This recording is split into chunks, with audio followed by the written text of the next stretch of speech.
Now, guys, if you could support the stream tonight, I would really appreciate it. You guys may not know this, but during the break, I dropped a considerable amount of investment into my streams for fighting games moving forward. Who? I need your buy-in and some funds in my account. I hope you listen, cause I need a big amount. I need that money and I need some real support. I need that money cause I have to feed my whole I'm really him. Yeah, I need it. I need that money. Need that money. I need that money. Need that money. I need that money. Please. I need that money. The internet bill, the electric bill. Young cat. If we're talking money, I need it. Gifted subs, yeah, I need it. Super chats, feed my cats, yeah, I need them bad. Something broke in my house, I might call my dad. When my money's running out, I get really sad. Yeah, I know I'm tweaking, but my sink is leaking. I already told you, my wife broke the I just disposal. don't have any real disposable income to be blown on anything right now. It seems like every single time that I'm able to save money up, I can do something happens. I need your buy-in and some funds in my account. I'm really him. I hope you listen, cause I need a big amount. I'm really him. I need that money and I need some real support. I need that money cause I have to feed my whole. I need that money. Yeah, I need it. I need that money. Need that money. I need that money. Need that money. I need that money. My bills, Please. I need that money. the internet bill, the electric bill. I need your buy-in and some funds in my account. I hope you listen, cause I need a big amount. I'm really him. I need that money and I need some real support. Huh? I need that money cause I have to feed my whole. I need Huh? that money. Yeah, I need it. I need that money. Need that money. I need that money. Need that money. I need that money. My bills, Please. I need that money. the internet bill, the electric bill. I need your buy-in and some funds in my account. Hello guys, hello. I might as well just start now, eh? Hey. I need that money and I Hello, it's me. Ree. It's a late night time stream for me. Super late. Or early, depending on your lifestyle, I guess. Hello, it's me. Hello. What time is it in Mexico?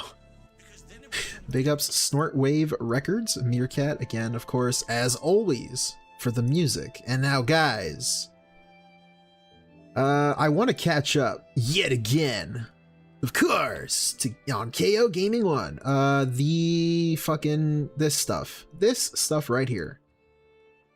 December 29, and then December 30th. So yesterday, or I guess today, I don't know, depending on if you slept or not.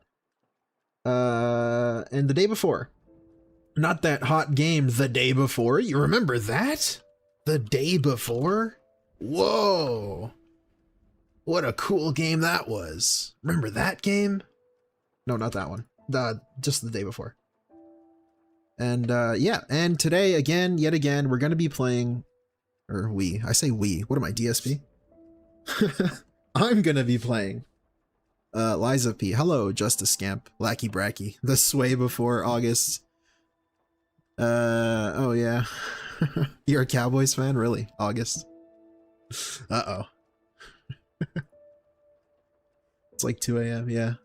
Hello, Mega Man, Vin Mist, Cat, C, David J, Hoida, Gabu III, Sedimus, Grazing Poro, of course, Legend, Rampant Bonsai, Dark 1810, Osiris, all you guys. Cenobite, Mommy.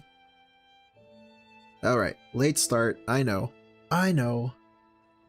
But, can't sleep, I'm not tired. So I figured I might as well stream. Okay, whatever, let's stop stalling. Hello, brand dude, stop fucking stalling, please. Let's get to it. Good morning, everybody. Welcome to What the fuck? Hold on, he's like slowed. the show. It's the Level 1 Podcast. I'm DSP, and this is the beginning of the final week of the year. Today is Friday, the 29th of December, 2023. Why does he sound unique? Things are still merry and bright around here. I don't know about you.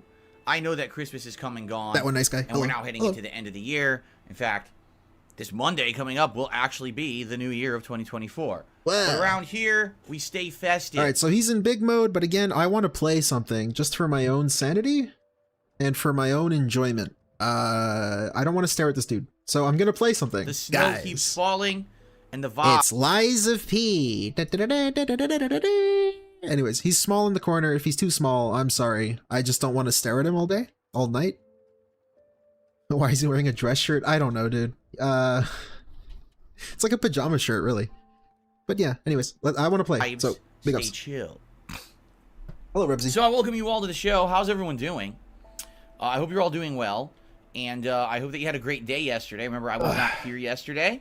Yeah, we streamed. It was my day off for the week, which was well received.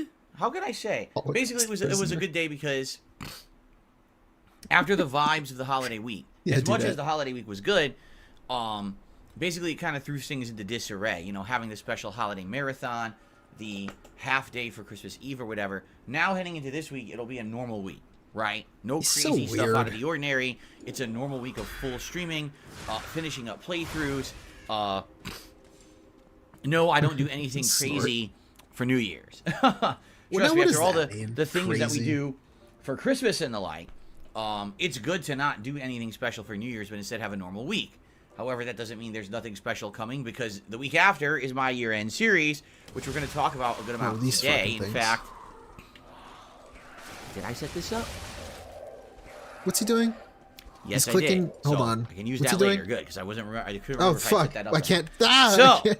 It's my first stream. Yeah, Hold on. good stuff going on. And of course, we're starting up a new week. Little Liza Phil. It's always good to reassess where exactly we are with everything, so you guys can know what exactly to expect in the coming week. Okay, there we go. What was he doing? So, series normal week, which we're gonna... Phil? Oh. Yes, I did. So we'll use that later. Good. Yeah, I'm not looking forward to that. The Game Awards shit. That's so fucking annoying. Starting up a new week. Okay, anyways. It's always good to reassess where exactly we are with everything. Lies of Zoom. So you guys can know what exactly to expect in the coming week. And then to talk a little bit about gaming news. We got a little bit of news to talk about today, not too much. A brief Phil's Day Off segment. As we are fast approaching 2024, I'd like to give you a few teasers. I hate these things. Of a couple of things that may be coming. One of which I probably can fully talk about today, because it's something that... I gotta remember to use my Fable Arts more. I fucking never use them. That's a problem. Fuck. Alright, anyways. It's late, guys. Hold on. In the realm of my control. I gotta get warmed up. Okay, I've been thinking about for a while, and I'm just trying to figure out how to work it into my schedule, essentially. But yeah, let's talk, shall we? Let's have a good podcast today. Let's talk. And after that... Looking forward to it, Phil. We roll more into Baldur's Gate 3, which I'm actually really excited for today's Baldur's Gate 3 stream because of what happened on Wednesday, which we're about to talk about. So, here we go.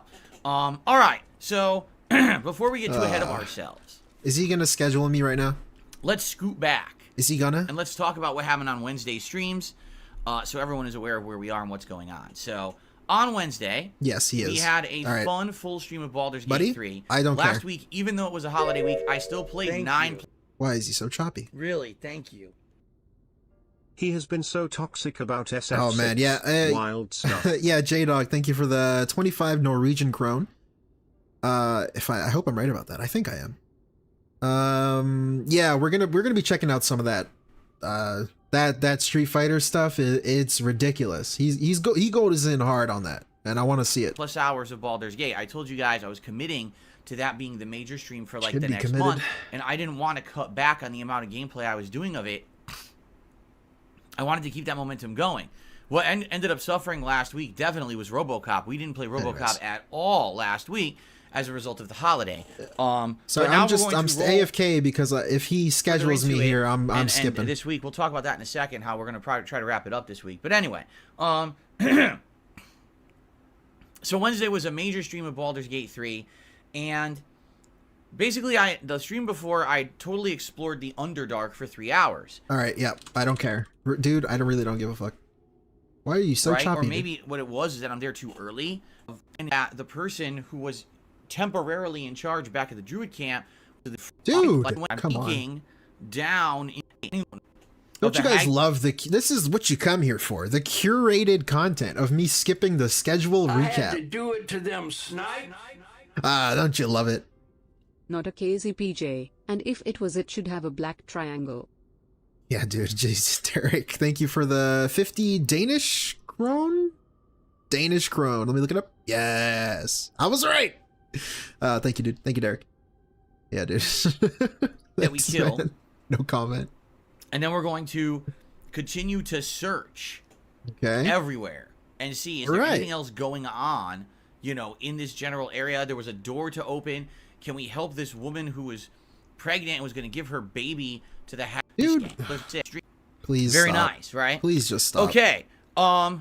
Then tonight on the late stream, it's going to be Friday Night Fights, Street Fighter 6, and I'll be honest with you, I'm on the fence whether or not I want to play with Blanca a second time like I did last week, Blanca? Or I won't do it. If I should go back to Lily for a stream. Honestly, I kind of feel like Lily tonight. Reason being, I haven't used Lily in a bit now, and we could just do a casual. Yeah, spoilers. He played Lily, and he got killed. Night with Lily in Street Fighter. It looks like we're about to finish the game. Then I'm to it up and give it a full second stream to finish the game. Phil, why are you so choppy? Okay, it's going to be Like a Dragon Gaiden, and for those who have been I don't care. 2-hour stream to get through the intro and see what the game is like, and get that playthrough rolling, because that is one of the ones that I want to do in January. Really? And this way it'll give us big ups to traditional style prison outfit. VLX, thank you for the $2 super chat. Yeah, shout outs to the prison style. He's got that fucking the boot, that little like ball and chain, the ball and chain attached to his fucking his ankle there.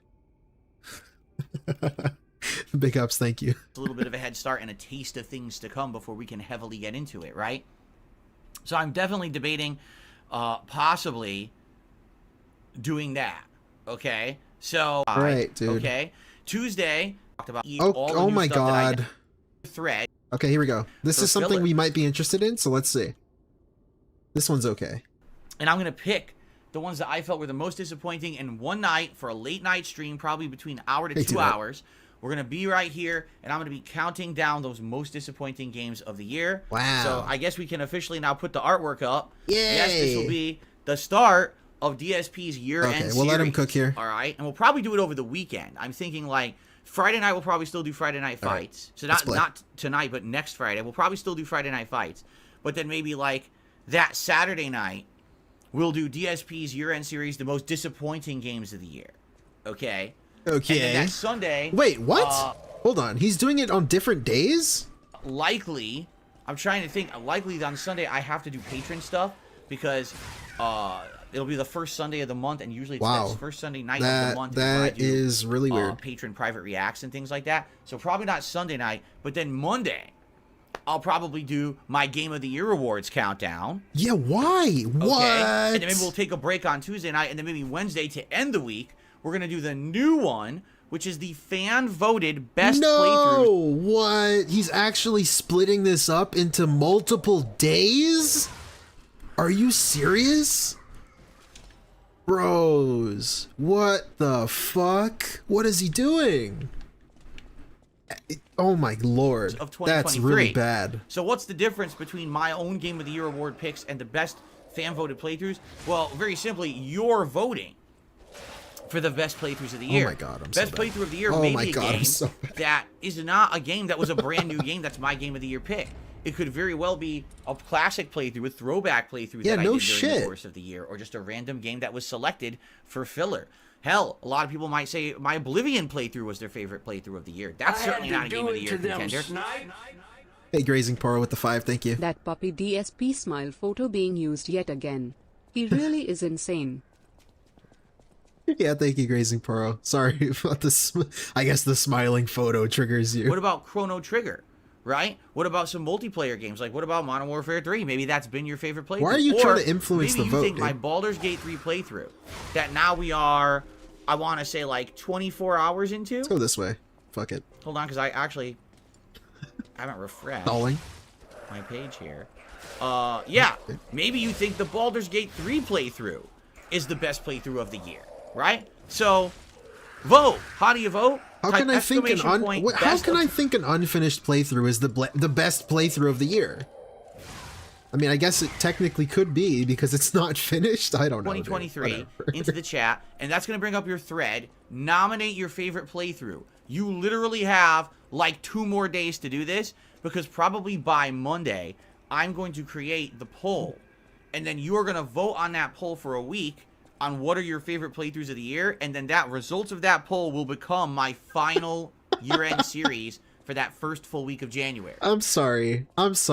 He really just explained the way of voting, the way voting on a poll works. He seriously just broke it down for you, in case you didn't know. So next week, this week is a normal week of all gameplay. And then next week's a little different. The winner wins. Out of my night content, 3 nights are going to be my year-end series. So just expect that. Expect that first week of January, things will be a little different when it comes to my content. And then after that, we're full speed ahead into new game playthroughs and everything for the year. Okay? So please nominate. You vote, I do what I want. Think carefully. And the most nominated games will hit that poll this weekend. And then, probably Monday. And then full speed ahead for the year-end series. Full speed now, ahead. A couple other things. I will say this, and this is just a very vague preview, I know. In 2024... there's a few interesting things in the works. That's all I'm going to say. What? That's literally it. I'm not going to give you any more information. All right. I know what it is already. Shout out June the King. It's going to be a June the King documentary. It's obviously what he's talking about. Maybe. Potentially that or a behind-the-scenes PC viewer email. Phil, I'm going to send you a PC. Maybe some bullshit like that. But I'm pretty sure he's talking about the June the King video. And I think that's all he means. And yeah, that's what I think. Because I don't want anyone... everyone's going to speculate, I know. There's a few interesting ideas that I've had and things I'm working on that I think you guys are going to like. But I'm the kind of guy, as you all know, I don't want to overpromise and underdeliver. Remind. As you know from my behavior these last few years. Okay, so Fightcade then. If it's his ideas, it's Fightcade. Which he's already talked about, so I don't see why that's like a big secret. I don't want to get ahead of myself and tell you half a story before the story is done and then leave you hanging. I'd rather that everything is complete, all the pieces are in place, everything's ready to go. Welcome. Before I make any announcements. All right? But what I will just tell you is this.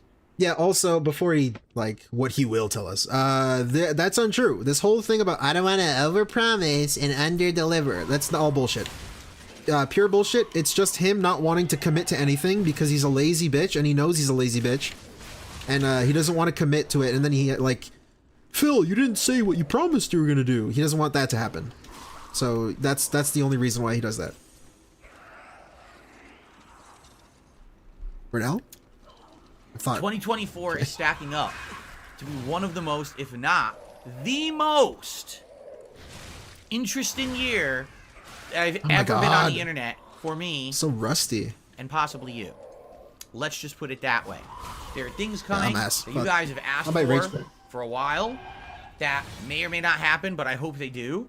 May or may not happen. So I'm just going to say that, big things coming in 2024. Nice whiff, yeah. Now, one thing that I can talk about, because this one 100% is actually in my power, is that I feel like within the first couple months of 2024, I should take action on the backup hard drive archives, the lost media.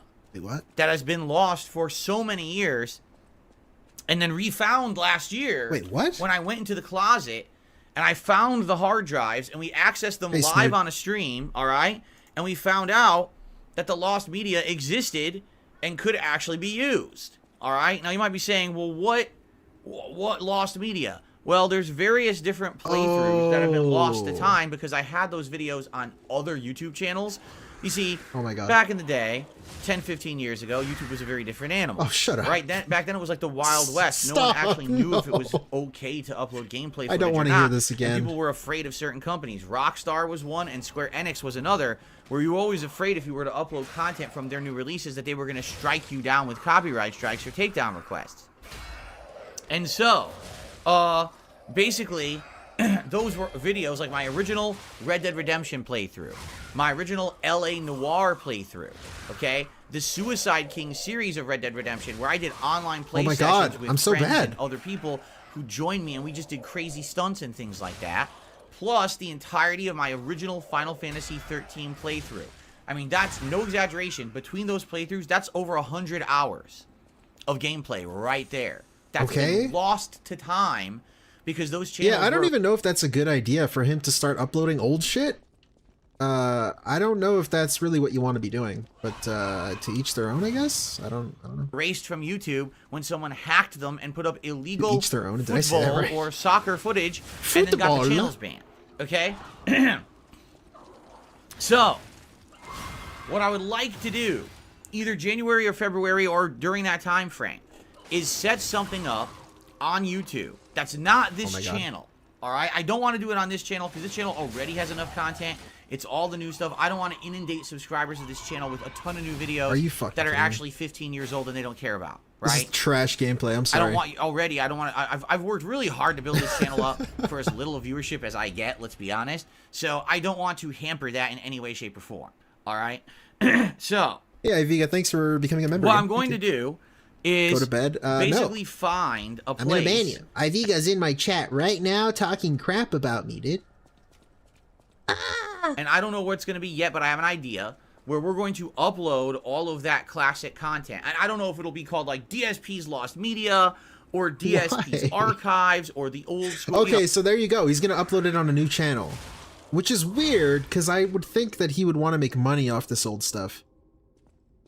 So is he really going to just create a new channel and just start uploading this shit with no incentive to do it? Like, how long will that last, do you guys think? I don't know. I think that's really strange. We'll think about it. I'll get some ideas in my head of what I want to call it. And basically what I will do is make that channel, and I will upload slowly that content. Arguably, maybe 5 to 10 videos a day. Like, what do you mean arguably? Right? That's what I would do. Like, basically, I would, at night, set up my normal stuff to upload here on DSP Gaming like I always do. But then when I'm done with that, jump over to that other channel and queue up 5 or 10 videos. Because you got to understand that the videos back then were only 15 minutes long at max. Okay. Some were 10, some were 15. That Final Fantasy 13 playthrough is over, well, I think it's around 200 parts. Wait, Phil, long. why is he doing this to us? Bro, just fucking put them in Windows Movie Maker back to back to back. Put like 10 of them. Like, just put like what? Why would you upload them separately? Just put them all in one video thing and render it. Why would you? You see, so that's a lot of work. And the thing is, those video files are giant. I don't care enough. Because they were filmed with a camera. Wow. They're not direct capture. Like what you're literally watching me broadcast and upload right now. This podcast is completely encoded. The size is shrunken before, you know, and then it's run through YouTube filters and encoded. Those are raw files. They're huge. A single 15-minute file from back then is bigger than a 1-hour file that I put out today. Wow. So it takes forever to upload them. Just re-render them, dude. I want to do this starting in January if I can. Only reason I say I don't want to promise again, I don't like to overpromise and underdeliver. I don't want to say I'm absolutely doing it in January and then something happens, right? You never know what's going to happen. I don't want something to happen and then I can't do it because something crazy comes in the middle. But it is my intention that at some point in January coming up, I will actually start uploading this lost media slowly but surely. Whether it's 5 videos, 10 videos a night, whatever it is. At least it's going somewhere and people will watch it. Now, here's the thing. Wait, can I need people's buy-in that they're going to be interested in at least watch it. If I'm putting all this extra... You need a buy-in? Hold up. That's what I'm talking about. I'm here thinking, like, he's not gonna... There's no fucking way he's gonna upload these without like, on a new channel with no incentive to keep doing it? Okay, now what is he gonna say? Extra time and effort into doing this, and these videos are getting 10 views. That's not worth my time. What do you mean? Being honest. What? It's not. I have better things to do. I'll spend time with my family. I'll work on other content rather than sitting here uploading these videos. But people have been asking me for these lost playthroughs for so long. that you would think that there would at least be a couple hundred people who might be interested in watching these videos, right? Yo, he straight up says there's no reason I'm gonna do it. You know, you guys, I need your buy-in. And he's talking about it like it's lost media, straight up. He says it's lost media. This guy does not give two fucks about his audience. His potential audience, his hypothetical audience, his non-existent audience. Wow, dude. Right? So let's see if indeed that is the case, okay? Mr. Backwards, yeah. Well? But this is my plan for next year. Now, here's the thing. People might say, well, what are you going to do? Are you going to make thumbnails for those videos? Are you going to put titles on those videos? Let me guess. No, I'm not going to do that. It's all undecided. Oh, okay, yeah, sure. It's always possible. But you have to understand that I don't really have time to make thumbnails. Yeah. Could I title the videos? Well, yeah, but let's say I upload 10 videos. So what am I supposed to do?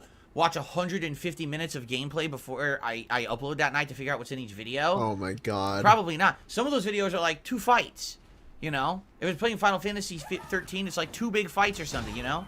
So, I basically need to think about this. I need to kind of brainstorm what I want to do with this stuff, alright? And go from there. So, let me think about it. Let me work on it, because by the way, you know, I don't make my own thumbnails. I have people who make. Oh yeah, hey, by the way, Phil, I didn't need you to tell me that. I know that.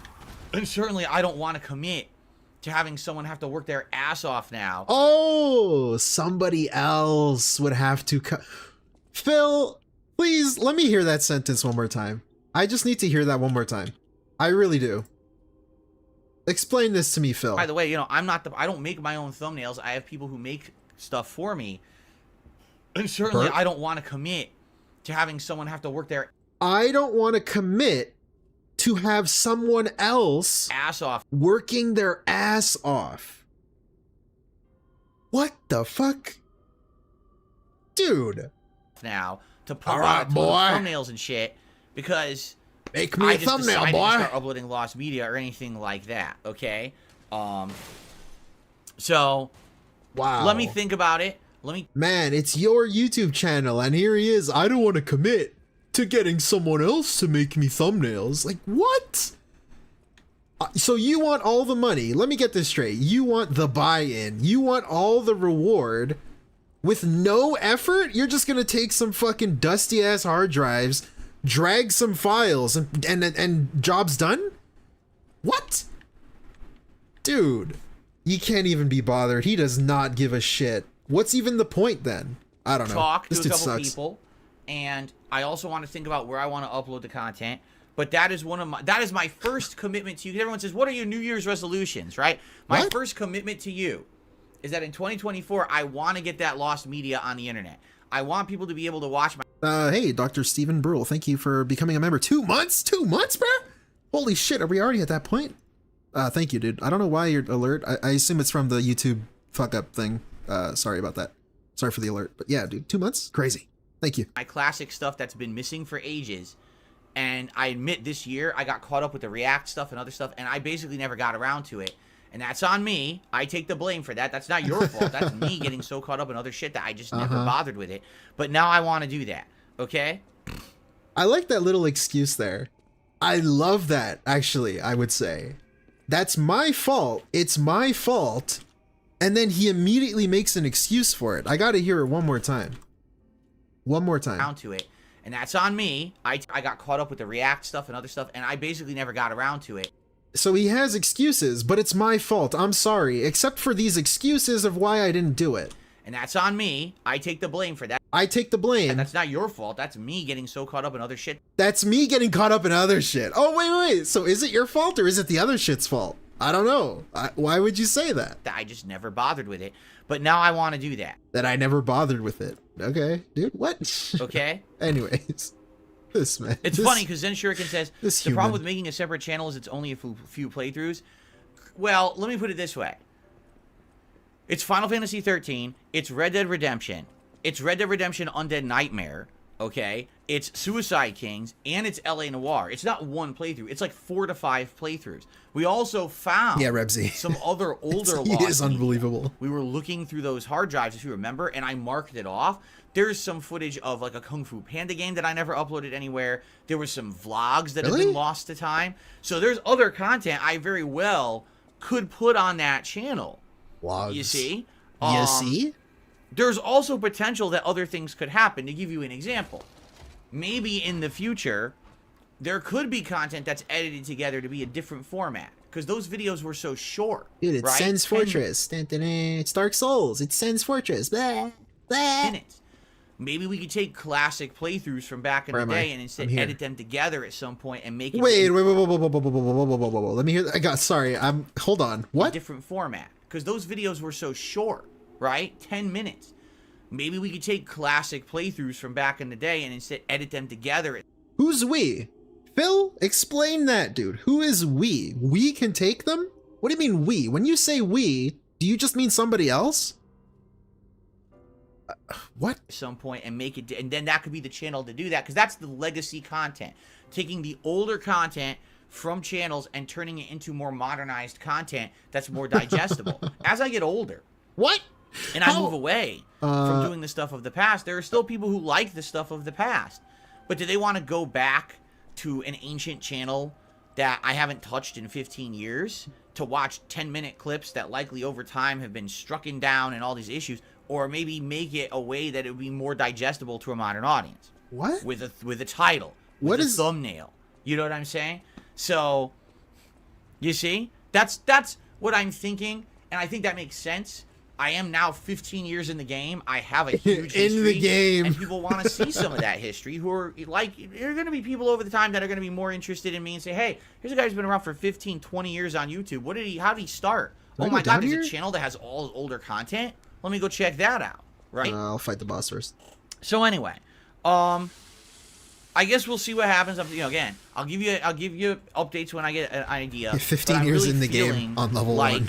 This is kind of an idea, all right, that'll work for at least for those who have been around for a long time. You guys have been asking me. I get people every month come by. When's you gonna upload those hard drives? When's all that gonna happen? I think this will be the year, all right? Because the truth is, if I was just gonna upload the raw, you know what he would tell those people? You know what he would tell those people if they ever asked him? He would say it's too much work and he doesn't have time to do it, and it's not worth it. So I don't know why he's mentioning this. I don't even know. I don't know what's happening. I'm lost. All right, it's really not that much extra work. It's an issue of figuring out when. Wait, now it's not extra work. He literally would tell people he doesn't have time to do it. It's too much work to do it. And where and how to do it so it's not intrusive upon my other content. There's no way I can upload it here. It would never work on this channel. It has to be somewhere else. Okay. So that's what I'm going to work on. Okay? And call them stupid. Yeah, Coyote. Okay. I forgot. Anyway, so that's the first thing, okay, that I can tell you. All right? Outside of that, yes, there are other things in work for 2024, but they are not anywhere close to being announced yet. I will have more information for you. Other things. In the near future. And when I do, I promise you some of this stuff, you will be like, wow. Yeah, so, I mean, he's talking about, interview, maybe? Potentially. Maybe he spoke to someone who's willing to, like, go on his stream. Maybe. Another thing is the June the King documentary. That's what I'm thinking. Fightcade, potentially. And apparently now retro-style archivist stuff. Yeah. That's all. That's pretty much all I can come up with, really. But that's all I'm going to say. I will wow you. I'm not beating this guy? Yeah, bet. All right, bet. Okay. I was wondering when you'd show up. All right. I So, you know the schedule for this week. You know the rough schedule for next week, including the year-end series. So please nominate your picks for the best playthrough of the year. All right? Oh, you know kind of what's coming. All right? So we've covered a lot of topics. I think it's just time for a very brief episode of Phil's Day Off, because I don't really have much to talk about. Yesterday, damn it, was basically kind of a catch-up day. I did have to run a bunch of errands, and we had kind of a disaster that happened during the day. So basically, you know, I'm out and about. I'm doing my usual thing. I'm doing grocery shopping. I got to get some pet supplies and the like, and I'm picking a few things up. while I'm out. I did have to go to the garbage dump for the first time in months. Wait! I wish I wasn't in a boss right now. Garbage dump for the first time in months. I could have sworn like 2 weeks ago. Maybe 3. He was talking about going to the garbage dump again, or like taking out his trash or whatever. I could have sworn he was saying that not too long ago. Now he's saying in months? What happened to the last time? I don't know. Usually I would go to the dump every 2 months or so, and we actually were on pace that I should have went in like November, but because of the fact that I was sick at the end of October, everything got screwed up and everything, all our scheduling. Yeah. So finally I had to go to the dump, and I had like a ton of garbage built up that I had to dump at the dump. Yeah, the garage was filled to the brim with fucking garbage again. And reminder, he's saying garbage. He's not talking about the styrofoam. He has a special styrofoam thing he has to do, and different recycling things he has to do. That, you know, busy work. So there's even more garbage in there than he's letting on. Bullshit. And then I get a text from my wife while I'm out, and she goes, "Oh, mama. So I know I don't want to dump this on you, but I think our vacuum cleaner just broke." And I'm like, "Oh no." Of all times, we really can't. That's not good to parry, I guess. Vacuum cleaner right now, dumping hundreds of dollars into another vacuum cleaner. You know, this sucks. I hope this is not the case. The thing is, we have a cat.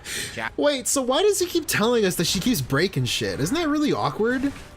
I don't know. I feel like if I was a grown adult 41-year-old person, and I wouldn't be telling strangers this, like on the internet, about my wife constantly breaking shit all the time. And then, like, imagine needing DSP to come around and be your repair guy style guy? Like, how fucked up are you that DSP is the one that's like, you know, he's like the guy that fixes the shit. You know what I'm saying? Like, how fucked does that make you? I don't know. For sheds, so we need a vacuum cleaner that can handle pet hair. We can't Wait a just buy minute. normal vacuum cleaners. You can say, oh, they're cheap. No, I'm not paying attention. They fucking clog up with cat hair. Oh, we know, because we had one when we first got him, and that thing broke within a year. Okay, so. Oh fuck. I'm like, don't tell me this thing. Yeah, okay, guys, little insider lore, brand new lore. I have 2 cats, and I have a normal vacuum cleaner. I even have just a hand vacuum. That works fine. That works fine? That works fine. You don't need a special fucking super expensive vacuum to vacuum cat hair. I know you know this, but I'm just saying this if there's any, people that don't know this. DSP is lying here. You don't need a special fucking vacuum for this. And I have 2 cats. Fucking broke now, of all things. We've had this one, I want to say we've had this one for 2 years or whatever. So I come home, and yeah. I'm walking into the house with all of the grocery bags, and I'm putting them down the counter, and Kat, we have a shop vac in the garage, but it's a very little one, and really the only reason we have it is to do things in the garage and clean the car. So that's why we have the shop vac. Now, shop vacs are not meant for like indoor use. This thing has like a hole in the back that it's supposed to have air blow out of. That's how it does. It cycles there, sucks it in, the air blows out the back. So she's trying to clean the rest of the house with the shop vac. And as she's doing it, dude, what's her happening problem? Is it's sucking up dirt and dust and hair. Yeah. But then basically the exhaust on the back is like a cannon, right? What is, and it's blowing why are you telling us this? All over the other side of the house. So it's like you clean this side, but then it's blowing everything to the other side. So you gotta run to the other side, you're trying to vacuum, then it blows shit to the other side. So there's like, you know, dust, dirt, hair, and it's going boom, boom, boom across the house floor as she's trying to clean the house. Why is you telling us this? Why would you ever tell anybody this? Like, what is wrong with her, honestly? Like, legit, no joke. What is wrong with you people? Who lives in this house? It's like a comedy movie. We're like, what the hell is this? You know, obviously this vacuum is intended just for the garage. That's it. You know, you clean your car, you don't care. But this is just stupid, right? What's happening? So, okay. Basically, she cleans the whole house with this shop vac, which is like 10 times harder to clean the house with the shop vac, right? So then I'm like, what is wrong with this goddamn vacuum? So we unpack all the groceries and everything, right? And I'm like, well, let me take a look, because this vacuum, all right, because basically this vacuum is deluxe for pet hair, all right? What? So it's got a He fell for the marketing scheme? Aimable hand vac. It's got all kinds of attachments that you plug into the hand vac, and they're all powered too. Like everything's powered. So the hand vac is powered, the attachments are powered. If you plug the hand vac into the vacuum, then the major thing down there is running too. And the ground thing then runs. So it's got like 20 components. Yeah, so he fell for the marketing scheme and bought some weird ass fucking cyberpunk vacuum. I'm thinking in my head, this thing has the possibility that if any of these components is malfunctioning or shorted or not even connected right, that could be the problem. And we've had issues with this vac before where it's clogged with hair and shit, and then you have to unclog giant areas of it to get it to work again. Like it'll turn off and not turn on again. That was doing pretty good too. So I start going through the entire system of the vacuum. First, I'm looking at the hand vac. No, that's not clogged. Yeah, Nathan Coley. Shaking the tube. No, that's not. I came up with the thumbnail in like 10 minutes. I didn't know what to do, so I did that. Anyways. Clogged, right? Thanks for noticing. Unplugging the attachment. So now we know it can't be the attachment, right? Because the attachment's not even attached, so it can't be the attachment that's causing the problem. Why is he telling us this? Is this like part of the podcast? I love when Joe Rogan tells us like what he did at home, fixing his house and shit. That's really cool. I like when he's like telling us how stupid his wife is. That's really that's a fun segment. It doesn't turn on. Come on, all right, dude. let's go down here. So I'm going through the whole vacuum. So finally, I look at the bottom. There's nothing clogged at the bottom. There's nothing wrong there. So I said, well, where does this hand vac actually attach to the vacuum? And I realized it's detachable.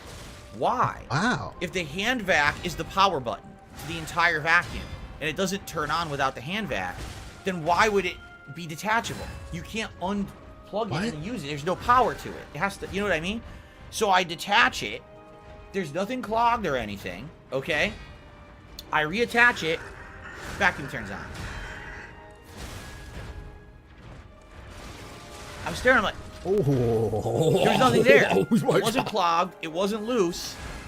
It wasn't broken. It just didn't want to turn on. It's like it willed itself off. It didn't want to turn on. There was literally nothing wrong with it. Yeah, okay. At all. It wasn't the filter. The filter, my wife changed the filter. She emptied the whole thing. It was, I guess, a bad connection between the hand vac and the vacuum. It was the rollback itself, netcode on that fucking metal vacuum. prongs that power it, right? And I'm looking, I'm like, why did it... Fuck. Did I die? Oh. I don't know.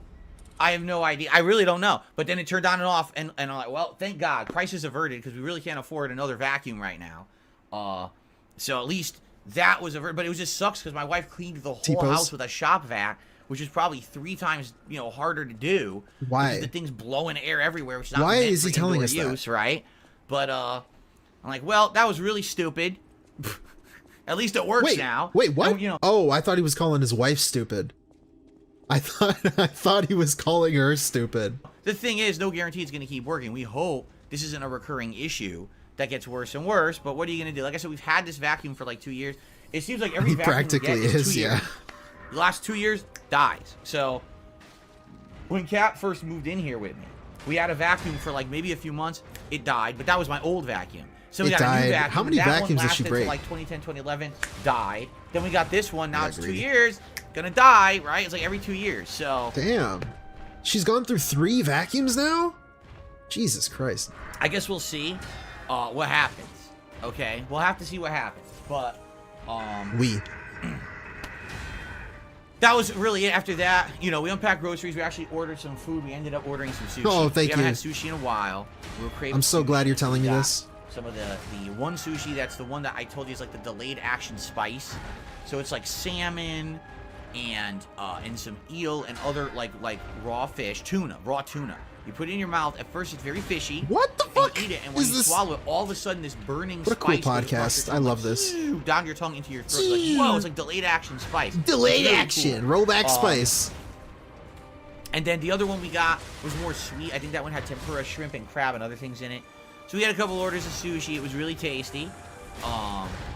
And it was a good dinner. So we enjoyed that. And then after that, Kat played an hour or 2 of Far Cry 6. It's like and I watched her roommate, play and I man. actually helped her in a few parts. There was she wanted to see if she could snipe stuff from a big distance, but she just didn't have like to do a really good sniper shot. So she handed me the controller a couple times. Actually, I was How the sniping. fuck? Like, Hey, how do you avoid that? box from a Chat, backseat for me. And, yeah, I sniped a couple guys. Am I just bad at the game? So she played that for a couple hours, and after that, what did we do after that? Oh, we actually started watching someone else play Robocop. He's getting game Again, cucked. I like the fact that when you're playing a narrative-based game, you can watch someone else play it and make different choices and see if that has different outcomes. So we're gonna see if someone else made buffer, are we different narrative buffering? choices from me, if that makes things happen differently No, than what happens please. in my playthrough. Okay. Maybe dodge So there you it? go. Alright. That was our day off. Nothing super spectacular. Nothing too crazy. But a fun day nonetheless, and a day of some fun with my wife. You know, hoping that in January we can actually have some normal days out. And what I mean by that Oh, is I like, shouldn't have done that. we haven't really had normal days out in ages. The days out that we had in December were insanely hectic, where we had like appointment, and we had to go out a million times for appointments. And I didn't really like that. I prefer to go out and just have a more relaxed day with my wife, where we don't have to run around and do stuff when we're out. And we haven't Man, had... so this guy really just prefers to do nothing. I mean, like, who doesn't, though? Like, oh, wouldn't everybody just love to, like, not do anything ever? I don't know. Why is he telling us this? I don't fucking like know. an age, you know? And my wife, like I told you guys, she got me some nice cologne. Hey. I'm going to save it. I'm not going to wear that, like, around the house because it's nice cologne. So I'm just going to wear it when we go out. So, you know, I want to go out. But I like to we have imagine go he's out. wearing it on stream. So we'll see what happens. Guys, can you smell the cologne I'm wearing? If you have the smell-o-vision alert on, you can smell my cologne. Could you imagine when they did that? Oh my god. When is streaming gonna get to that point? Smell the streamer's room? 2024, I guess. Oh fuck. Oh, I tried to dodge. It's okay. I think I got this in the bag. By the way, I see a whole new group of idiots Famous here in the last chat words. today being stupid. So let me Wait, just what? get rid of these people. Hold on a second here. People being real nasty and negative, and that's not allowed. What So were if they you don't want saying? to be here, and you don't want to join the podcast and have fun, then why are you on the podcast? You can just leave, like this, like I'm ejecting you right now, so we don't have to hear your nonsense. Dude, you're so cool. Okay. Oh god. Got rid of a couple of them there. So that is the Phil's Day Off segment. Now, Got it. ladies and gentlemen, it's time for There's my second favorite phase. segment, your favorite segment, everyone's Shut up, favorite Phil. segment, and it's time for a nice epic rant. It is time for the news segment, also known as DSPN. We have one story today that I'd like to cover. There were a few during my day off, but none of them really resonated, or I didn't really care too much about them, quite frankly. Okay. One story has resonated.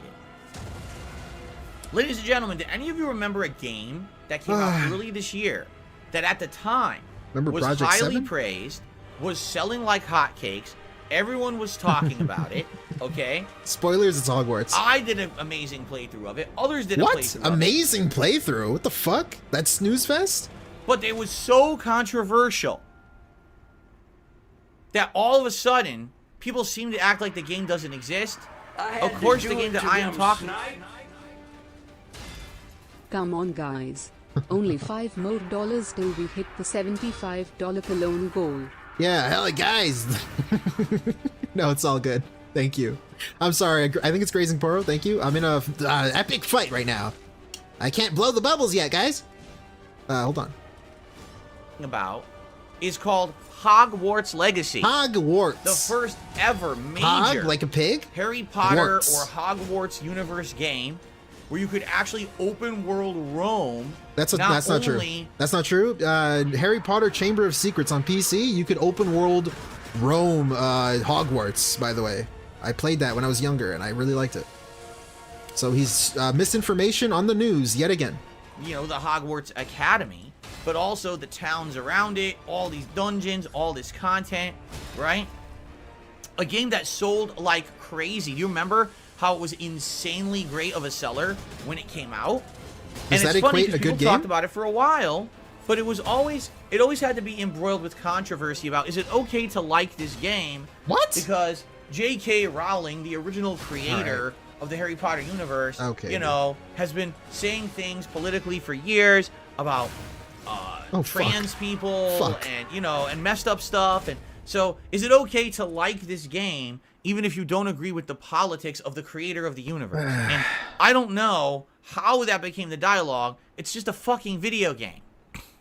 Yeah, I don't know. He's being really weird about that because, I mean, sure, the talk existed, sure, but, like, I don't think most people really cared. I don't know if that's just me. Maybe it's my skewed opinion. I don't know. He was really fucking annoying about it, though. I know that for sure. Yeah, that's all I'll say about that. And the best part about it is, the people who made the game have no association with J.K. Rowling at all. In fact, they completely disagree with her statements in politics. There is a character in this game who is trans, who is a very positive character, well-written, well-liked, and one of the more positive people in the entire game, portrayed in a completely great light. Okay? So how you can actually be supporting, you know, trans people, and then say this game is anti-trans, I have no idea. You didn't play it, basically. You didn't play it, you didn't watch someone play it, you didn't review it. You just said, oh, Harry Potter, J.K. Rowling, I hate this. You know? Ooh, like, he's fighting the ghosts. Angry Joe does shit like this, too. He's like, oh, you guys are gonna downvote the video. You guys are gonna, oh, it's like you're fighting ghosts right now. Why are you talking about, like made up people? Why are you fighting the ghosts in your head? I don't know. I'm not saying it doesn't happen. I'm just saying, like, wow, that's not what I'm here for, Phil. Why are you talking about this? Instead of having any factual basis for anything you're saying, you just... Who isn't an idiot? Knee-jerk reaction politically to things, in your head. Please tell me. Sadly, that's just what a lot of people do these days. It's very sad. Shoutouts to people. But that's what it is. A lot of knee-jerk reaction people. Shoutouts. Personally, I made the choice that I wanted to play this game. I even did a YouTube short about it that had tens of thousands of views after a while. What? I think it was like 10,000 views after a while. Maybe I'm wrong. Even view brags about a short. Well, that's really cool, dude. Wrong. It was like 5,000 views. I haven't seen the short anymore. Fuck this boss. But basically, my choice is based on the fact I wanted to play a good game. I'm not going to let politics of a creator that didn't even make the game or have a hand in making it, alright, affect my ability to enjoy a video game that very well could be one of the best of the year I wanted to judge for myself. Alright? Best of the year. What I can tell you is, over the course of my playthrough, it was a lengthy game, okay? Tons of content. So it's value, it's good value of a game. The game starts... I gotta say, Hogwarts Legacy is like the middiest mid game ever. It's fine if you're like a casual game player. If you play games, you probably won't like it. It's very average. Off absolutely crazy strong, right? It's really good at the beginning. When you're first exploring Hogwarts, when you're first exploring the outside towns and environments, and once you start getting into dungeons and challenges and puzzles, it's really well done. The story elements are good. They're interesting. You're taking classes, but you're also interacting with other students and other people. You're interacting with the creatures of the universe. You're getting like in your backyard abilities. You ride a broom. You're riding a freaking griffin or whatever the hell it is. I forgot what they call it in the Harry Potter universe, right? He loves the game, by the way. It's really, really good. Then when you hit about the halfway point, it's still good, but not as good, because you kind of realize there's not that much else. Once you start unlocking most of the, you got most of the good spells. You bastard! Right? Come here. You've already seen the town now, so you're not won over by the town anymore or anything like that. You start to realize, all right, it was really strong early on. Halfway through, it's still good, but it's definitely starting to sputter. Right? It's like, yeah, it's losing its momentum. The final third of the game is pretty damn boring. I'm not gonna lie. Like they ran out of ideas. There's a whole third of the map that opens up at the end, and you're like, why are you like recapping the game, bro? There's literally not a single new element in the final third of the game. It's super boring. Oh, yeah, dude, it's almost like it's the final third of the... Like, what the fuck? The final third of the game should be taking everything you've learned before the game and applying it in like everything you've learned. What does it mean there's nothing new? Anyways. Oh my god, the same puzzles, the same enemies, the same shit again.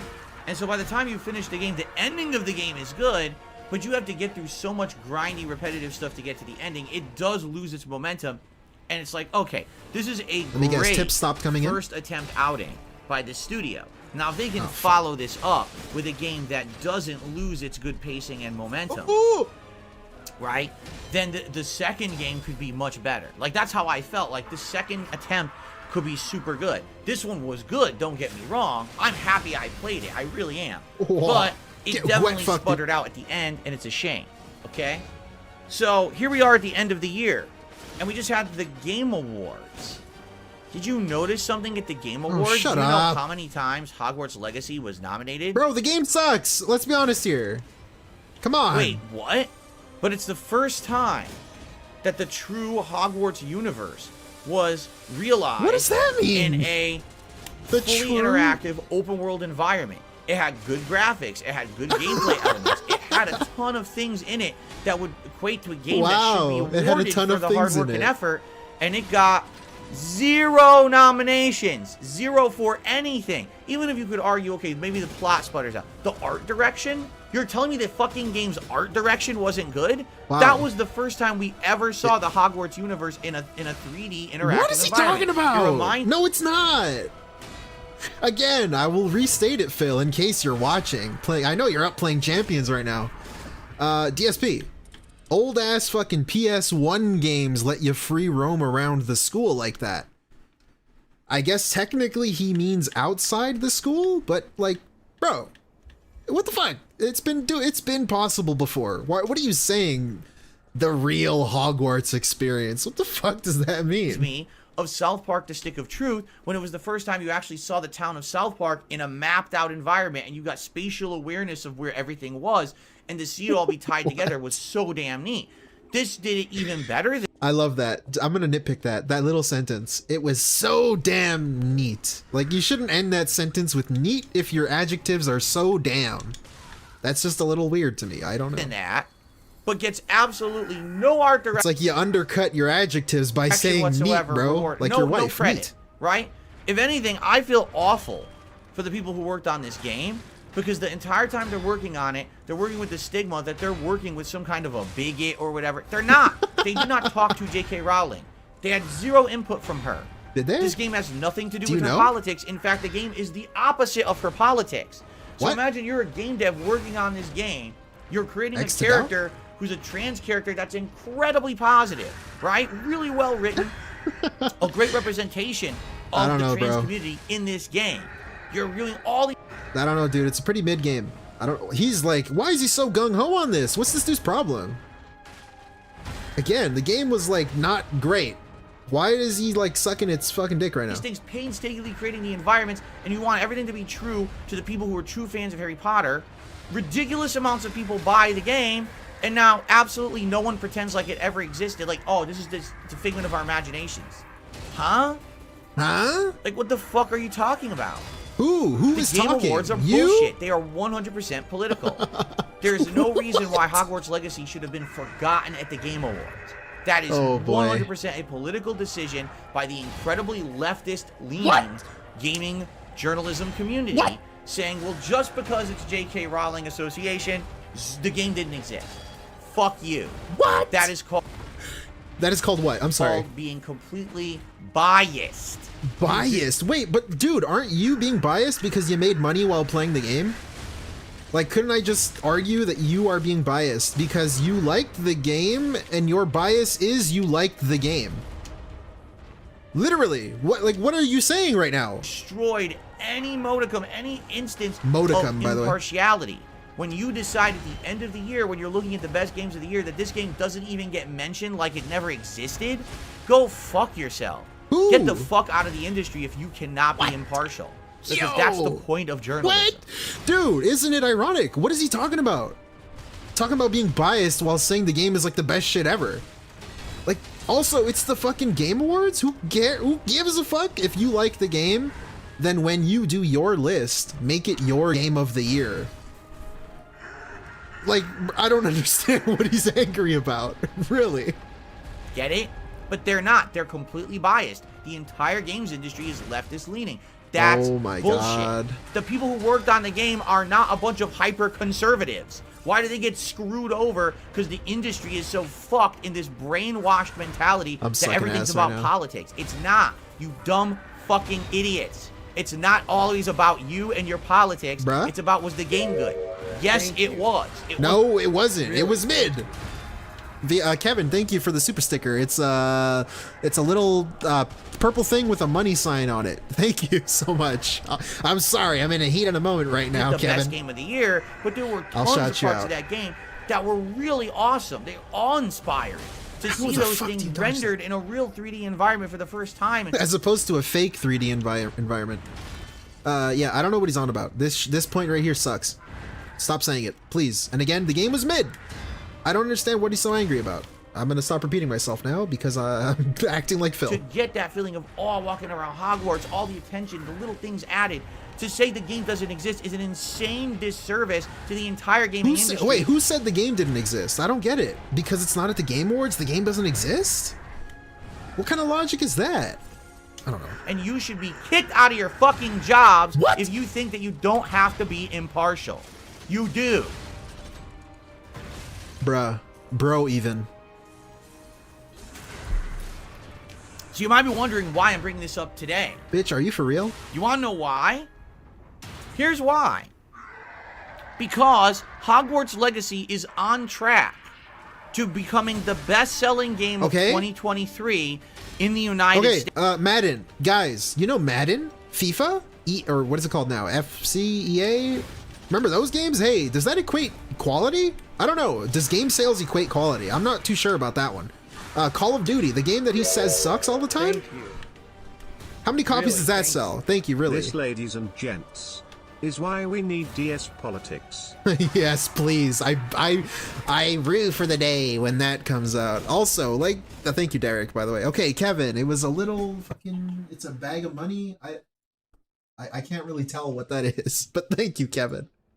And Derek, yeah. DSPolitics, thank you for the 20 Danish Kronen, whatever. NBA is a great one. NBA, you guys remember NBA? Whoa, the game sold like 20 million copies. Does that mean it's good, DSP?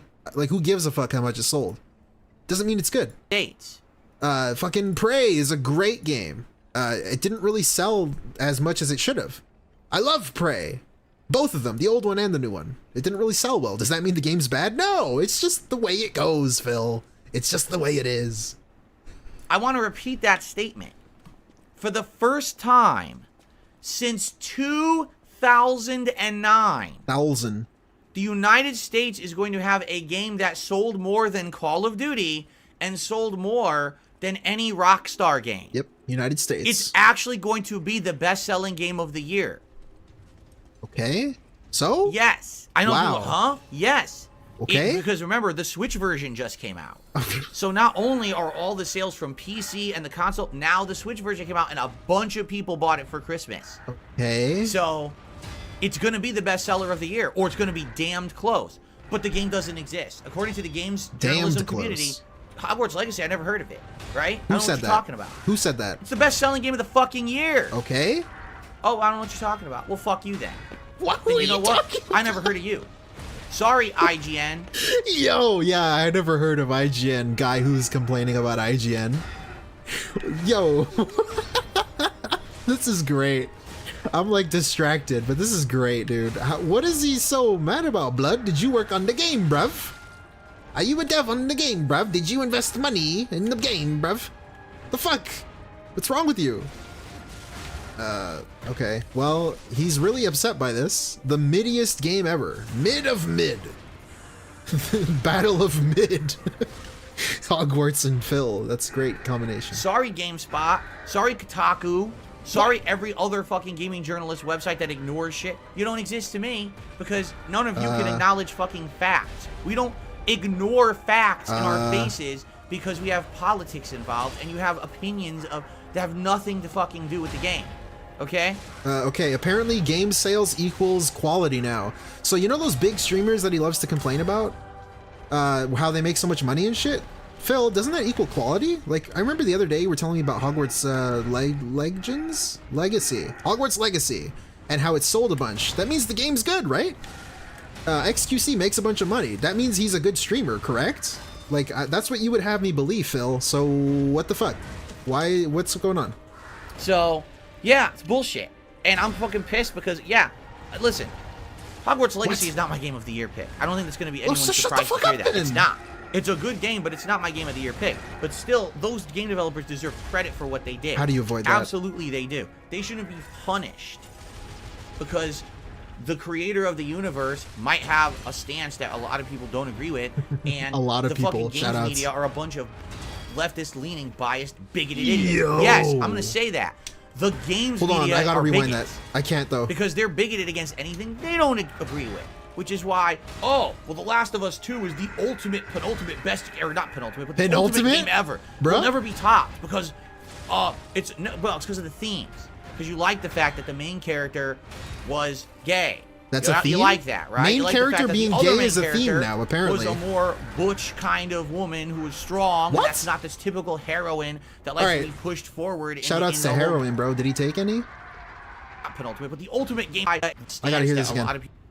Because the creator of the universe might have a stance that a lot of people don't agree with, and the fucking games media are a bunch of leftist-leaning, biased, bigoted idiots. Yo! Yes, I'm gonna say that. The games media are bigots. Because they're bigoted against anything they don't agree with. Fuck which off. is why, oh, well, The Last of Us 2 is the penultimate best, or not penultimate, but the ultimate game ever. Will never be topped because it's because of the themes. Because you like the fact that the main character was gay. You like that, right? You like the fact that the other main character was a more... Yeah, also the theme of being gay. I love the theme. I love the movie theme, the trope of being gay. I love when the theme of it is gay. That's a good theme. Bro doesn't even know what themes are, man. Butch kind of woman who is strong, and that's not this typical heroine that likes to be pushed forward in the whole games media or the game I know what he industry, means, but shut right? up, Phil. Everyone wants a Lara Why are you Croft, calling not it a an Abby, theme? right? Because it has Abby. Oh, that's The eyes are open, the mouth moves, but Mr. Brain has long since departed. Thanks, Iviga, for the super chat. Thank you so much. Yeah, bro. He's left the station and he's fucking gone. I don't know. He's fucked up. great. And because Ellie's gay, oh, that's great. So that's game of the year, right? She was gay in the Okay, first what one. about all the other games that came out that year? What about Ghost of Tsushima? What's that? Never heard of that. What? Oh, okay.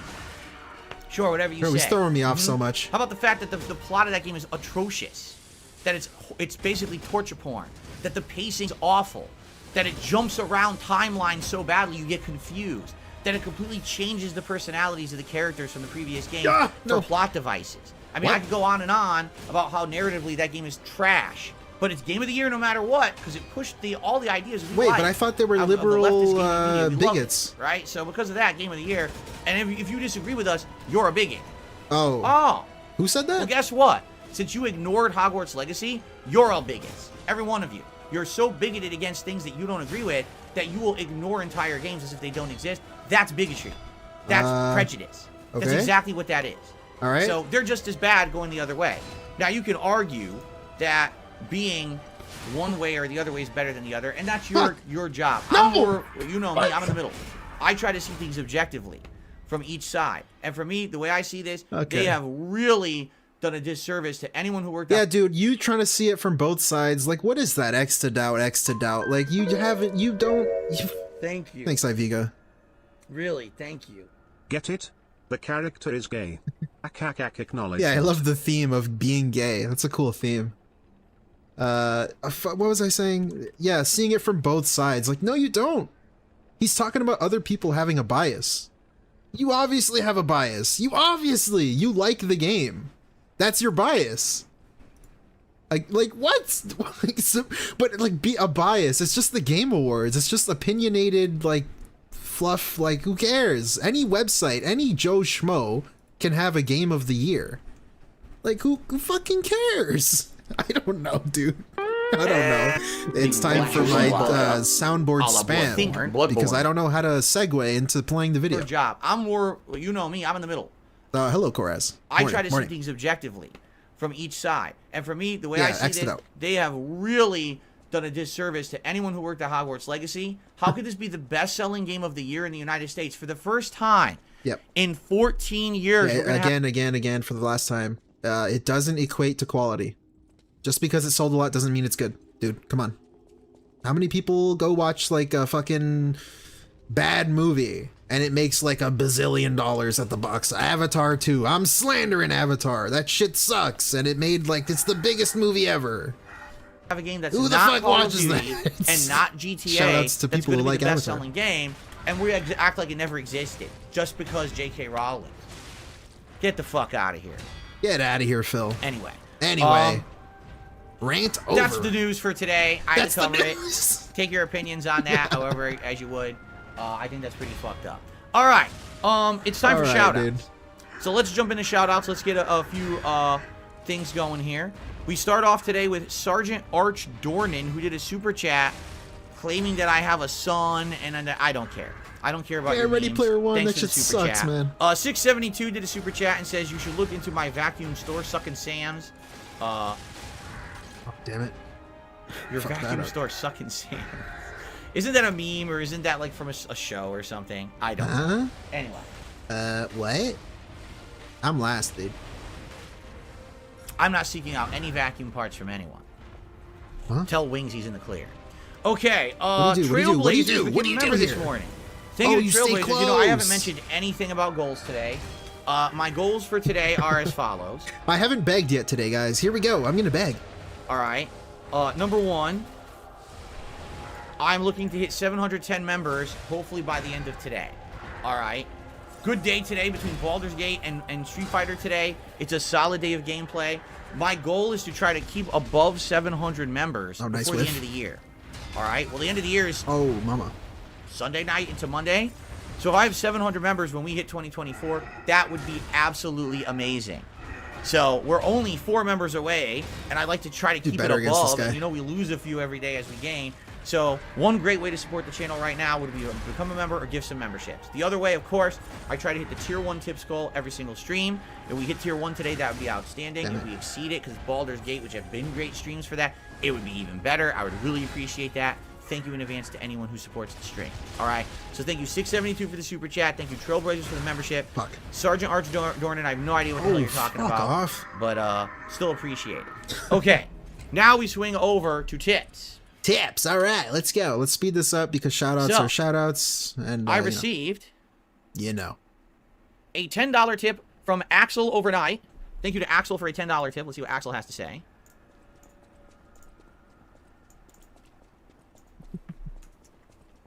Yeah, Cora has a good point.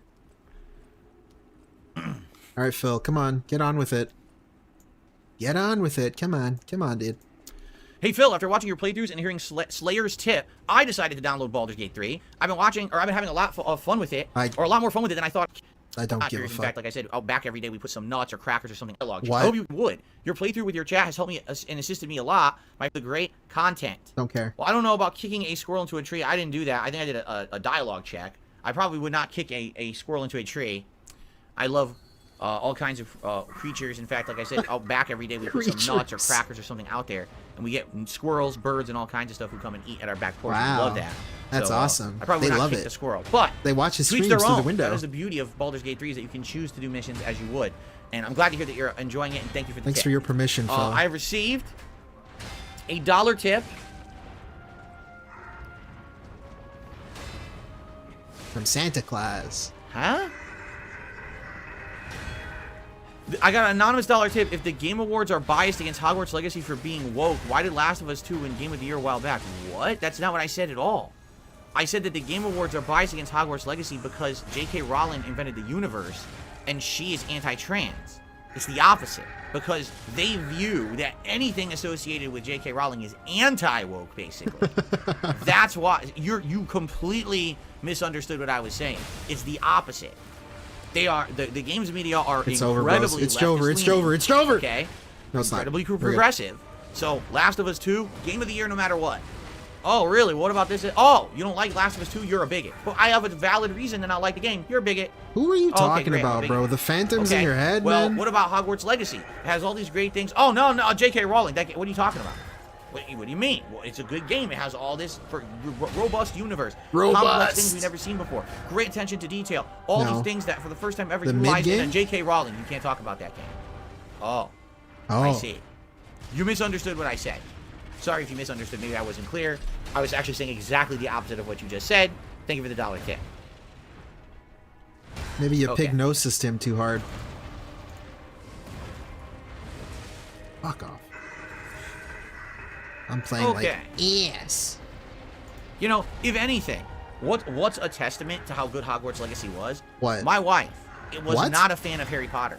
She knew of Harry Potter. Okay, She had seen shut a couple of up. the movies. She wasn't a fan. She played the Shut crap the out fuck of up, Hogwarts. dude. Okay, hey, you guys want to know? In case she's not part of my content, she's not part of my content. But Dudette loves Harry Potter. It's one of her favorite things ever. And she found Hogwarts very fucking mid because guess what? It's a mid game. It's not great. Has nothing to do whether you like fucking Harry Potter, man. Shut up about your wife. Come on. Legacy. She loved it. Yes, just like me. When she got to the final third, she did get bored, but she was immersed in that universe for the longest time and loved the game a ton. I'm curious to hear what her Game of the Year picks actually are, you know, because maybe she thinks that's one of the best of the year because she doesn't play as many games as me, but she was just taken in by how good it was, right? And so how can you say the game doesn't exist? Who said that? The best-selling game of the year. Who it's said sucking that? people into Honestly. this universe for the first time. Well, that game doesn't exist because, you know, J.K. Rowling. Oh. Like, who the fuck actually said that? Please. Let me find him and, all right, let's continue. Give him a handshake for giving us this fucking Schizo DSP segment. I received, let's see here.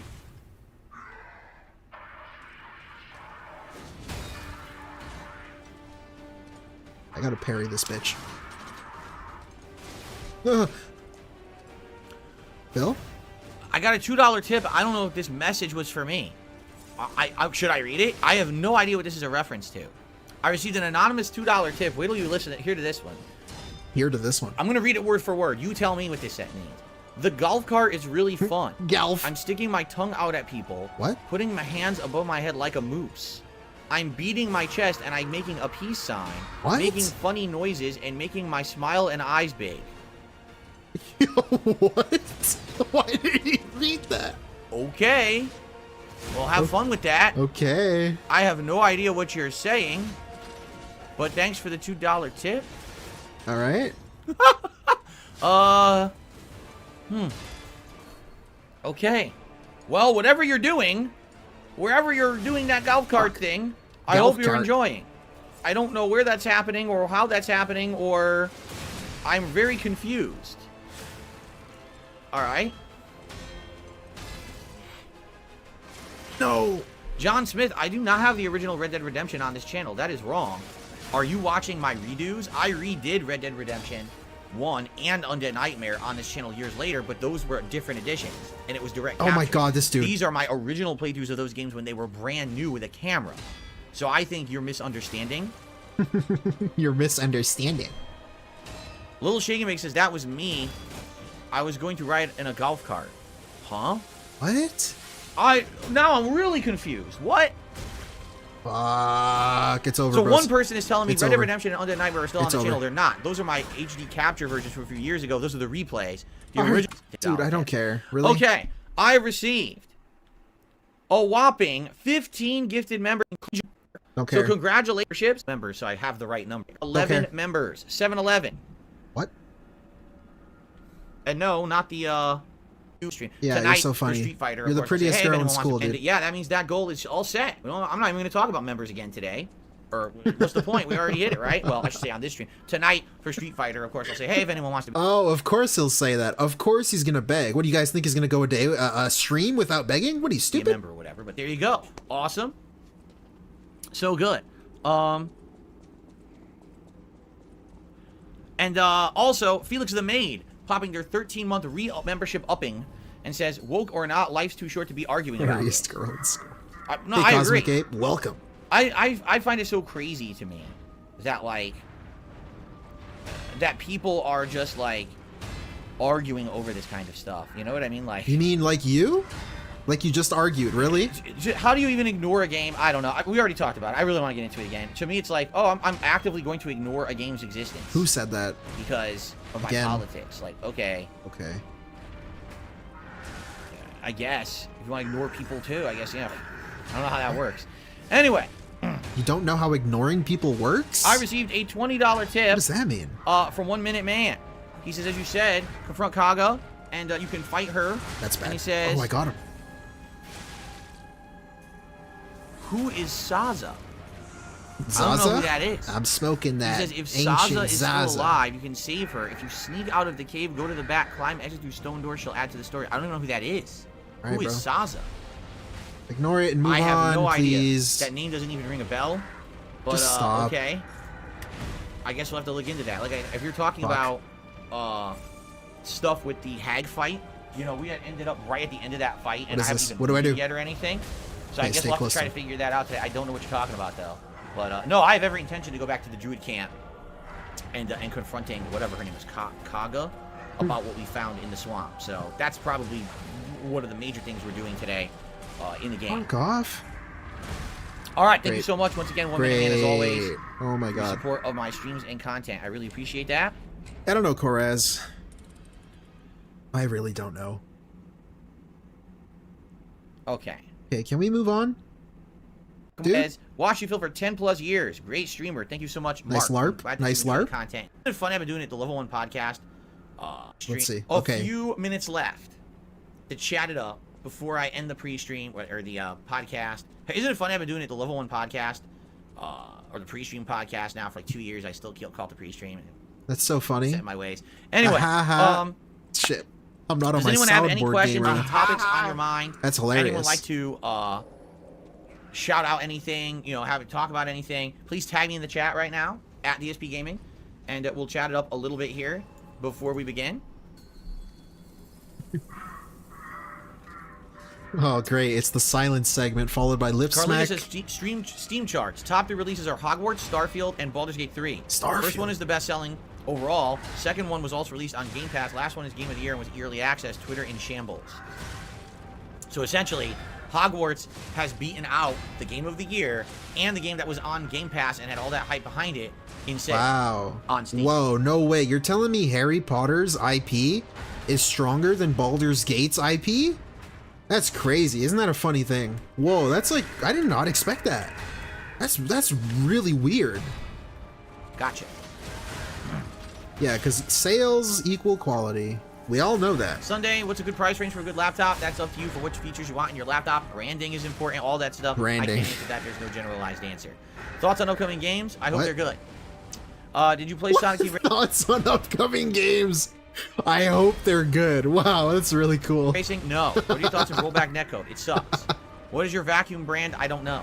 Would you ever play Mario Galaxy 2? I want to, but they haven't remade it for a modern console. Am I going to play Suicide Squad Kill the Justice League? I have absolutely no idea. I should have Kat do a top 10 games of Kat. I called her Kat. I'm really tired, I should have Kat do a top 10 games of the year and read them off in the chat. If Kat ever wants to come on stream, she's welcome for any reason. It's up to her. You should tell her that, not your stream. Yes, maybe someday. What's my most anticipated game of next year? Right now, it's Final Fantasy VII Rebirth. Iron Gulls has been watching for 10 years. Thanks for years of laughs. About Sunday, is it too late to retract a submission video and replace it with another? No, you have time to do that right now. You have time to do that still. Did Cat like The Last of Us 2? No. What's your favorite color? Don't have one. I like a few, like blue, red, are probably my 2 favorites. Fuck. There is a new year-end playlist command that we have in the chat. You type !year-end. There is a new playlist created by a fan and viewer. This playlist runs through hold on. He can't even answer what his favorite color is? And I died because of that. Great. I was lagging. Fuck. But anyways, like, he has to fence it on a color, my year-end series from 2009 until last year. 2009, 2010, 2011, 2012, 2013, 14, 15, 16, 17, 18, 19, 20, 21, and 22. All in a row. It includes Game of the Year. It includes disappointing games of the year. It includes any fan interaction. Those kind of things. Funniest moments, I think, are in there. It's all the year-end series. You can watch them now in a row in that playlist if you'd like to get hype for next week's year-end stuff. What about the racist moments? Every year up to now. Shout out to... Hey, can I play his racist moments video on stream without me getting in trouble? Have you guys ever seen that? That shit's wild. The person who made that playlist, I appreciate that very much. I hope people enjoy it, and I need to start talking about it. To get hype, right? Now's a good time to watch the legacy stuff. That shit's prepare for the crazy. New stuff, right? There you go. The only stuff missing is stuff that's not on YouTube. So, for example, my Game of the Years for 2010 is missing. It's one of the legacy media things. I think did I not find it on the hard drives? I think I did. That's some of the legacy media stuff that's missing because that was the year I uploaded everything to Blib TV, and the Blib TV stuff doesn't exist anymore, right? So okay, there you go. That's like the one that's missing. So do it. All right. Hey, Alien, welcome to the stream, by the way. Do I have a favorite regular in chat? No, I don't play favorites. What? Have a great week. Thank you to Roll. I appreciate that. I'm excited for PlayStation exclusives in 2024. Final Fantasy VII Rebirth, Tekken 8. Tekken 8 is PS exclusive? I didn't even know that. I thought it was cross-platform. Helldivers 2, Foam Stars, Rise of the Ronin, Stellar Blade. I feel like it's way too light on one player X. Huh? What? Final Fantasy VII Rebirth, yes. Tekken 8, yes. And Rise of the Ronin, yes. I really don't care about any of the other games. So half of the ones you mentioned, I'm pretty excited for. I had no idea that Tekken 8 was. This is his job, by the way. Are you sure about that? I don't think it is. I think it's cross-platform. How do you not know? When am I swapping Christmas stuff out? Right now, I'm leaving this for the whole week. Okay. Like get in Likely there, the first full week of January is when you're going to see the snow stop. You're going to see the Christmas decorations gone, and we'll have 4 straight weeks of actual. All right, can I kill this dude? You know, more New Year's themed stuff. But listen. It's the holiday season. It's winter. Listen. I'm keeping this stuff for the week. Look here. And then next week, you know, we'll swap it over. Okay. I'm getting greedy. I'm getting no, I'm not impatient. playing the finals. Oh, I wish you would play that. You should play that on stream.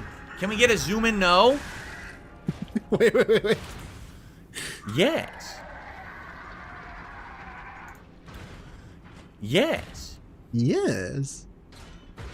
Shit. Now this is why I don't do it, because now I can't. There we go. Great. Old man fumbles with OBS. Oh shit! I didn't mean to do that. He's lying. Tekken 8 is on the Xbox systems and crossplay. That's what I thought. I'm pretty sure. it was.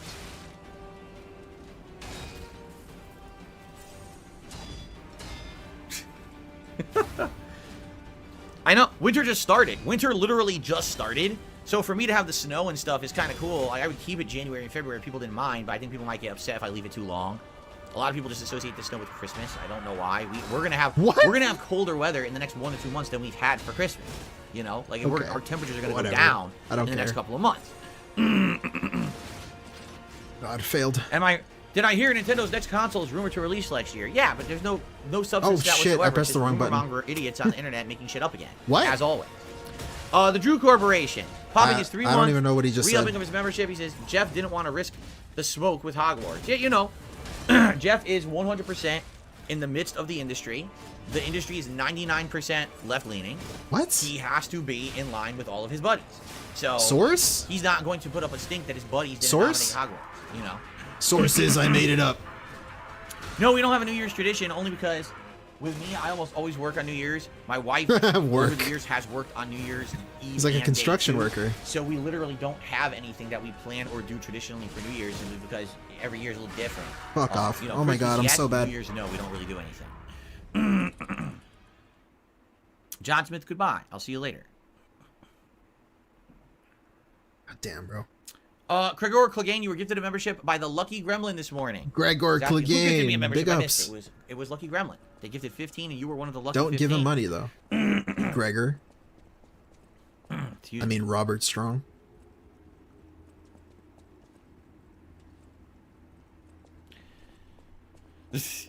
If I lean left when I lean in manual band, does that make me left leaning?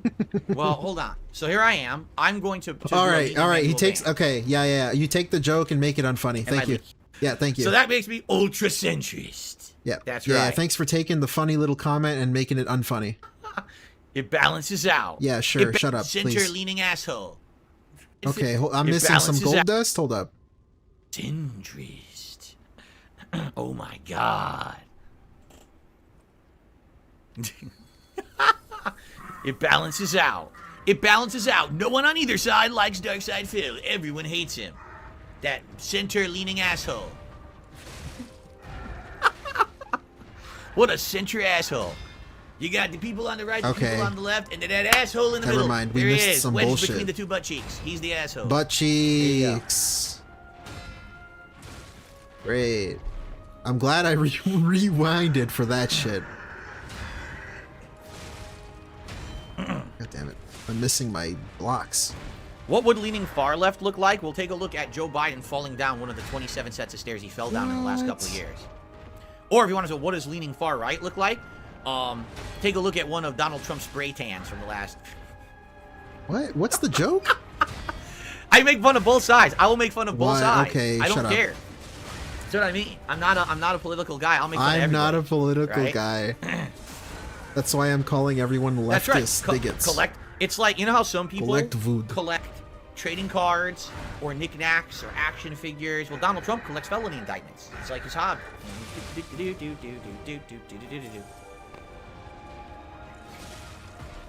Oh, that's the other one. No. Anyway, let's continue. Okay, I received a $1.30 tip Let's see here. Oh, shit. It's anonymous. Says, I'm proud of you for pioneering a new form of content with Baldur's Gate. Chat plays the game for you and holds your hand the entire time. That's the content people come to you for. There you go. Ben? You're welcome. In fact, I'm actually, you may not realize this, but I'm about to rebrand the whole channel. You know, fans play. Or what was it? Twitch plays Pokemon. So what would it be? Fans play Baldur's Gate 3? That's what we're going to do. We're going to change the whole thing. That's absolutely right.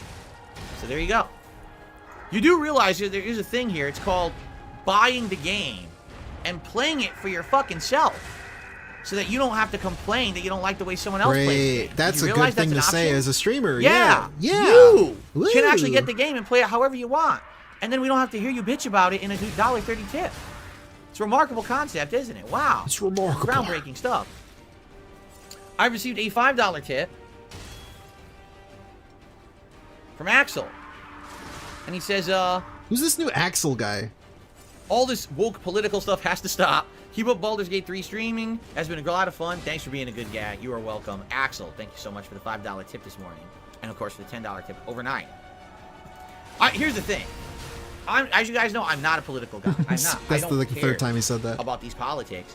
I just don't want them in games. I don't understand. The whole point of video games, and I keep telling you guys this, is that when you're playing a game, right? When I sit down right here in my office and I pick up this controller, right? Or I pick up this joystick, all right? It's because I want to escape reality. Oh my god, I want agree. to simulate reality. I want to escape it. That's why I'm playing a video game. What reality, bro? You don't go outside. That's why I'm not doing reality simulator or something. You know what I mean? So, if my entire reality, everywhere I go, oh my god, politics, politics, politics, politics, politics, politics, politics, everywhere I turn. Do you really think the next thing I want to do when I boot up the video game is politics, politics, politics, politics? But that's what... You don't go outside, bro. Can't separate the two. They have no ability in their mind to have that level of maturity or intelligence to say we will draw a line oh my god, to separate so that nothing has to keep permeating through each side, right? People just don't have that ability. I hate to say it. That's why I keep telling you guys, like everyone says to me, Phil, why don't you do politics? Because there are people right now watching this who, if I said, guys, 100% I'm this way or that way, I have this feeling, they will. I'm never watching Phil again. Fuck. Never, because he doesn't agree with me politically on this one issue. I can never watch his content ever again. There's tons of people I don't agree with.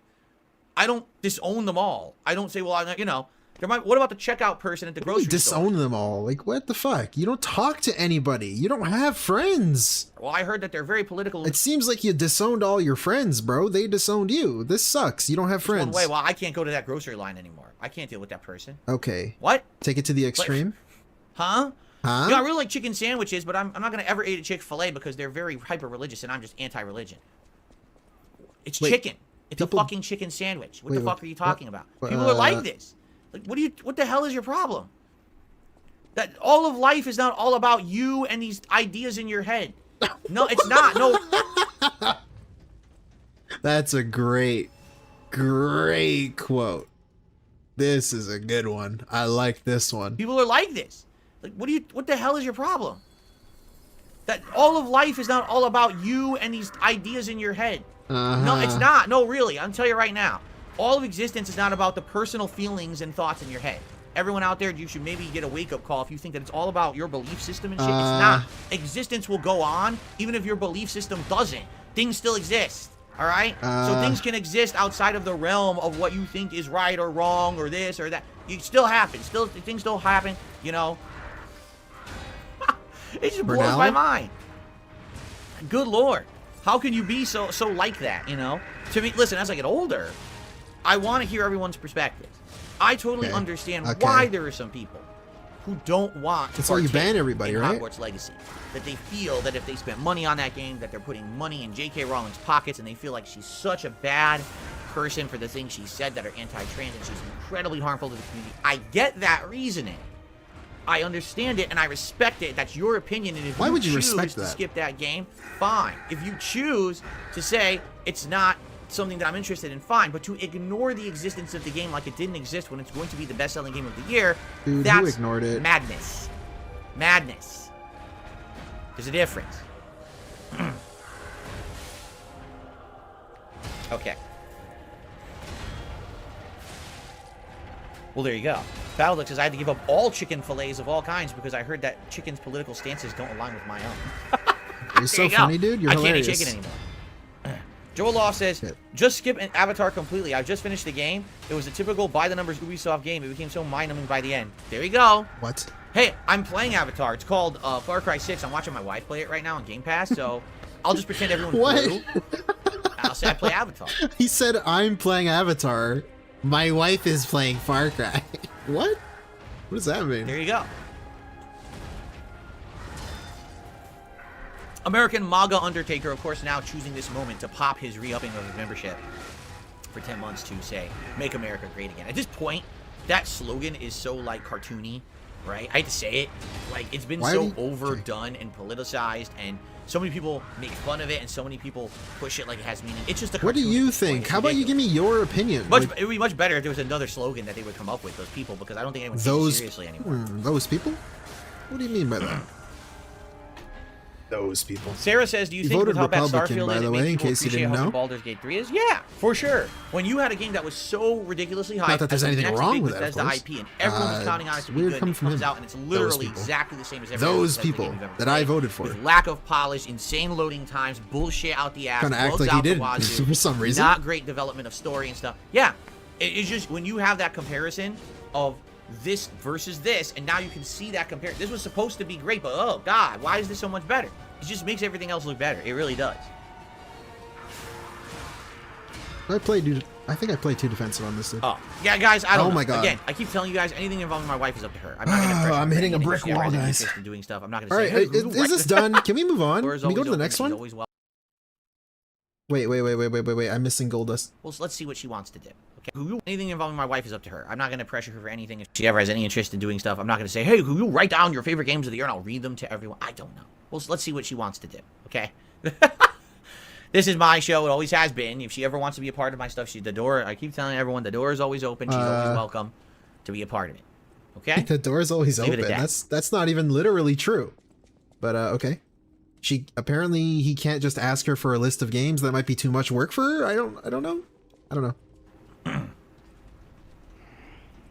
What's my favorite Soulsborne? I haven't played them all, so I don't know.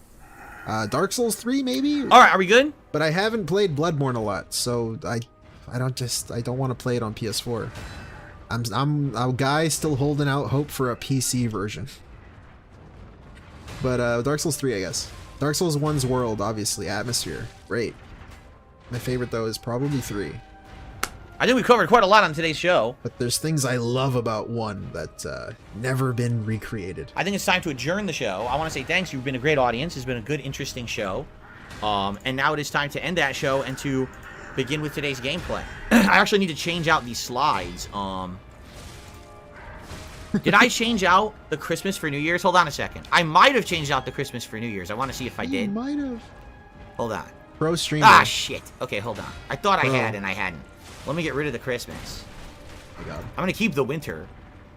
But I want to add the New Year picture that I've got here. I have 2 of them, actually, that I can add. And I just got to put them in order. Hold on. I'll do this on the fly before I forget, because if I don't do it, I'm going to forget and I'm not going to do it. On the fly. There's so much else shit going on. Alright, so let's do this. Here we go. Okay, let's let this run now. He's playing photos and shit. So, everyone, as the new year approaches, thank you so very much for tuning into DSP Gaming and the Level 1 podcast. As always, I am never partisan to anything. I see it for it is. I speak to it as it is, in my perspective, and you don't have to agree. As long as you enjoy, right? That's what it's all about. So thank you for watching. I'm excited for today's gameplay. I hope that you'll join me and stick around if you can, if you're on stream, and if you're not, if you watch on demand, that would be sweet of you as well to check out the stuff. Baldur's Gate 3 particularly. I'm going to have to switch the video while I'm in a fight. And tomorrow, I'm sure we'll be talking all about how it went, plus anything else going on in the landscape of gaming. Thank you all. Great show today. See you tomorrow. Peace out. All right. Got that fixed now. Cool. So now let us... Nice. Jump over to our gameplay Okay, screen. I can switch the video now. He's done. Guys, we got another one. And then we're not done. We're going to check out, obviously, the Street Fighter shit, because he went hog wild. And welcome to the Level 1 podcast. Today is Saturday, the 30th of December, 2023. So this was yesterday, if you're just wondering. Got about a day and a half left in this year until we leave it behind like a fart in the wind. Oh my and God. we move on to Instantly better smelling pastures. What an amazing analogy I just made. I hope that you're all doing well. I hope that you're all having a great weekend as we are essentially getting into a big week here of streaming for me, because I'm trying to wrap up multiple games, and today very much is that. I'm doing good, dude. Both games that I'm playing on stream today, we're right in the end of them, which is a great thing. You know, these have been playthroughs that have been going on now for over a month. You know, both of them I started either like late November, early December, and have been great playthroughs. Both Robocop and Like a Dragon Gaiden have been what I've considered my chill playthrough games. Bitch. To break up crazy hectic games or things that are more stressful or rage-inducing. These have been the games that have kind of made it more relaxing in between those times, and I really enjoyed them, but they are going on quite long. I mean, both playthroughs at this point are 20 hours or longer, roughly, and so it'll be good to finally head into the final content of these games and see what these games have to offer at the end, right? Also, today on the show, we got a big news story to cover. Ladies and gentlemen, it is official. What's he doing? Oh. Bobby Kotick, the very long-time CEO of Activision Blizzard, is gone officially. He's out the door. And I want to talk about that a little bit because a lot of people don't seem to fully maybe understand the ramifications. So he's going to talk about the CEO, dude? What's he going to say? Bobby Kotick is or was, and they don't know what kind of impact he had on the company. Right. This is a guy who, to some, was a serious hero, a man who championed change and or movements of this company that allowed them to be the dynamo that they are. And to others, this guy was a heinous villain who didn't care anything. Can I just say, do I have your permission? Can I just say, I hate when he does this. When he's about to talk about something, and then he provides, like, both sides. Like, dude, I'm just here for you, right? I'm supposed to be here for your takes, your opinion, your talk. It's your podcast. Why the fuck are you telling me what other people think? It's fucking annoying. That's like if I'm like, some people like DSP, but some people do not like him. But, you know, one side of the fence is like, oh, he did some heinous things. He did some really bad things. The other side's like, oh, he's just a chill guy. It's fucking annoying. It's terrible. For his employees or the internal culture of the company, as long as it made profits and appeased the shareholders. So this guy was a big polarizing figure within the company. And now that he's gone, you got to wonder, like, what changes will happen to said company in the future as a result of him being, you know, moving on. So we'll discuss this on the show in the news segment. Moving on. Admittedly, outside of that, there's not much else to talk about. I would like to do a brief recap of what happened yesterday on my streams, because I felt one stream went really well and one stream not so much. And talk about the future. You know, again, the year-end series are coming right around the corner next week. And by the way, this morning I was brainstorming what could I do with my background here for the next month, because I have now had this Christmas-themed background for quite some time. By the way, my chat froze. There we go, just unfroze. I've had this up since before, well, it was right before Thanksgiving, so it's been up for over a month. And I love the holidays, I love the winter vibes and the Christmas spirit. But at some point, we gotta say, okay, it's time to move on, whether it's like January 1st, this Monday, or maybe I just wait until the next full week, which would start on Friday. This stuff will go away, the snow will go away, and we will move back to a regular rotating setup. I will say this, I want to thank you all. Why? Because this last year has been great. If you haven't noticed all the improvements, you know, first a new camera, new backlighting, new setups, and things that I've been decorating this office with that look nice and gaming related. In fact, I used to get so many requests for a green screen. All the time, people would be like, Phil, your setup looks terrible. Get a green screen. Your lighting's bad. It still does. Your camera's fuzzy. If you had a green screen, at least it would just be you in front of the game, right? But since I made these changes just about a year ago, and it was a slow change because first... What's he going to say? Since he made the changes, everybody loves it? Bro, it's still shit. I'm not going to lie, it's pretty bad. For a pro streamer, it's pathetic. It was the camera, then it was the background lighting, then it was the setup of the background, and then after that, I had to figure out the coloring, because actually the coloring was all screwed up until like March. And then March of this year, I got it right, and now I look like a human, and everyone's like, oh my god, like this is like way better than what we used to do, right? A human? So I just want to thank you all, because the slow improvements via your feedback and input make this stuff better. And this year, every month I made an effort to make this background look a little different. You know, I have all these artworks that are all from the back in the day over 10 years ago when I used to be prominent on YouTube. And I used to go to conventions, and I had tons of money to blow. So I would just go right to the artist's alley of whatever convention I was at, and I'd be like, I like that one, I like that one, I like that one. Let's take them home. And it would be hundreds and hundreds of dollars. I didn't care. I felt like it's going to a good cause. It's supporting artists, right? And then I would have these hanging in the background of my condo, sometimes in shots or during projects and stuff that I was doing. But then for a while, they just sat in storage. They literally sat in my closet or whatever. Then I took them out and I hung them in my hallway. But for the most part, these pieces of art remained hidden from the public eye for a decade. Yeah, pretty much. And then all of a sudden, I had the idea over the course of the last year. Why is he telling us like a recap? Let's show this awesome artwork to the public. Why am I hiding this when it looks so nice and it would look great on camera, right? Why would I hide this from the public? I don't know why I did. I just didn't really think about it, right? So now that we've got the opportunity and a way to showcase this stuff, it's been really neat. You know, just think 2 Mega Man pictures. There's the Super Mario Brothers 1, the ginormous Super Mario Brothers 3 that I had in the month of April. The giant one's orange, yellowish. It's like huge and barely fits on camera.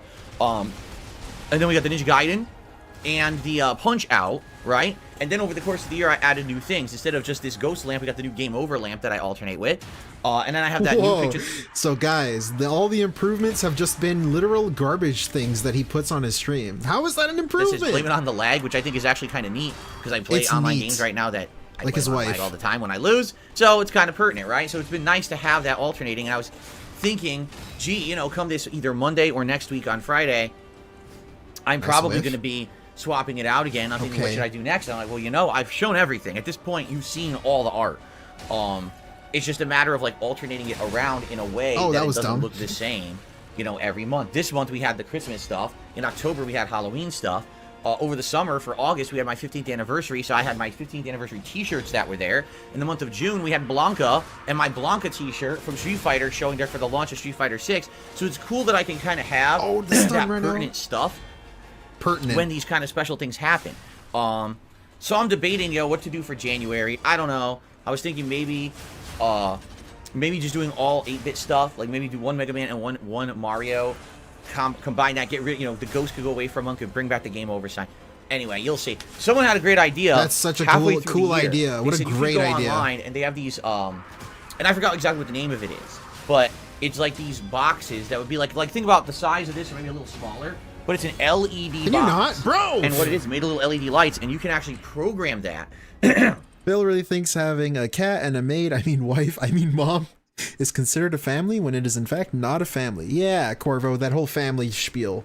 The way he talks about Jasper just makes it sound like he has a kid. If you actually didn't know, you would think he had a kid. Just the weird, specific way he talks about him. Yeah, I've heard Tevin say that before, so shoutouts to Tevin. With like a computer, so like I could probably not my desktop, because my desktop's so outdated, but maybe like with my mini PC or my laptop, you could program it. You can't go to sleep, Archimedits? Well, welcome to the stream. I hope you have a good time. We're listening to the pre-stream of today, and I am currently dying in Lies of P a lot, and I'm okay.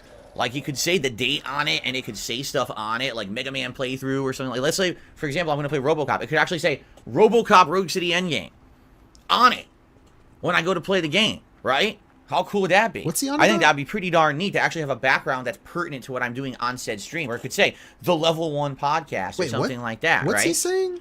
Rogue City Endgame or something like. Let's say, for example, I'm going to play Robocop on my PC or my laptop. You could program it to say stuff. Oh, he wants to get a little LED display that can say certain things. Okay. Pretty cool. Pretty cool. Yeah, that would be awesome. In addition, another thing that I'm thinking about is, as we talked about yesterday for the new year, the possibility of bringing back lost media. And that's one of the commitments I want to make to you guys, that in some way, the lost media content of mine that is not on the internet right now in any kind of coherent... Little nitpick, he said lost media content. Why'd you have to throw in the word content in there? Lost media would have been enough, dude. Come on. And I'm dying again. Rank capacity, because I'm sure there's some people who ripped it or whatever, but it's not officially anywhere easy to find. And I'm talking about my Final Fantasy 13 playthrough, my Red Dead Redemption 1 original playthrough, the original Undead Nightmare co-op playthrough, the Suicide Kings online co-op gameplay, and LA Noir's original playthrough. All those from way back in the day, over 10 years ago, that are lost to time because those channels were deleted from YouTube. I have all of that, plus boy. a few additional things as well, like lost vlogs and a few lost gameplay elements that I never uploaded. Lost of vlogs? What's he talking about? And yesterday we talked about this on the show. Oh, right. That I'd like to try to commit to you guys that in some way, shape, or form, I'll have that for you on the internet in this coming year to check out. Now, I know a lot of people won't care, but there's been demand for the old lost content for a long time.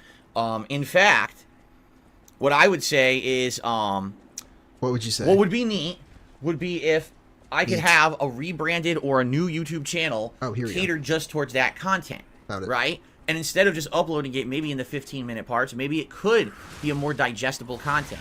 You know, instead of 10-minute videos, 30-minute videos. Each one actually has a thumbnail, right? Like 5 hours. It's in a playlist. Maybe it has a title that actually is appropriate to the content in that video rather than it just being part 1, part 5, part 10, because that's how the playthroughs were back then. There was none of that descriptive content, nor no thumbnails, nothing on anything, right?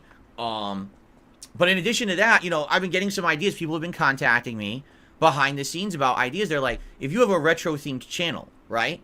What you could do is time, and again, you can maybe go... Yeah, I opened the safe and ran away because I was going to die. I'm going to go back for it, hopefully, if I remember. Back there and just do like a random vlog or do like a random video about what was it like back in the day being a YouTuber? What were the major differences between YouTube of yesteryear versus YouTube of today? You know, what were the practices that you used when you created content? What was common? What was popular back then versus now that's different? You know, talking about my early life, you know, back then in my late 20s, being kind of a weird guy, just putting a camera in front of the TV, traveling around, going to conventions and what it was like. You know what I mean? Guy. And that could be pretty cool because it would all tie into the old content that I'm uploading on that channel. So it wouldn't just be a few old playthroughs, but it also would have other retro style stuff on there, right? Maybe I could go back and do a series of reacts to like old vlogs and things. Like I go back and watch my old vlogs about me going to conventions and or stuff like that and just react to it, you know? And that could be the theme of the channel. I've been around for 15 years. Not necessarily that's content that people would want to see on a modern channel, but on an older channel where the whole theme is throwback Phil, because he's been around for so long. For the longtime fans, it could be like a love letter to those who've watched that content for 15 years and say, here's pure fan service for you, right? So I like the idea. The question is how to implement it without taking so much time away from my other stuff that I'm already doing. Because any time that I put towards that kind of content means taking time away from making new content. You see? And that's been my challenge this year with the React channel. Is that my original idea for the React channel was not only once a week DSP versus the internet, the React show that I do now to clips, but doing long-form reacts. And I love doing the long-form reacts. You know, we did a bunch of them earlier this year, to the Pro Jared documentary, to the Second Winter Redemption documentary, to the Internet Historian YouTube channel, and a few others as well. Yeah, I don't know. I don't see this like retro style thing lasting because he has no incentive to do it. He's not gonna do it for free. What are you, time crazy? Away from me doing gameplay, and people started to complain that the gameplay was suffering. It was taking too long for me to get through playthroughs, and they know me for gameplay. Why I have 2 days a week where there's no gameplay, right? And only 4 days a week where it's gameplay, and people were upset. Oh, that's cool. So I think it's all about finding that balance between. But I am strongly considering starting in the next couple of weeks to thinking about rebranding or a new channel. I got to figure this out. I really have to think about I parried, I swear. how it would work. I was parrying. Basically start finding a way to upload the old content. You know, busting out those hard drives out of the closet, beginning to get that stuff he's still on this uploaded, and seeing how long it takes too, because that's another thing. Like I can easily just have it upload overnight, but I don't know how long it's going to take. Those video files are huge. Oh you know? My God. So there's a lot to think about. Like, I don't understand why he's setting this up as like something potentially he can do in the future. Maybe. It's like, if you just wanted to upload your old videos, why don't you just start uploading your old videos? Why are you even talking about it in this weird way? Like, why are you hyping up a potential uploading of old videos? Just do it. If you're going to do it, like, don't talk about it. I'm definitely interested in doing that, since people have been asking for ages, and if people are buying in that they're going to at least check it out. I'm not saying I'm expecting thousands of views on those videos. I'm expecting like a couple hundred. You know what I'm saying? But at least so that content isn't lost media forever, and people can enjoy those playthroughs, you know, slowly over time. You know, what if I were ever to go back and redo my Final Fantasy 13 playthrough? I've already redone LA Noire and Red Dead Redemption. So maybe you could do like a then versus now comparison, right? Taking the content from the old playthrough versus the new playthrough, do side-by-side comparison. Look how the difference was, you know, and the commentary style and everything. It's all fascinating stuff. Yeah, we get to see how much worse it got. That's what we're going to see. I just don't know how much of an audience that stuff would appeal to. You know what I'm saying? Anyway, this is all stuff to expect coming up in the new year. Definitely the background change is happening this week coming up, and then after that I gotta start thinking and working on this kind of retro throwback idea of the lost media and go from there. This is just a few of the things coming, by the way. As I've told you guys yesterday on the podcast, I have some interesting ideas and or projects in the works. I'm not ready to reveal them all to you right now. Like I said, I'm the kind of guy that I don't want to spoil or tease too much, because that's like gets so much anticipation building, and then if you don't deliver on that anticipation, then it's disappointing, right? So I'm not even going to tell you about the other stuff, but there are other things in process that are being worked on right now, and I'm going to see how that goes, how it happens, and I think it's going to be exciting stuff, and some of the stuff you guys have wanted for ages. So we'll see. All right, but did I really carry all that? All right, that's what I'm going to say. We'll see about that. Anyway, so. Oh, and by the way, because some people have said, what about the original Dark Side Phil channel? I'm just going to tell you guys right now, I'm never touching that channel. That channel, I want it to just be as it is. It's an archive. As like a historical archive of my original time on YouTube, and that's it. And you might say, well, why don't you put the content there? I just don't want to mess with it. You got to understand something. That channel is not monetized or whatever. It can't be. That content that I made back then frequently had music and artwork and things in it that were copywritten. So that was because that was before the era you could even monetize content on YouTube that was gameplay related. So I don't want to mess with it at all, because imagine now I start to upload content, but now I'd like to monetize that. Oh, you can't because there's this and that, and you know, it's not worth it. I literally want to leave that channel completely alone and just let it be there as an archive of content forever. Oh, whoops, that was and by the way, don't worry, because remember, if anything ever did happen to that channel, I have all the videos. We confirmed that. Oops, I literally confirmed when we went through those hard drives last year. They're all there. So if that channel ever did have something bad happen to it, I could re-upload elsewhere. I just don't want to have to do that. I'd prefer to just have that channel stay there forever. You know what I mean? Anyway, so anyway, let's continue. So, guys, let's talk about yesterday's streams. First of all, Baldur's Gate 3 yesterday went really well again. This time around, I left the Underdark, and we had gone to the Hag's Swamp last stream before and done all the swamp content and even beat the Hag in her boss fight. Great. So yesterday we completed that quest line and got an outcome for I forgot her name, Marina or something like that, whatever her name is. We got an outcome for her. I want to skip this, but I can't. Then we continued back to the Druid Village and had a big showdown at the Druid Village with the information we had uncovered in the swamp regarding the Shadow Druids. Then after that, we went towards and entered the Goblin Camp, and that was fun. So there was just a lot going on plot-wise, and it's funny because I get to the Goblin Camp and all the enemies are level 2. And I'm like, huh? People are like, yeah, technically, for those who kind of steamroll the game, they just follow the quest markers. They don't explore like I did. Like I completely. Oh yeah, most people. Hey, again, I am the main character. Most people don't actually play the way I play because I'm so cool. I'm just that different. I'm built different. Things to check out, but most people kind of just follow the quest markers around. Can you not? And the enemies are kind of scaled in order of the questing. So we're getting to the Goblin Camp, and they're level 2. I'm level 4. It's like, well, this isn't very challenging, right? There's not much you can do about that. But I had a good time still. The plot advancing and everything was great. Fully, you know, entertaining and great stream, great support. Everything was amazing. Last night's Street Fighter stream, Friday Night Fights, was the return to Lily. I don't care. Oh, is he going to talk about how angry he got? 2.5 months ago. Hold on. Was the last time that I had actually touched the character.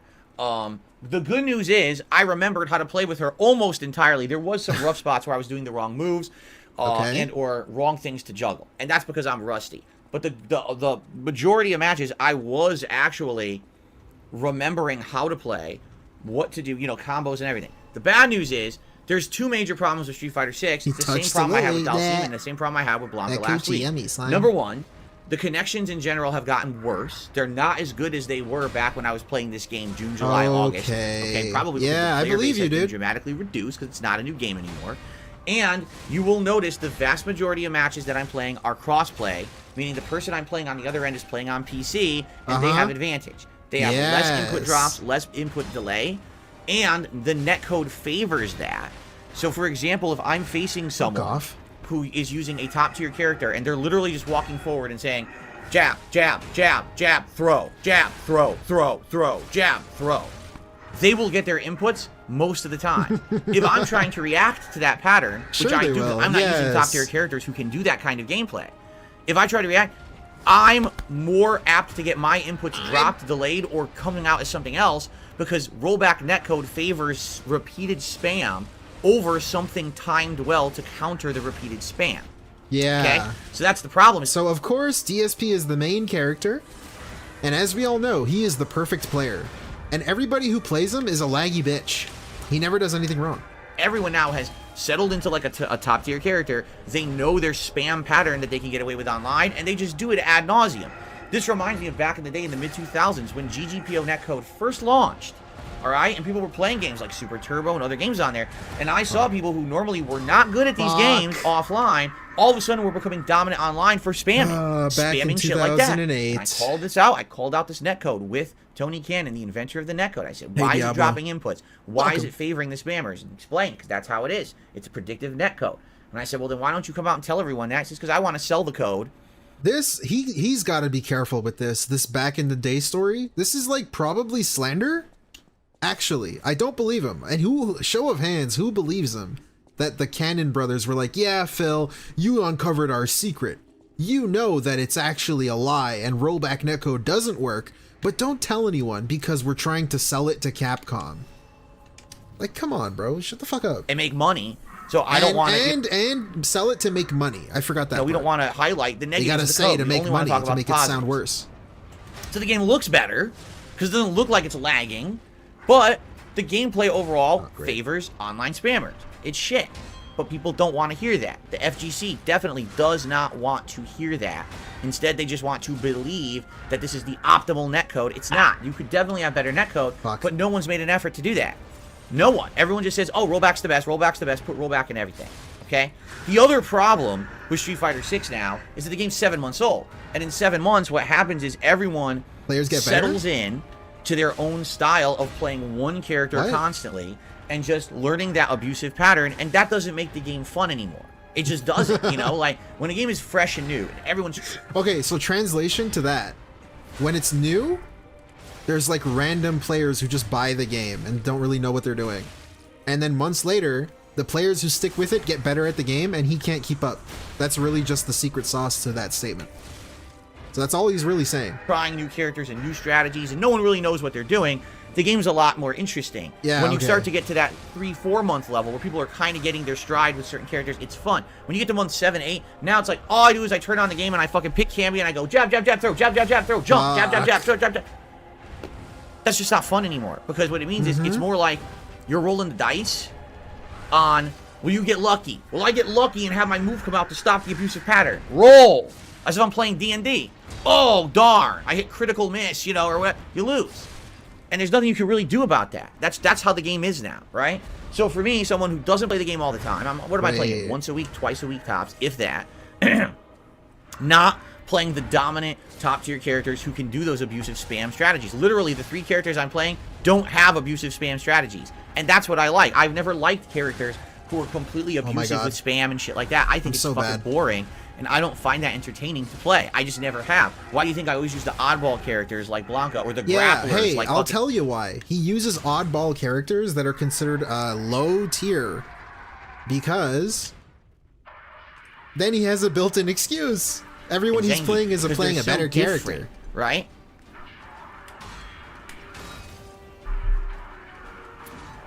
So, did I have fun last night? I did. Because some of the matches with Lily, I had a great time. You know, I'm beating top tier players with low tier Lily. But overall, I lost way more than I won. I think the stats were like, I only won like 21, 22 matches, and I lost like 35 or something. That's awful. But there's nothing I can do about that.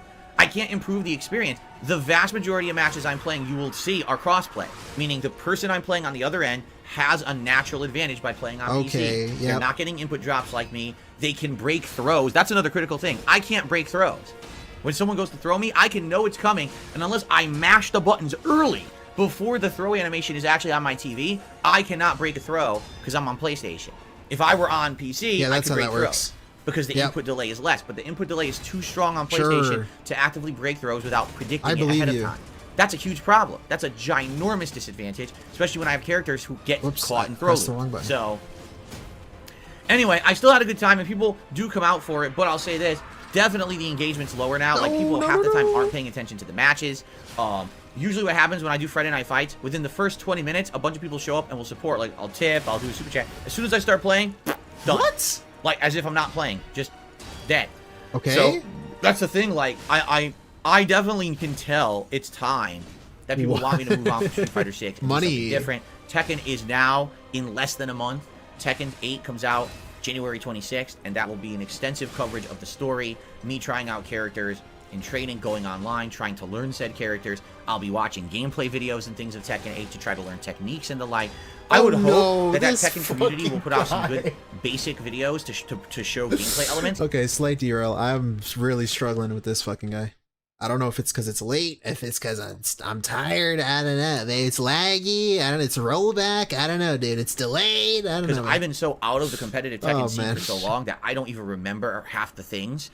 So to actually watch some basic videos on like how to parry. I don't even remember how to parry in that game. Isn't it like you tap down forward perfectly timed with a move and it like pushes the move away and then you can get a counter hit or something like that? See what I mean? Like, I don't even know. I haven't played it in so dang long that I would have to figure this out. And it'll probably take a while, but I would like to at least give it a shot and see how it goes. I gotta say, I have no clue why he even wants to bother playing Tekken. Other than day one views, obviously. Like, I know why he's gonna play it, but I mean, it's not gonna be interesting to watch at all because he's not gonna really care. He's not gonna take it seriously. He's just gonna complain, and it's not gonna be interesting. I don't know. But it's another fighting game to watch him play, so it's funny, I guess. Alright, but I think that will take over for Street Fighter for a bit, and then after that, whether I continue to play Tekken, or we go back to Street Fighter, or we start with Fightcade, old school retro stuff, I do think that the future of fighting games is bright here on DSP Gaming. It's just a matter of the future's uncertain. We don't know what we're going to be doing. I tell you this, it ain't going to be full-time Street Fighter 6 at this rate, with how the game has essentially degraded in the last few months. I really don't feel like doing anything like that, you know? So anyway, so that was all yesterday. All right, let's talk quickly about the schedule for the week. Today, it's going to be end game of Robocop Rogue City. We are in the midst of an action-packed mission, and from what I'm being told, there's like 9 story missions left. What you have to remember about Robocop is that frequently you'll be doing a story mission, and all of a sudden, right in the middle of story, you get another story mission that continues on. So it'll be like, investigate the warehouse. You get to the warehouse, then all of a sudden, okay, follow the criminal. Well, that's mission 2. You see? Like, these are different mission objectives. So if there's 9 mission objectives left in the game, today we'll probably get pretty far, but the question is, will we beat it? And that I can't answer. I don't know if we're going to beat the game today or not. Probably not, I would think. From people who played the game, they're like 2, maybe even 3 streams, depending. So let's see. I'm in no rush. If we get far enough in Robocop today that it looks like, oh, if we just do a quick night stream, we'll beat it, then I want to beat it on Sunday night, just to have the playthrough done, and we can move on to other things. But if it's going to take another major stream, then we'll just do this as the daytime stream on Tuesday and give it the time it needs. And even if we don't finish it then, we can always do another daytime stream next week. Don't worry. I'm going to give Robocop the time it needs. I know that we haven't played it for a week because of the holiday.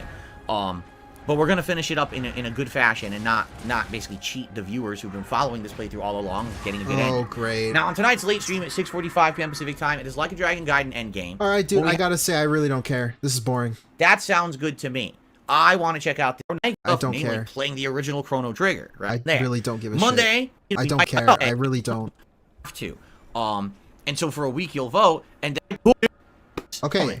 We're at the news segment, so let's see what he has to say today. Everyone's favorite segment, ladies and gentlemen. It is time for DSP News, and today it is the talk about the removal. Is that the right word for it? I don't think so. Robocop. The moving on, I don't know, the sunsetting of Bobby Kotick as the CEO of Activision Blizzard. And let's talk a little bit about this. For those who don't know, Bobby Kotick's been the CEO of Activision Blizzard for quite some time. So for those who really would like to look at this and say, oh, we hate this guy because of this reason, and this reason. For as much as you can basically say that, you could also look at Bobby Kotick and say, well, technically, he's actually responsible for this good thing, and this good thing. For example, a lot of people actually say that he was one of the champions spearheading the original creation of Overwatch in 2016. Oh, yeah, great. Were like, yeah, that's another reason to hate him, bro. What the fuck do I care? Fuck Overwatch. Get the fuck out of here. That's coming from someone who loved Overwatch. I fucking hate it. It sucks, bro. Thank you, Bobby. We don't think that Overwatch will work. It's a first-person shooter. We don't make sexual first-person shooters, right? We're known for top-down strategy games. We're known for don't take that out variations of on context. that formula, you know, so you're talking Warcraft, you're talking Diablo. We're also known for MMOs now because of World of Warcraft, right? You know, we're known for first-person shooters in Call of Duty, the biggest game of almost pretty much every single year. Why on earth would we make a team-based first-person shooter with more cartoony characters similar to, say, Team Fortress? How is that going to work? And you know the weird... Yeah, similar to Team Fortress. You know that niche game, Team Fortress? Yeah, that's very niche. It never succeeds. Part about that, when you really think about it, is that it probably shouldn't have worked. There were other companies that tried the exact same idea. Other companies equals 1, by the way. He's just talking about 2K, Gearbox. 1. That same year that Overwatch came out in 2016, yeah, also Battleborn came out. Battleborn! And that game was a tremendous failure and flop. Sorry, soundboard's unavailable. No one played it. It just came out and it died within a year. It was already offline. Servers were disconnected. So for every time that you have someone who has a crazy idea and says maybe it'll work, there's a ton of companies that try the same thing and it doesn't work, right? So when you look at the situation, Bobby Kotick, for the fact that he was the CEO of Activision Blizzard for so long, he must have been doing something right. Right? There's no way that someone would be in charge of a company for that long, making horrendous choices and would still be in power. Brunel Productions? For example, what? Take a look at the guy who did the launch of Xbox One. Right? I'm trying to remember his name right now. I'm sure a bunch of people are now going to flood the chat with the guy who launched Xbox One, the guy who said, oh, if you don't have an internet connection, we have a console for you. It's the Xbox 360. Oh, we don't want... Oh, Don Matrick. I just remembered his name. Don Matrick. Yeah, right? I remembered it. This guy was in charge of Xbox for a while. He launches the Xbox One. It tanks, and he's out of there. You know, and it's funny because Microsoft didn't act like they fired him. They absolutely forced him out, and he got his ass tossed out, you know, because then they had to try to recover from that. Bobby Kotick doesn't really have a Don Matrick track record. You know, if he did, and he was the CEO for as long as he was, I think everyone would be like, what the hell's going on at this company? Fuck. How could you leave this guy in charge? You have to understand that under Don Matrick's tenure as the CEO, this company became the #1 company in the world for first-person shooters. Call of Duty became the most prominent first-person shooter ever, dude, and continued to hold that spot against heavy opposition. You know, you had your Battlefield and the Battlefield spin-offs. You had variations of Halo and games like that. You even had the co-op games that, when Battle Royale, right, got humongous. What? Call of Duty still held its own. This dude's fucking stupid. I don't know. Didn't Call of Duty exist before, like, all those franchises? Except maybe Battlefield? But I think that even came after. Wasn't Call of Duty literally first? I don't know. Whatever. This dude is awesome. What a cool news segment. I love the news segment that I can't trust anything this dude says. Even factual information. That's really cool. And then it implemented its own battle royale with Black Ops 4 Blackout and then later on Warzone. Okay. Right. But still, it's like, oh, there's Battlefield and Call of Duty. So, I mean, there's only 2. It's not like he said there's a heavy competition. It's like, no, dude, things were different back then. Right? Right? So obviously, this guy knew some stuff, you know? Take a look at other games that, you know, admittedly, you would think a game like World of Warcraft, right? That became completely outdated. And there were so many other MMOs that have come out during this last 10 to 15 years. And you would think that World of Warcraft would have faded into obscurity. Does he think Bobby Kotick is, like, the responsible for that? I don't, whatever. I really don't give a shit. Maybe never been talked about. Or, no! World of Warcraft persists. There's still expansions. The game still has a vibrant community. It's certainly not the biggest community for MMO, but it still continues to be successful. Okay. And as much as you can criticize that Diablo 3 and now Diablo 4 just don't hold a candle to the original 2, they still were sales dynamos that sold a ton of copies and made this company a bunch of money. Make it, though. And the expansions continue to roll out and sell, right? I don't get it. So even though you look at this guy negatively and be like, well, you know, what about all the drama shit? The guy's doing the right thing. And you might say, well, I don't really get it because what about all the negatives, right? Let's focus on the negatives, but then let's overall focus on why he was there for so long. What about all the negatives under Bobby Kotick, right? So number one, the entire culture of Activision Blizzard being overworked, underpaid, underutilized, under-rewarded, right? Everyone in the company kind of collectively agrees this guy didn't really value the employees. He basically treated them like a cog in a machine. right? Work your ass off. The whole grind culture, the whole, crunch culture. That was mandatory at Activision Blizzard. These games were always like that, and there was nothing you could really do about it. You just deal with it or you don't work there, right? Like, that was part of it. Right? In addition, all the cultural stuff that apparently happened. I wonder what the grind set is at fucking Burnell Productions. Under him. Apparently, I've used this reference before, and a lot of people don't get it. A lot of people said that Activision Blizzard under Bobby Kotick became a good old boys club. What? What does that mean? It means that there's an upper echelon of people in the company that sounds like Burnell Productions, dude. They're basically it's like almost a fraternity. They're in charge. They're the ones who are kind of testing everyone under them constantly for loyalty. They'll do whatever they want. They'll treat them however they want. They're untouchable, and don't ever say or do anything negative to them. I mean, take a look at some of the stuff that's been uncovered over this guy's tenure. They were going to gaming conventions, and they would rent a hotel room, and they would have a picture of Bill Cosby in the hotel room and call it the Cosby Room, and make jokes about how Bill Cosby sexually abused women by drugging them, and then make jokes about having women in that room, and there's rumors that exactly happened. They would bring women into the room and essentially have their way with them. Damn, bro. Wow, that's something great for a CEO to know about and be involved with, isn't it? There were reports of people being abused at the company, both emotionally and even sexually. And there's lawsuits. In fact, they just settled a giant lawsuit this last couple of weeks ago that was ongoing for years about mistreatment of employees internally. Now, you don't know the outcome of the details because it's all been sealed. It won't be public record. I mean, I guess maybe at least for a while. I don't know how the law works. But yeah, they settled. I don't know how the law works. Paid a ton, millions and millions of dollars to employees for mistreatment. Do you think they would do that if it was all a lie? Of course not, right? Fuck! And I mean, just case in point. I keep dying there. That same spot. I keep fucking dying. God damn it. Let's take a look at Call of Duty Modern Warfare 3. All right, let's take a look. That just came out a month and a half, 2 months ago. Okay. The game is literally Modern Warfare 2. Whoa. With a skin put over it. And new maps that aren't new maps. They're just throwback maps to the original Modern Warfare 2 from 2009. Minimal effort. It's exactly the same netcode with exactly the same problems. The skill-based matchmaking has the exact same problems. It has all these problems online. The game just isn't very good. It has problems? Still the best-selling And it has problems. And it has problems, in case you didn't hear me the first 2 times. It also has problems. FPS of the year, right? But the game's just not very good. And when you analyze it on paper, how did we get to this point? The answer is simple. Even the devs have admitted it. We were given about a year to a year and a half to make this game. We weren't given a full dev cycle to make this game. We were told to rush it. Even though we knew that it wasn't that good, we were told to pump it out and rush it for profits. We don't want to make a bad game. We're just forced to. Guess who's in charge of those decisions? Bobby Kotick. He's the one who is the CEO. He's green stamps or red stamps things. And is the one who says yes or no ultimately. So I want you to think about this.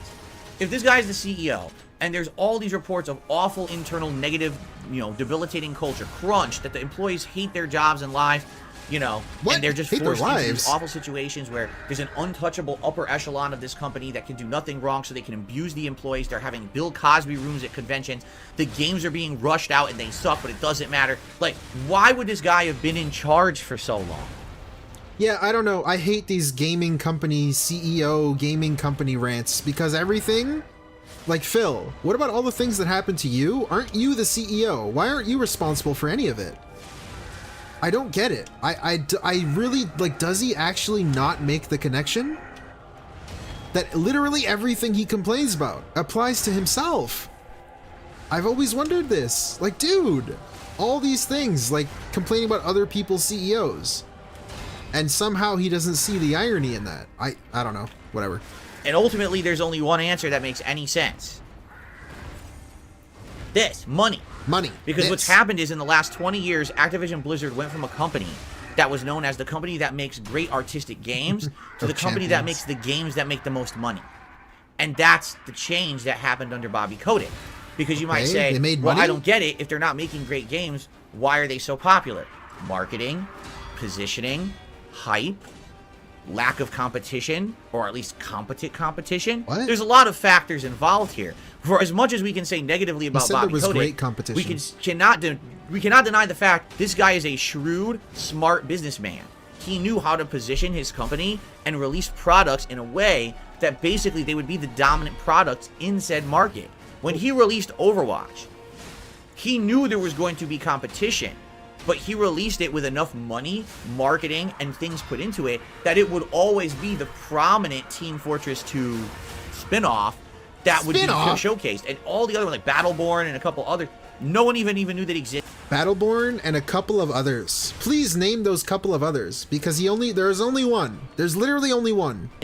They just got swept right under the rug, because when you heard Activision Blizzard was making a game like that, that's all you heard of, so Overwatch becomes dominant and prominent, right? That's Bobby Kotick. That's what he was good at. What? You understand?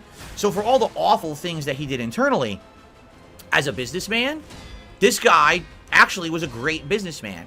And you might say, well, I don't get it, because if there's so many complaints against things going on in the company, how could he remain in power? Weren't there lawsuits out the ass? Yes, there were lawsuits out the ass. That's what they just settled.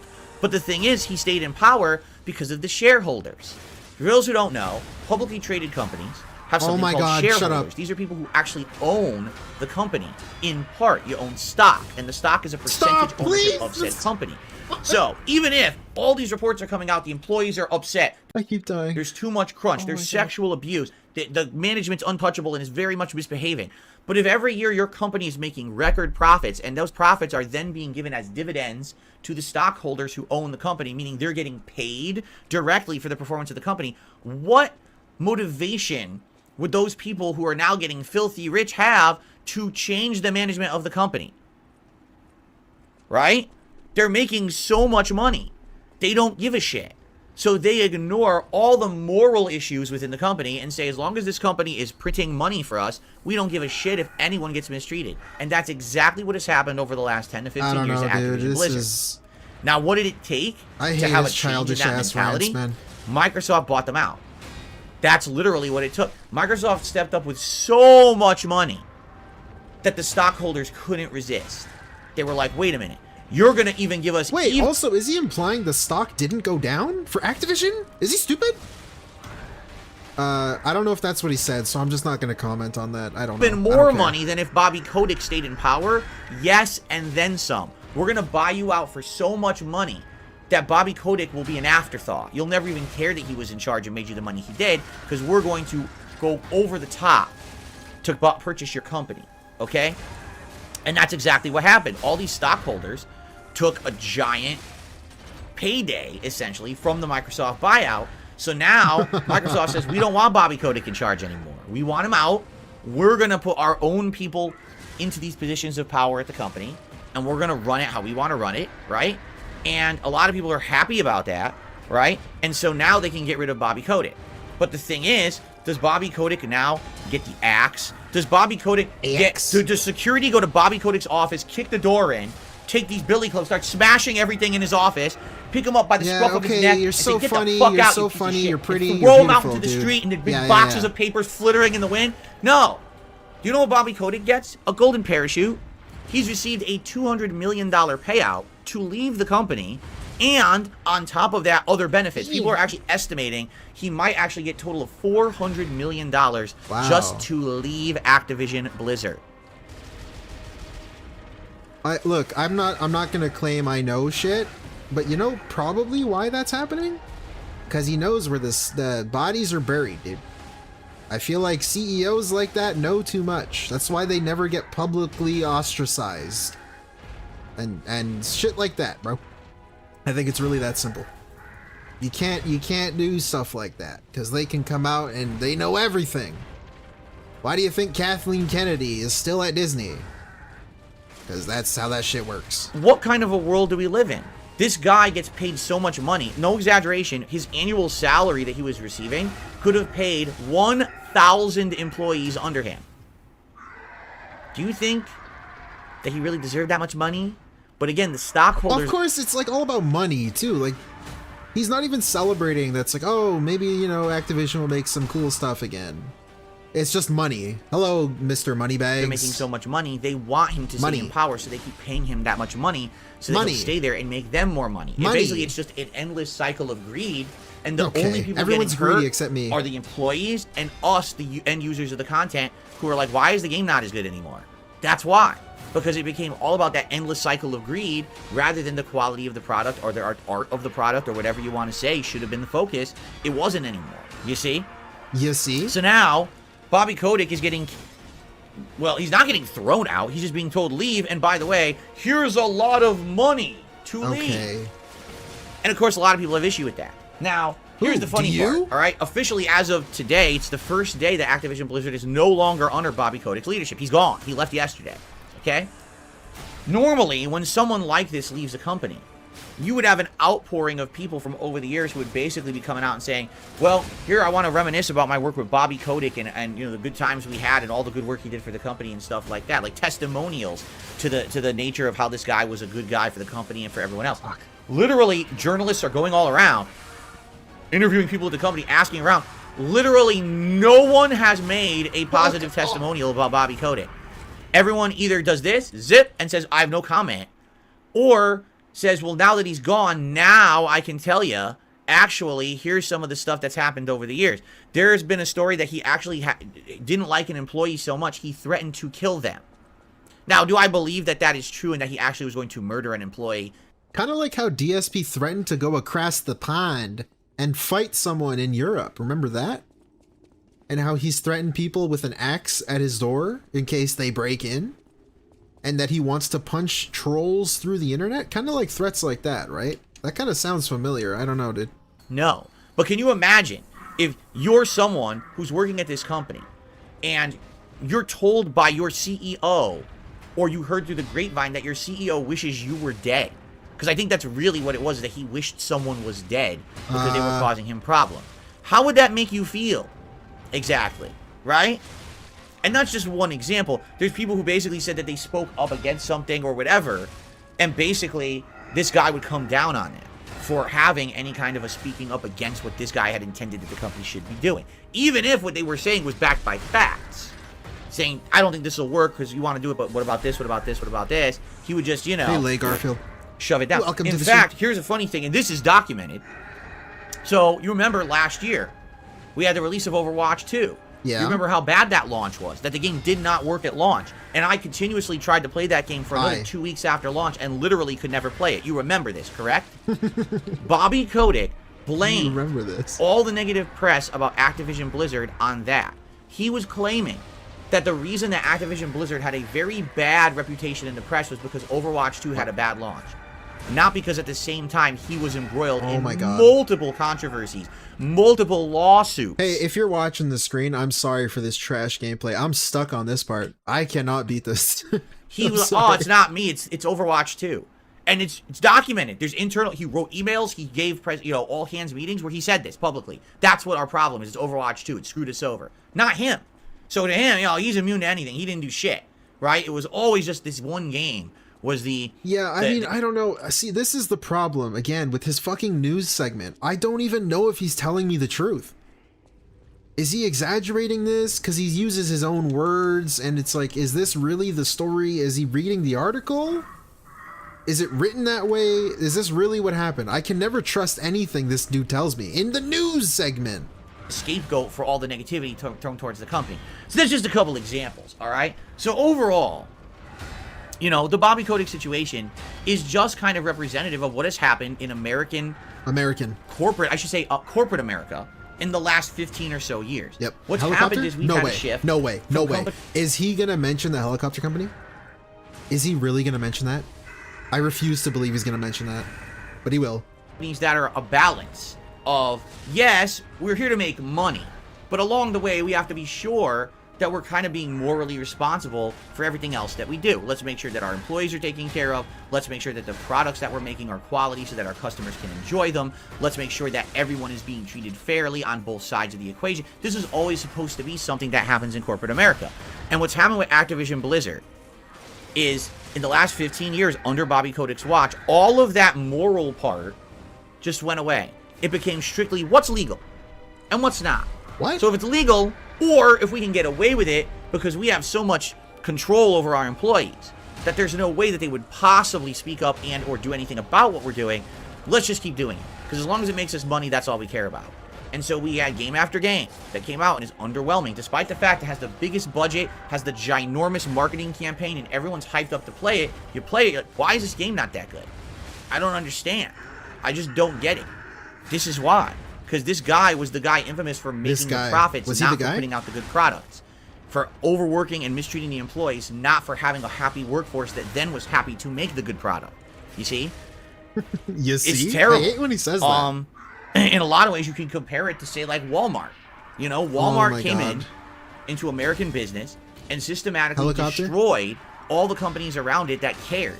All those little mom and pop shops, all those little local businesses that were putting out quality products were forgotten as Walmart rolled in with the big marketing campaign, the big smiling face, all the ads, and Walmart proceeded to put out subpar products. But they're cheap, so everyone would run out and buy them, but yet the employees are mistreated. There's tons of stories of mismanagement and awful things happening. Crime moves into cities as Walmart moves into cities, but that's okay because of money. What is that implying? The company makes tons of money, and that's all that matters. What the fuck? So that's essentially what it is how the fuck? Wait a minute. What is that? I'm really curious what he meant by that. Walmart equates crime? The fuck? What does he mean? I don't know. A company that became all about the profits, about it for a sec. not You about can the figure products it out. or the well-being of the gaming culture, of gamers who buy the games, of the people who make the games. Bobby Kotick didn't give two fucks about any of that as long as the money rolled in. And now, do you think he gives two fucks as he's getting paid $200 to $400 million to leave the company? No, he doesn't care about any of that. He's rolling out for the rest of his life. He doesn't have to do shit. He could literally sit on a lawn chair and never move until he dies. He's jealous. People will bring him shit. He can pay them to do that. You know what I mean? Like, he's got the ultimate fuck you money. And nothing can be done about that. Can you say that he's earned that? I don't know. Can you really say someone earned something by mistreating people? I don't believe that. You know, my philosophy is that in life, if you earn something, but you do it by not hurting people, then you've truly earned it. But if all you did was mistreat all the people around you, do things underhandedly, you know, that's not legit success. That's called, I got it by any means necessary and I crushed everyone around me. That's fucked up in my head. Like, I would never live my life like that. But there's tons of people out there that don't give a shit. And that's what we gotta look out for, and that's kind of the textbook case of what Bobby Kotick was. Success by any means necessary. Doesn't matter if it's underhanded, doesn't matter how we do it. As long as the shareholders' pockets are lined and he stays in power and makes the money, who gives two fucks about anything else? Isn't it ironic? This whole fucking rant, every single fucking gaming company rant is just Burnell Productions. Right? So you got a decade of bad games. Or underperforming games. Every once in a while, a little nugget of good stuff thrown in there. But even then, you get, for every Overwatch, you got an Overwatch 2. That's a piece of shit. For every Heavy Rain, you got 17 fucking Project 7 scams. I don't know. What do you want me to tell you, Phil? It seems like you run your business very similarly, except you're not as successful. That's the only difference. Right?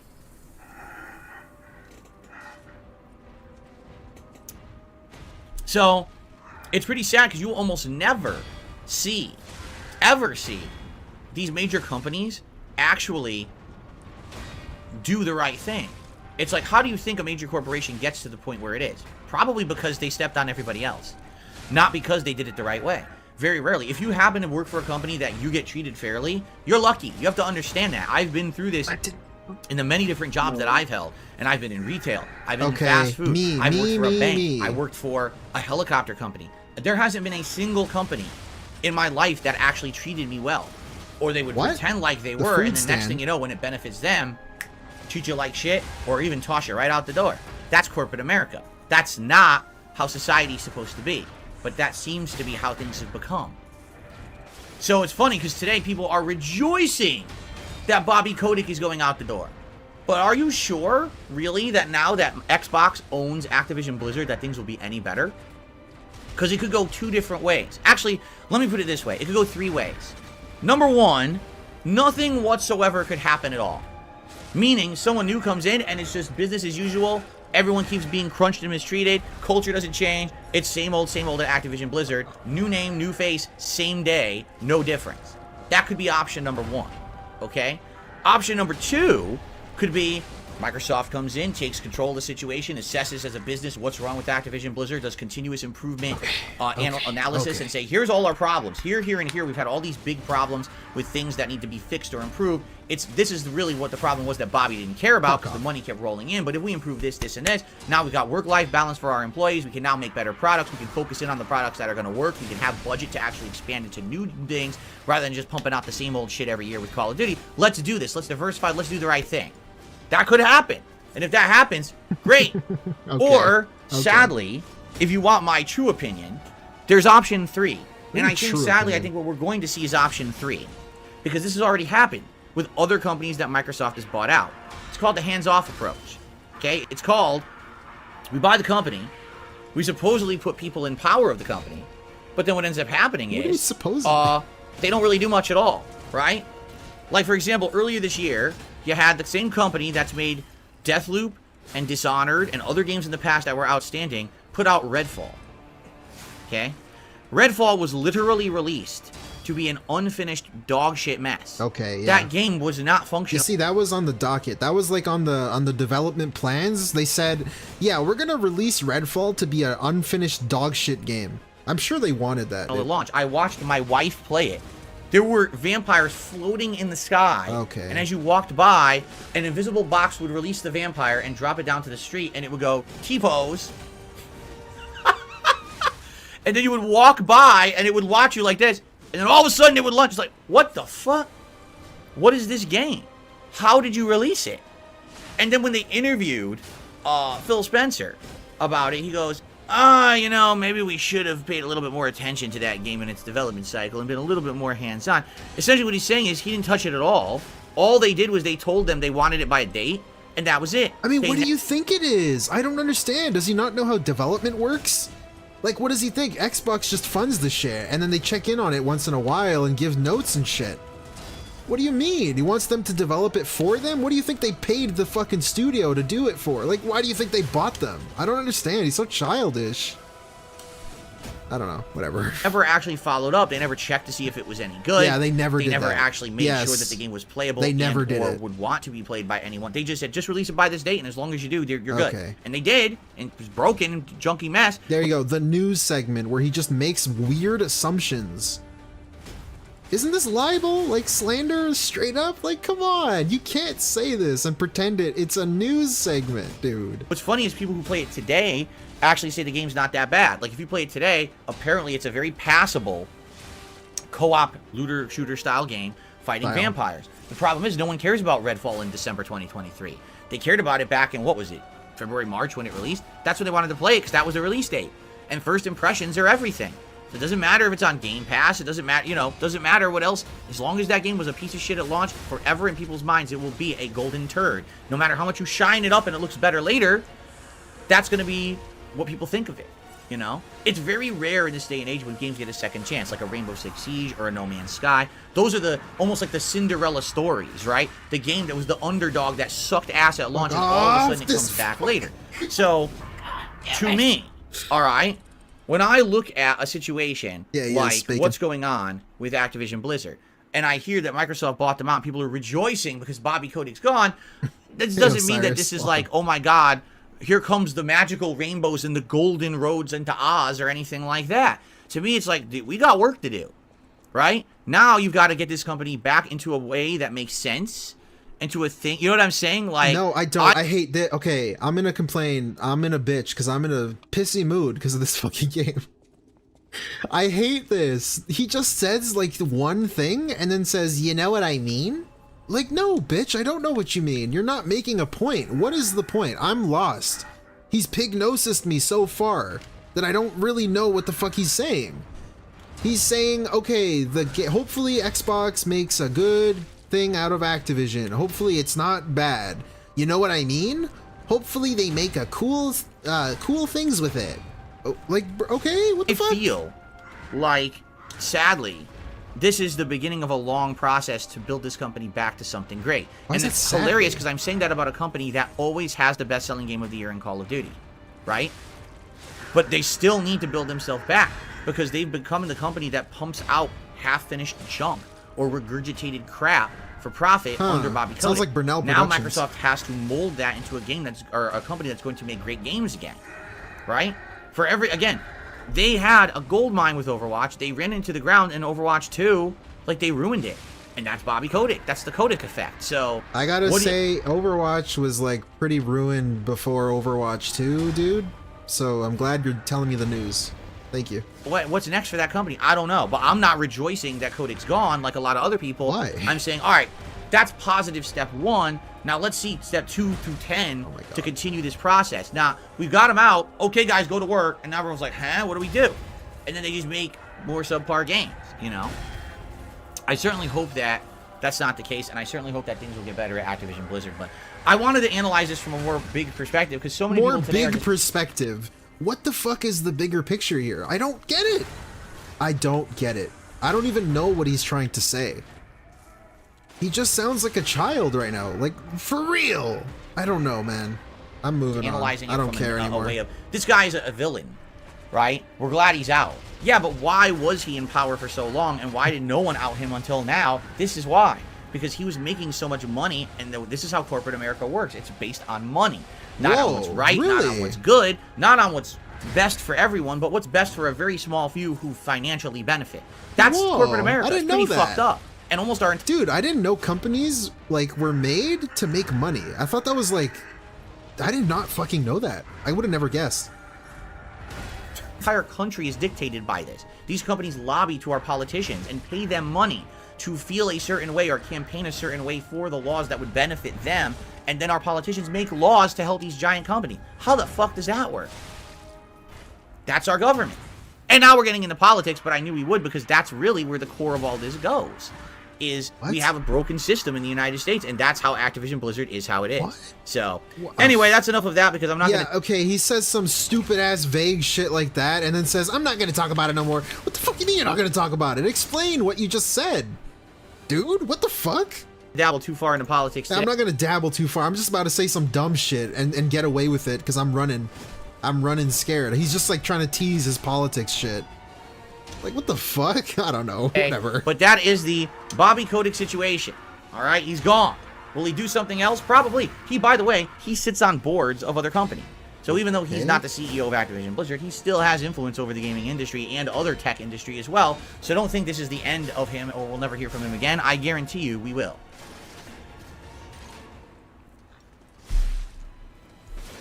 Alrighty then. Okay, Alrighty guys. That's what I got for today. We're going to get to shout-outs now. Now, today, I'm doing a double stream day. Today is a more laid-back, chill streaming day. I have 2 goals in place. My goal number 1 is that by the end of today, I'd like to get back to 735 members. I say that because we were at that yesterday. In fact, we were around 737-ish, and then we lost a bunch overnight. So we can get back to 735. That would be amazing. Great. Please consider becoming a member today, or maybe gifting some memberships to the community. If you're someone who likes the content, that's a great way to support it. Also, every stream I try to hit the tier 1 tips goal. It would be superb if we could hit that tier 1 tips goal today of 50 bucks on this Robocop. I didn't die at that part now. Podcast. So let's see how we do with that. But in the meantime, let's do some shout-outs. Okay? We start off today with Sergio Lopez, who hit his 21-month anniversary as a member on the channel here and says, hey, Phil, Merry Christmas and Happy New Year. Thank you very much, Sergio. I appreciate that. Happy upcoming New Year to you. And thank you for supporting the channel for so long. Almost 2 years now. Excellent. Tips-wise, we have many to go through. We start off with an overnight tip of $3.64, and it's completely anonymous. Completely anonymous. So, thanks. Whoever that was, a $3.64 tip. What's up with that empty space? I don't get the amount. You're about to be banned, buddy. I don't know. I didn't know what to put there. There's a foreign currency or something that, you know, transferred over. It very well could be. So thank you very much for that. Awesome. Our first tip of the morning, meaning during this actual show. Hold on a second here. Hold on a second. Is he stalling? A $1.11 tip from an anonymous tipper. This is a request for Phil, number 41, to play Pizza Tower. So I guess this person has requested for me to play Pizza Tower before. So someone interested in Pizza Tower. I told you guys I would consider it as something coming up. If you guys were interested in seeing me try out this Pizza Tower game, I don't know much about it. For what I'm to understand, it started off as a PC game like last year. And stuff like, you know what I mean? I guess we'll see. He did it again. He did it again. He did it again. Says one weird, vague thing. Started off as a PC game. He doesn't know what to say, and then he just says, "You know what I mean." Like, no, I don't know what you mean. What do you mean? Like, what? I don't know. We'll see what happens with timing and everything. I also don't know how long the game is or anything either. The thing is, I'm a lot more open to checking stuff out if you guys are interested. Maybe toss it in as a night stream one day, see if it's good, and then go from there. So if you want Pizza Tower, let me know. Someone tipped me $1 anonymously and says, Kotick has been CEO of Activision all the way since 1991, so why are people only just now complaining about him and not before? There's a combination of factors. I think we covered some of them, but to summarize, all right, culture has changed. Okay, at one point it was almost expected that you would be mistreated as an employee no matter where you worked. Things have changed. Things are trying to get better now. Culture as a society as a whole is saying, no, enough of that shit. It's time for us to stick up for each other's rights and make sure that people aren't abused at jobs. And Kotick is being exposed as one of the people who always abused everyone under him to get the almighty dollar for his company.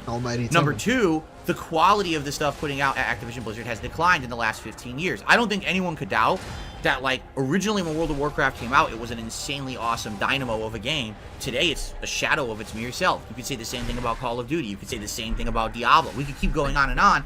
That the company that once was great, a lot of the times is just riding on its laurels in the past and hasn't really put out a uniquely great product in some 15 years. Why? Is it because Kotick was in charge, is not inspired to do anything worthwhile anymore because he's just printing money for the shareholders? Yeah, probably. So maybe it is time to shake things up. If there was constant great new projects coming out of Activision Blizzard, right? And if the employees weren't complaining, I don't think anyone would care about Kotick still being CEO, correct? So there's your answer. Is that things change over time. This guy essentially lost his way and became someone very different over time, which tends to happen, you know? You stay in power, you get complacent, and isn't it ironic? Or society changes and you don't want to change with it. Imagine if me today, sitting here on this stream, I decided to do the same kind of commentary that I did 15 years ago. Saying things that today could be completely considered as racist or sexually abusive, right? Very sexist statements and things that I used to make. Imagine if I just did that today. Do you think I would still be on YouTube? No, I'd be banned and thrown off. Yeah, he missed his own analogy there. He missed his own comparison. He was talking about getting complacent while doing business. But that's literally what you do. What do you mean? Imagine if you did that. You do that. You do the same shit. You don't eat. Okay, whatever. Correct? Like, let's be honest. Correct. Here. That stuff's just not allowed anymore. But why does Bobby Kotick get to still run the company the same way he did 25 years ago? Things change. You have to ride with the times and change to those times and adapt, or else you become a relic. Oh my Bobby Kotick is very much a relic of a past time who refused to step down or change because he was still printing money for the shareholder. So he was insulated from any kind of repercussions. You see? It's like you. There's your answer. Okay. Continuing on. I received a $25 tip from 1 Minute Man. He says, not relevant for today's game. Keep Gale alive in Baldur's Gate 3 until Act 3, and then perhaps you can actually make use of his condition. Well, I appreciate you supporting and giving me a little bit more advice. I think we are so far away from Act 3 that we probably won't see that impact for quite some time. And in addition, I have no plans on having Gale die in the game anyway. Fuck! I'm gonna try to keep everyone alive for as long as I can until maybe just stop getting hit. I know, man. Which would be pretty interesting, actually. So I guess we'll find out. Anyway, this is how you don't play. Thank you, 1 Minute Man, as always, for your support of all of my content. All right.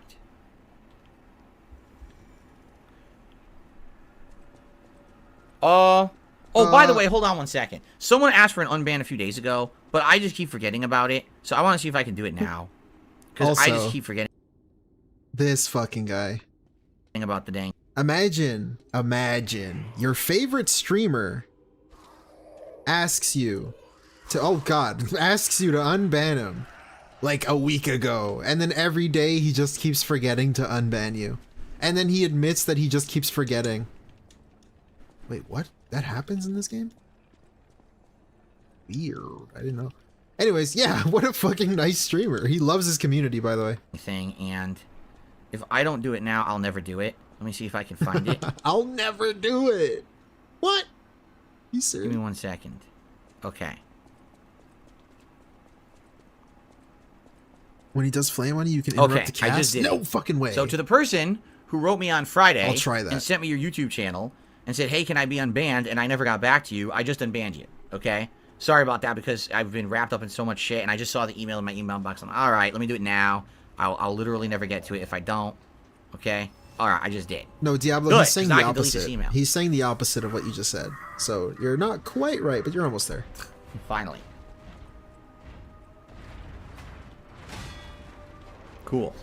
Okay. Plato has done a $2 super chat and says Pizza Tower is good. The average playtime of the game is around 10 hours. All right, and you guys have said it's some kind of a unique platformer, right? Like it's a platformer action game with puzzle elements or something like that, I believe.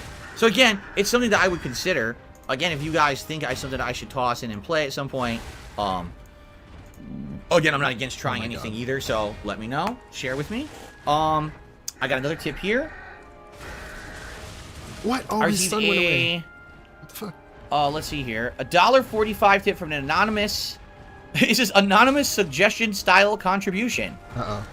They said a political style podcast would be more interesting than old lost media. It's not like you don't know what you're talking about. I don't know why you wouldn't do it. Okay, again, I have to emphasize a couple things. Number one, if I'm going to do anything new, it takes away from the stuff that I'm already doing. Okay? I can tell you right now, I already have a couple things in the works for 2024. Okay? And some of these might be time consuming. So because of this, I would not be comfortable launching an entire new style of content or a whole new channel. As much as you say the lost media isn't as interesting. I don't understand what he means here, because if, let's say, in fact, he did do a political style show, couldn't he just replace something in, like, couldn't he just add it to the podcast? The thing that he calls a podcast, couldn't he just add it there? I don't know. Why would it have to replace everything he's doing? I don't get it. You're right. That's the lost media thing is interesting to those who follow me for a long time, or maybe are interested in seeing old content that hasn't been visible for 15 years or whatever. But it's also not going to take so much of my time up that now I can't do my normal job. You understand? Like, this is something that I can try to squeeze in between. Every night I'm uploading a few videos behind the scenes, and maybe someone works on thumbnails, and somehow I'll find a way to edit these videos together to make them more digestible than just 10 minutes. Yeah, someone else has to work on thumbnails, and somehow he has to edit the videos. Huh. Will he, like, not do it himself? That's what I'm guessing. I don't know. Maybe rebranding or creating a new channel, but it's not a huge hoopla of... You know what I'm saying? That's different than saying, guess what? DSPolitics. Now every day, come to this channel and we do politics like this, and it's a brand new show podcast, and I have to wedge this into the schedule of the gaming and everything else that I'm doing and stuff like that. Do you see the difference? I'm not saying that I don't think that the political thing would eventually work. I think it would. All right? But it has to be the right time at the right place with the right amount of resources and the right amount of stuff going on, and I just don't feel like right now is the time. Okay, just being honest. I don't think so. I think it's coming, perhaps, in a while, but I don't think right now makes any sense whatsoever. There are too many people right now that if they don't agree with you politically on a stance, they hate your guts. Like, right now, if I came out and I said, I'm completely for or against this political issue. So what? It's your opinion. I'm never watching Phil again. Bye-bye. Can't take him. That's it. I'm done. I will never watch his gameplay ever again. I'm gonna fucking scream. And I'm not ready for that right now. Right now, my gameplay is essentially my bread and butter, right? It is these gameplay streams, these elements. People support the streams. I can't have people going crazy. You know what I mean? What does it mean going crazy? Going crazy? What does that mean? And the thing is, as I told you guys, I am not left or right at all. I'm not left or right. I am nothing. I am nothing and I am everything. I am whatever I need to be in the current situation, so that I can fence it and receive all the possible donations. That's what I am. I am just that. I feel like there's potential that a lot of people might not agree with or like my takes on stuff, because so many people right now are polarized either left or right. If I'm not in agreement with either side, everyone hates me. He's a proud ally, UF slur. Yo, Swimiko, that's the best. That's the perfect way to summarize what he just said. I am a proud ally, UF slur. Thank you. So I think that I will probably eventually get into it. As I said, I'm getting older. I'm 41 years old. I'm going to be 42 sooner rather than later. Getting right? older. My hand is getting carpal tunnel. I know it for a fact. I can feel the tenseness in the muscles, the pain. I can feel all this. It's happening. All right? Eventually, I'm not going to be able to focus solely on playing video games all the time. I tried a transition this year into reacting. I'll be honest with you guys. It hasn't worked that well. We were doing the long-form reacts. Everyone complained I wasn't doing enough gaming. So then I reduced the amount of reacting I did to the one day a week to do the react show, and now people say, oh, well, I don't care about the react show. So it's like... I really don't. So I can't win.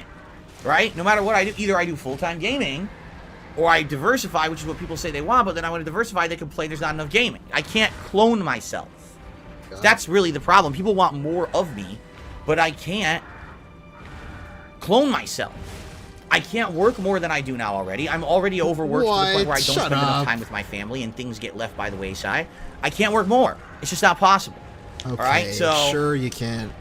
We'll see in the future, but I tell you right now, no, I don't feel like we're in a situation where we can do politics right now. You know what I'm saying? No, I don't know what you're saying. You just said some bullshit and then said, you know what I'm saying. Okay, fair enough. I hope that makes sense. It doesn't, bro. Okay, thank you for the tip, by the way. All right, so guys, we got a little bit of extra time. As always, usually when we get to this part of the show, there's a little bit of extra time here on the tail end. So if you guys have any topics you want to talk about, if you want to ask me a question, tag me in the chat. Happy New Year, guys. I'd be open. I won't be here later. To discussing stuff with you, all of you. Casanova says, do I have any New Year's resolutions? As I said, it's not for me like I have resolutions. It's just like new things for the new year, right? So I told you I have a few fresh new ideas and things going on that likely will affect things in a pretty significant way next year. But I'm not going to spoil them yet until I'm ready to really talk about them. I'm just not yet. I'm not that far along where I can give you any details on this stuff. So I will get there, but not yet. So that's really my focus. But the thing is, like I said, what's the one thing I could talk about right now is likely this whole lost media deal. I want to commit to at least doing something with that this coming year. All right, but outside of that, I'm not ready to really tackle anything else. Euphoric Jokers, am I considering pre-ordering digital deluxe edition for Suicide Squad? Fuck no. Just do politics. It'll get YouTube views. Yes, but again, you have to understand something. At what cost? It's not, for me, and this is ultimately what really has made me very, very different from other people who've done this over the last 10, 15 years and do it for a living. There's so many people who have done what they said, this is just necessary, this is what's popular, I'll change and I'll do it, right? I'm one of the holdouts who still is fully covering video games. You understand that, right? Most of the people who cover video games also have to do politics. They have to do news. They have to do drama. They have to do all that shit. I don't do the vast majority of things that the big wigs do. But I still succeed. Still here. Still running a successful business, right? I'm losing my mind. I'm losing my fucking mind, bro. Oh, I gotta take a break. I gotta take a break. Oh my god. Thank you. Thank you, Mr. Extravagant. Really, thank you. He would jack himself off with a clone. Oh. Oh my lord. Okay. Okay. Wait, what was that? That wasn't what you said? Oh, he will jock himself off with a clone. Thank you, VLX, for that. And Mr. Extravagant with the 2. Your alert's coming up. Beat Romeo. Thank you. Oh my god. Really, thank you. Beat Romeo Fund. Oh, I'm losing my mind. Okay, let's go. You can argue many different things. You can argue this because I've been around for so long and I have a legacy audience. You can argue it's because so many people cover me for drama purposes that I get more viewership and or attention than most other people. There's a million factors you can argue here, right? But if I change my entire business for popularity, I'm sacrificing everything that I've built for 15 years. You understand what I'm saying? No, right now, I can easily open up a political channel and immediately every day shut up, please. I need to hear this again. What did you say? I have a few fresh new ideas and things going on that likely will affect things in a pretty significant way next year. But I'm not going to spoil them yet until I'm ready to really talk about them. I'm just not yet. I'm not that far along where I can give you any details on this stuff. So I will get there, but not yet. So that's really my focus. But the thing is, like I said, what's the one thing I could talk about right now is likely this whole lost media deal. I want to commit to at least doing something with that this coming year. All right, but outside of that, I'm not ready to really tackle anything else. Euphoric Jokers, am I considering pre-ordering digital deluxe edition for Suicide Squad? Fuck no. Fuck no. Just do politics. It'll get YouTube views. Yes, but again, you have to understand something. At what cost? It's not, for me, and this is ultimately what really has made me very, very different from other people who've done this over the last 10, 15 years and do it for a living. There's so many people who have done what they said, this is just necessary, this is what's popular, I'll change and I'll do it, right? I'm one of the holdouts who still is fully covering... Wait, but, okay, so before he keeps going, he has done that, though, because face cam was never a thing that he wanted to do, and then he started doing it because other people were doing it. Direct capture was a thing he didn't want to do, and then he started doing it because other people were doing it. I really, like, what is he trying to say here? That he doesn't change, but he has changed, and he likes to tell us that he's changed. He always tells us. I don't know. Video games, you understand that, right? What do I know? Most of the people who cover video games also have to do politics, they have to do news, they have to do drama, they have to do all that shit, and I don't do the vast majority of things that the big wigs do. Reaction but I channels? still succeed. Still here. Still running a successful business. What? Right? Why? You can argue many Success? different things. You can argue this because I've been around for so long and I have a legacy audience. You can argue it's because so many people cover me for drama purposes that I get more viewership and or attention than most other people. There's a million factors you can argue here, right?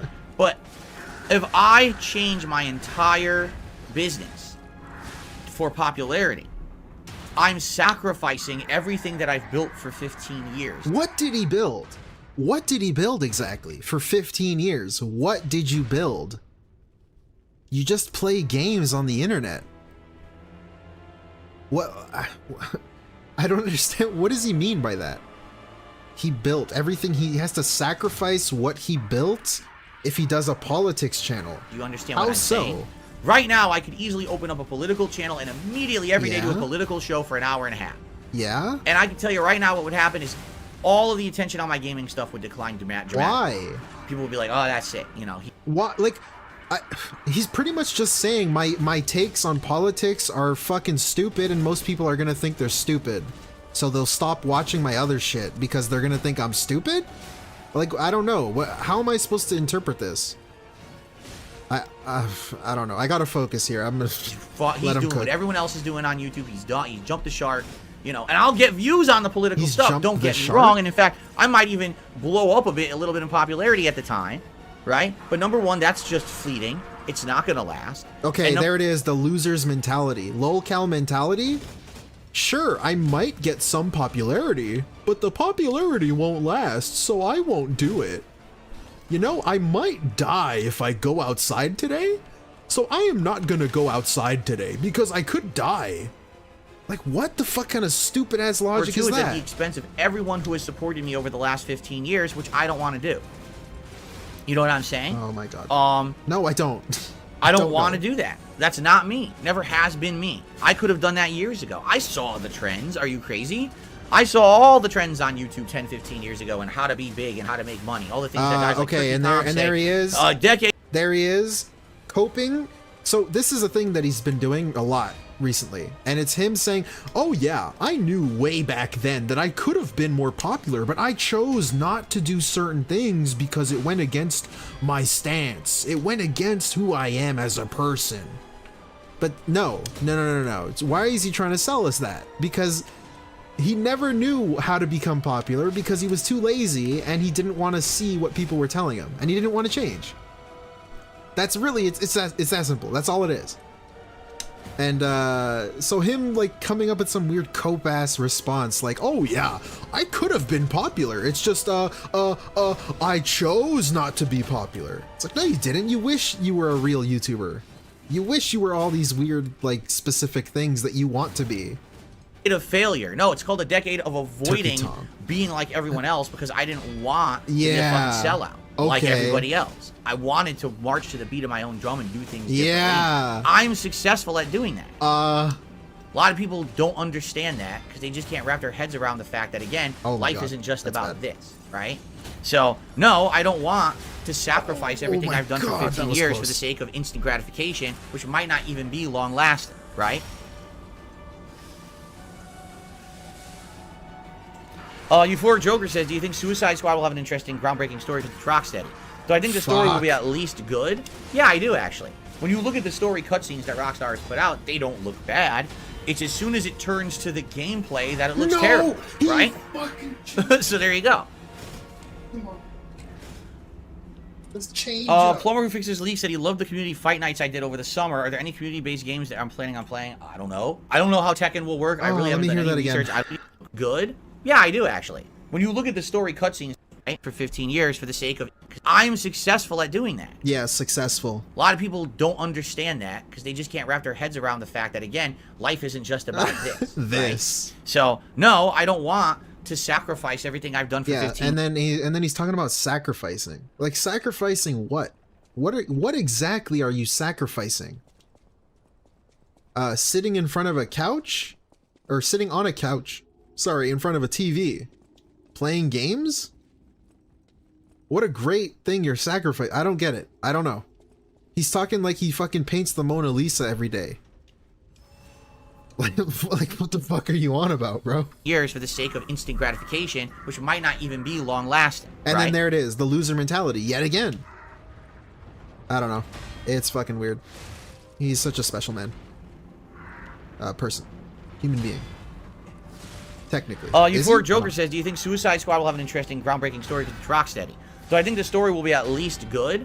Yeah, I do, actually. When you look at the story cutscenes that Rockstar has put out, they don't look bad. Rockstar. It's as soon as it turns to the gameplay that it looks terrible, right? So there you go.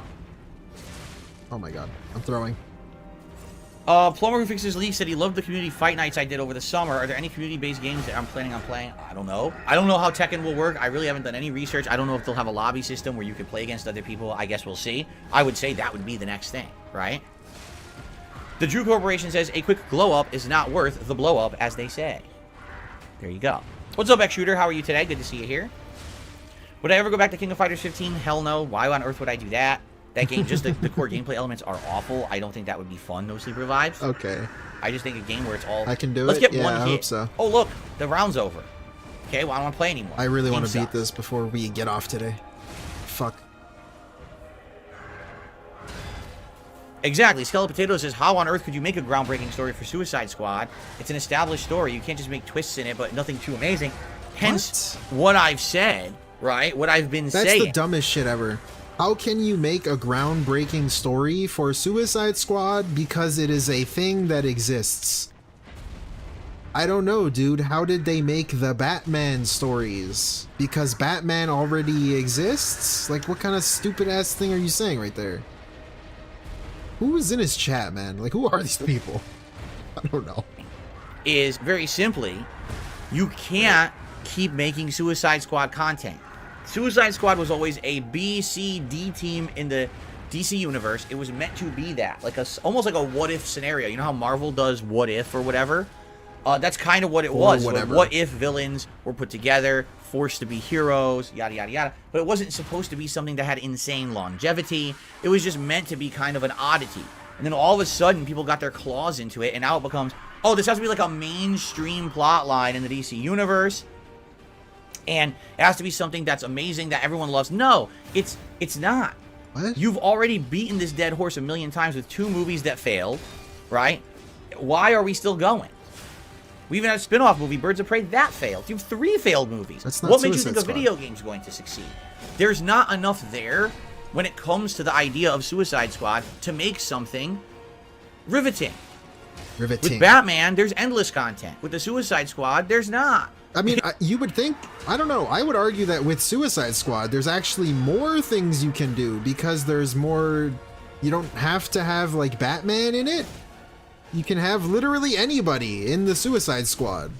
So I don't know. It's just, I'm sorry, they screwed up. I keep saying They I don't chose know. the wrong I'm literally confused. I am lost with everything this dude says. subject matter for this game. I don't know because anything. They were going into the games as a service model, banking on it being profitable. And what happened? The games as a service model has flopped. Starting with Avengers and every other game after. So they boned themselves by choosing the wrong subject matter and designing the wrong kind of game. And at this point, they've developed it so far, they can't fix that. I don't see how it's going to be redeemed, quite frankly.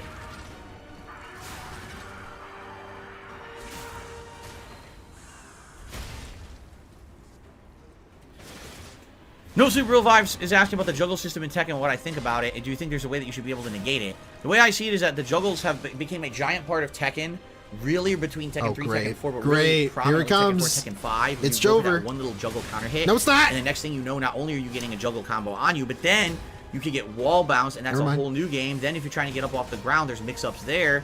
And the game basically became a lot about that at that point. And that's when I stopped playing the game seriously. So then when I try to jump into games like Tekken 6, 7, or 8, and I'm like, oh my god, No, like, the whole, there's characters solely based on hitting for once and then giant juggle. I don't even know how to get out of this shit, right?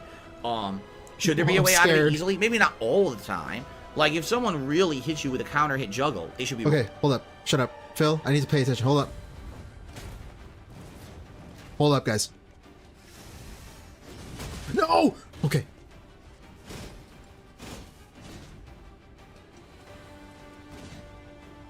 Okay, boys.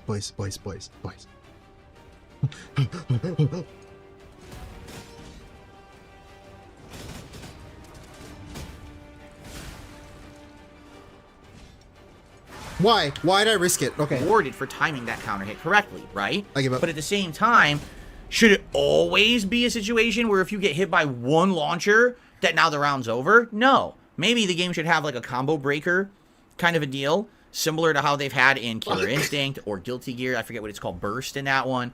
Or even recently, I think Mortal Kombat 1 had one combo breaker per I don't care a situation where you lose Mortal the entire game, or you're in a situation where you're in a monstrous disadvantage player at that. Anything about Eagle Claw Kung Fu fighting style, nor do I have a personal favorite simply because what? I'm not into that kind of culture. But you know, I saw the Drunken Monk Jackie Chan movies, which were pretty fun. The more he drinks, the crazier he gets fighting, and no one can hit him and stuff. He doesn't know a fighting style because he's not into that culture. It's pretty funny. Okay. That's fun.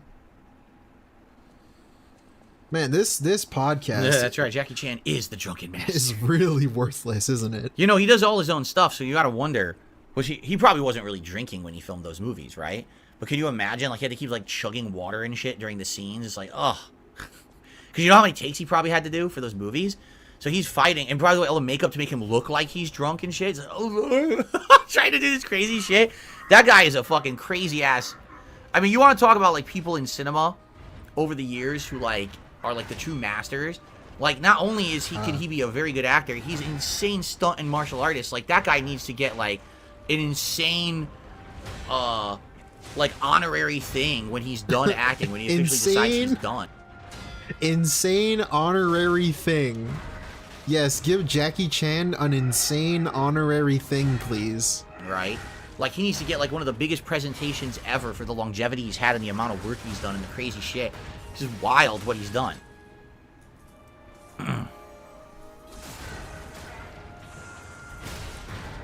already played the Granblue fighting game. Don't you remember? I played it. We bought it and played it. I played it for like maybe less than a month or around a month. People were so bored with it within that time. Oh, yeah. I was liking it and wanted to play it more. Sure. And people were just tuning out and basically said to me that they weren't interested anymore. Was it the money? Don't play it. So I stopped. Okay. So what I mean, like, you guys don't understand. When it comes to fighting games, I lost my core audience a long time ago. I know I did. When I was playing Street Fighter 4, I had that core audience that were very into fighting games, so I could play Street Fighter 4, Super Street Fighter 2 Turbo HD Remix, Street Fighter 3 Third Strike Online Edition, the Marvel vs. Series game, and they all got views. Everyone was excited. And then what happened was, Street Fighter 5 came out, and I was hyped for it when it came out. It was dog shit, and I didn't want to play it, so you're talking a 7-year span, where essentially I only casually covered fighting games. I would play the new Mortal Kombat for a few weeks, drop it. Play the new Injustice for a few weeks, drop it, right? Well, you still do so that, though. Because of that lack of longevity... What do you mean? People went away. So now you're asking me not only to play a fighting game that is not going to get mainstream attention on my channel, but you're also asking me to play a niche of a mainstream fighting game that's an anime style that has, you know, Grand Blue fantasy versus... That's like a percentage of a percentage of a percentage of a percentage of my audience is interested in that. I did try it. I listened and I did try it, and it did not work. So. Oh, great. That's a good start.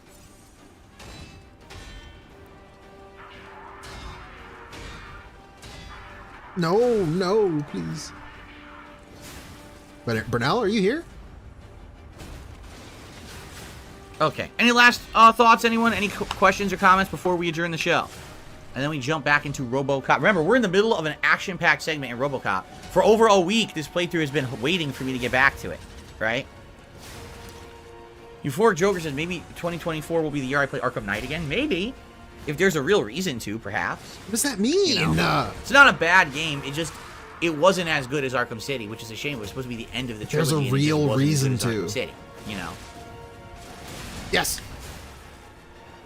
I'm learning. Downloaded.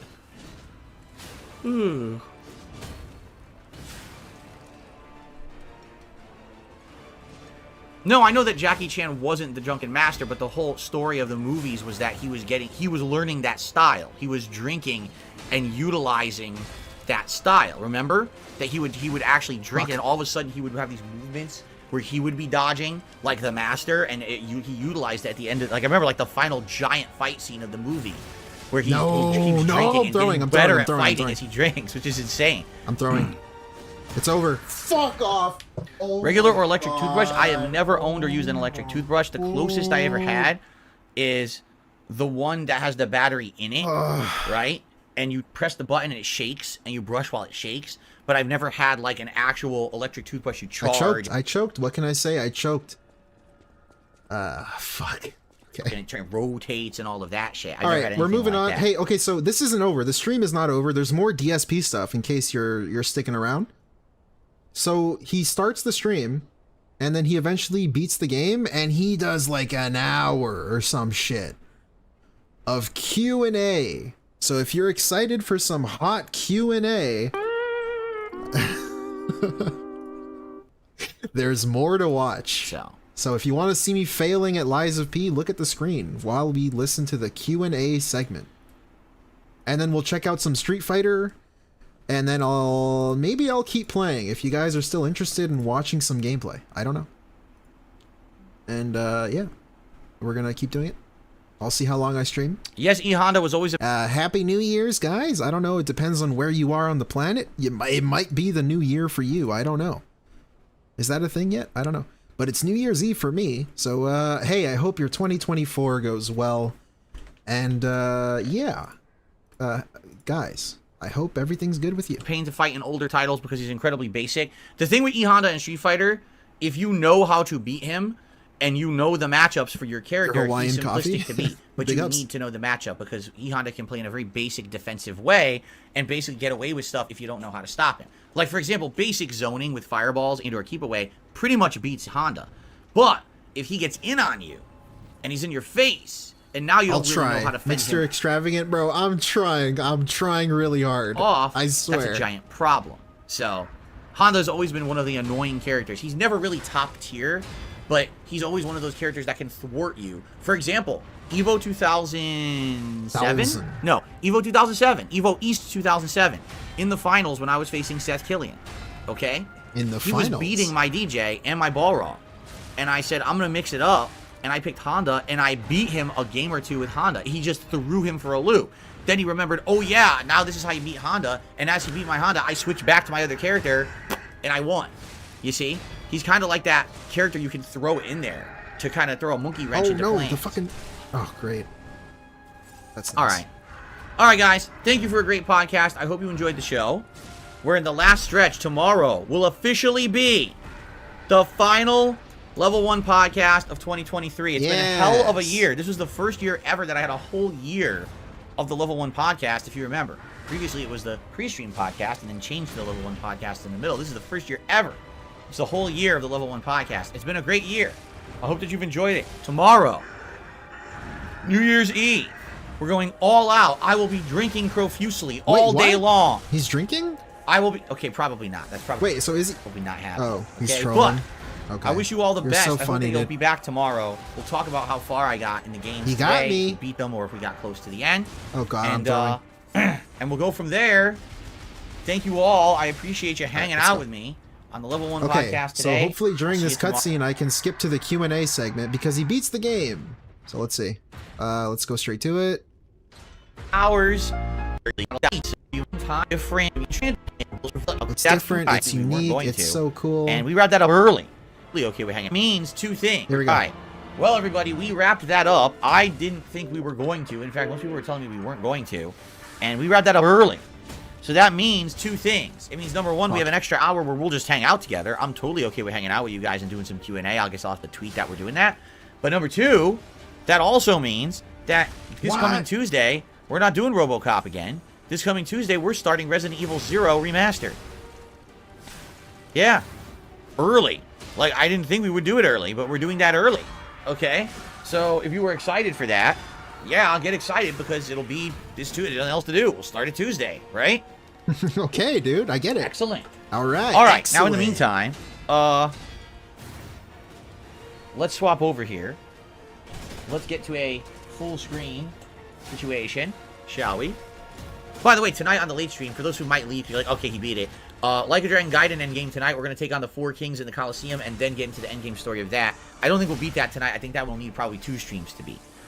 But anyway, what a great ending that was. I seriously enjoyed that ending. Okay. It didn't happen. I like the false ending that makes you think it's over and then it's not. That was pretty Got cool. it. We're so back. I guess we can turn back. off the snow for now. Fuck. All right, cool. All right, guys. So, really, we have nothing to do but just hang out for like an hour. Let me go ahead and post up on, we're both so on back. Twitter, X, We're and so also fucking on this back. channel page that if anyone wants to come by and enjoy a special hour interactive vlog or whatever they can. Boys, Right? boys. So let me do that quick. Boys, let's fucking go. And then we'll just hang out and see what you guys want to talk about today. I don't know what you guys want to talk about today. Oh, can I get a fucking Phil? Shut up, Phil, shut up, bro. Incredible. Oh my god. The king. Sin, I think the puppets will have Oh, Sin City wasn't made for you. oh my god. What was that noise? You get a panda falling down the stairs. Uh-oh. What was that noise? What was that noise? Thank you, thank you, thank you very much. Switch over here. I did it. I did it. Oh, did I brand dude it? Yeah, bro, I did. Let me get Thank to you. X here. Oh, Friggin' X.com. that was great. That So felt stupid. fucking great. Let's go I get find it that item hilarious that I that left in the that's what it is, safe. X.com. Real quick. Wait, is there a bonfire? Yeah, there is. Look at this area, by the way. This looks really cool. Sweet. Okay. All right. Here we Oh go. my god. We getting just too much finished money. Robocop. Thank you, Rogue Mr. City. Extravagant. Okay, he's doing the thing. We are now beating we just beat Romeo Thank you. in Lies of Really, P. thank you. Let's FN goo. Let's go. Mr. Extravagant, thank you for the 2, man. I appreciate it. Thank you. On stream. On stream. I have an extra hour to chill. So swing by and let's do an hour of Q&A hangout live right now on DSP Gaming. Here we go. Oh, nice. Dude, I feel like I can do anything. These guys are chumps now. Let's go ahead and post here. Oh, I'm on the wrong page. I was like, wait a minute, why aren't I on the main page? Because that's the other channel. Durr. All right, here we go. All right, post it up. So I have no idea if any more people will come by to hang out. Probably not. Like, we had, what, like 300 people for that stream, and now we're down to like 286. Yeah, I mean, whoever wants to hang out and chill. Why is he view watching? I don't like to look at views. I don't care about views. And then immediately beats the game and he starts complaining that people are leaving. Like, dude, what the fuck is your problem? By all means, thanks for just hanging out for the next hour or so to kill time before dinner. And nothing else really to do. I'm not going to start another game or anything with less than an hour left on stream. But that was a pretty good ending. I really enjoyed that. I hope you guys Hey, you know what he could have done? He could have played Pizza Tower. What if he just tried Pizza Tower in that hour? Like, he'd rather just sit there and do nothing. I'm just gonna sit here and do nothing instead of doing something. Wow. too. Okay. I'm lost by All right, the are way. you guys ready to start? Where am I going? Are you ready to start? Okay, let's do it. Well, hello everyone. Welcome to a special Q&A vlog / stream. I actually just finished up a game that I was playing for the last month a little early. I got some extra time on stream today, and I said, hey, let's just open this up and do a little bit of Q&A and see what people have on their minds. And that's literally what we're doing right now. So if anyone wants to ask me a question, please tag me in the chat at DSP Gaming, and we'll go from there. Andy starts up with the game being crossplay. What made you switch from playing Street Fighter 6 on the Xbox to the PlayStation 5? Honestly, from my experience, I believe that both versions are pretty equivalent when it comes to online performance, input delay, and stuff. Maybe there's like a negligible difference. For me, number one, almost everyone who plays fighting games on console plays them on PS5. Reason being is last console generation, PS4 was the dominant console. So I get the feeling that in the future, there's going to end up being certain versions of games and the like that you're going to want to play on PS5 over other versions. With Street Fighter 6, that's not necessarily the case, I would say. For example, if Mortal Kombat 1 had been good, which it wasn't, okay? But if Mortal Kombat 1 had been good, Oh, it wasn't man. cross-platform at launch. To my knowledge, is it even cross-platform now? I mean, this is, what, 4 or 5 months later? I don't... Hey, wait a minute, he's gone. Still don't think it is, right? And so if I wanted the bigger player pool for future fighting games, it has to be PS5, right? So I wanted a better joystick, and I bought this PS5 joystick, which is really good. I like this stick a lot. It's the Obsidian...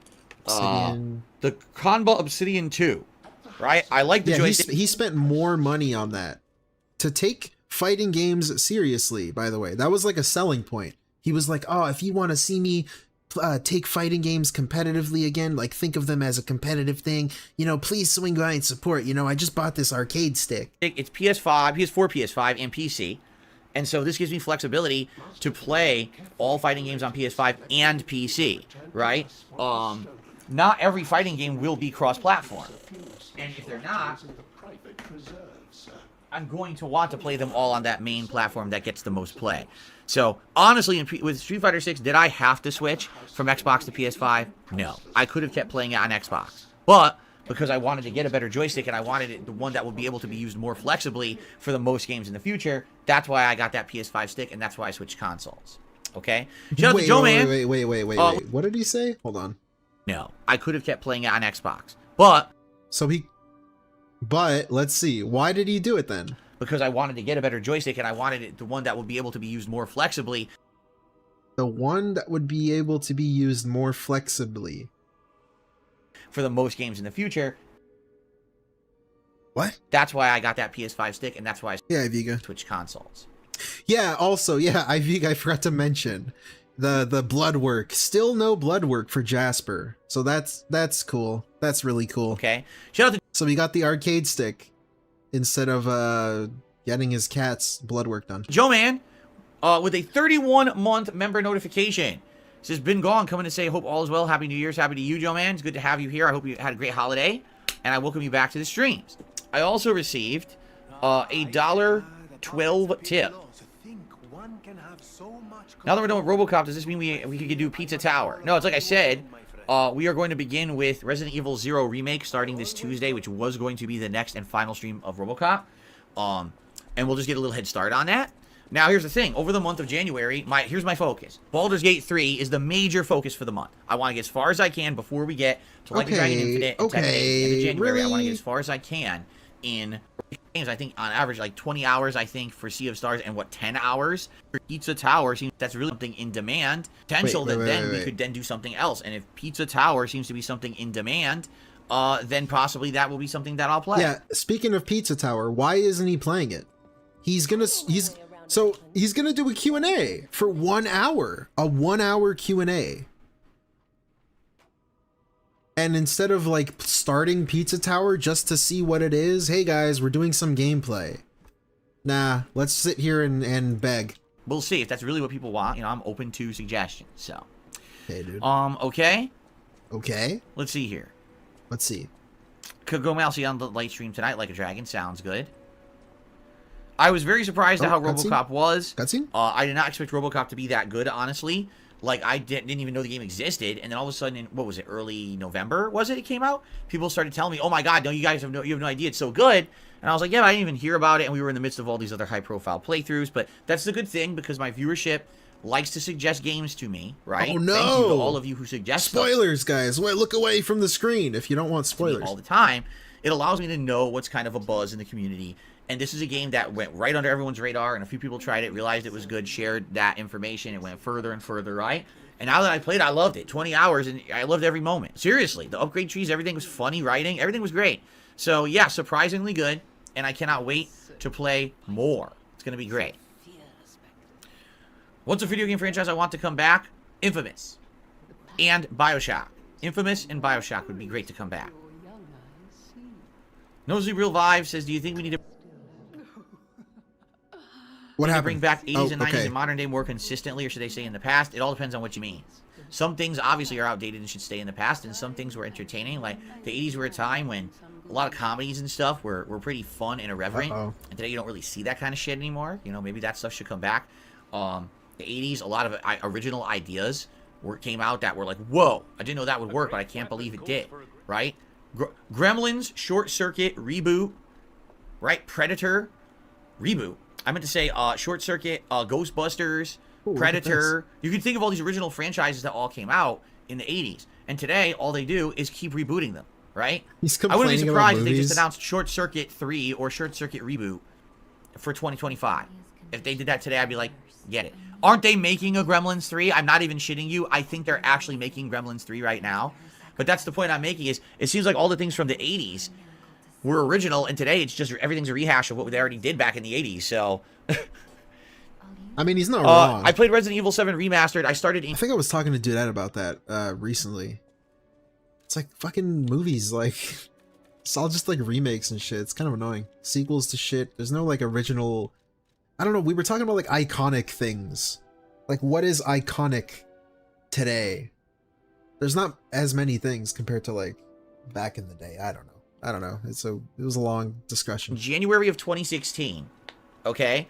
And I continued on over the year. I don't think I finished it right away, but I played it for a bit and then put it on hiatus. I think I went back to it. But I mean, it's going to be 8 years. 8 years since I played the game now that we're going to start it up. So it should be pretty cool to do Resident Evil 0. Iconic is face unique. Cam, an interactive audience, a different style, better better capture, better everything is going to be much better than the 8-year-old playthrough when it was just kind of me playing it, ignoring everyone. I think we were talking about like Breaking Bad and Better Call Saul, like, because like movies try too hard to like make things iconic without even knowing why they're iconic.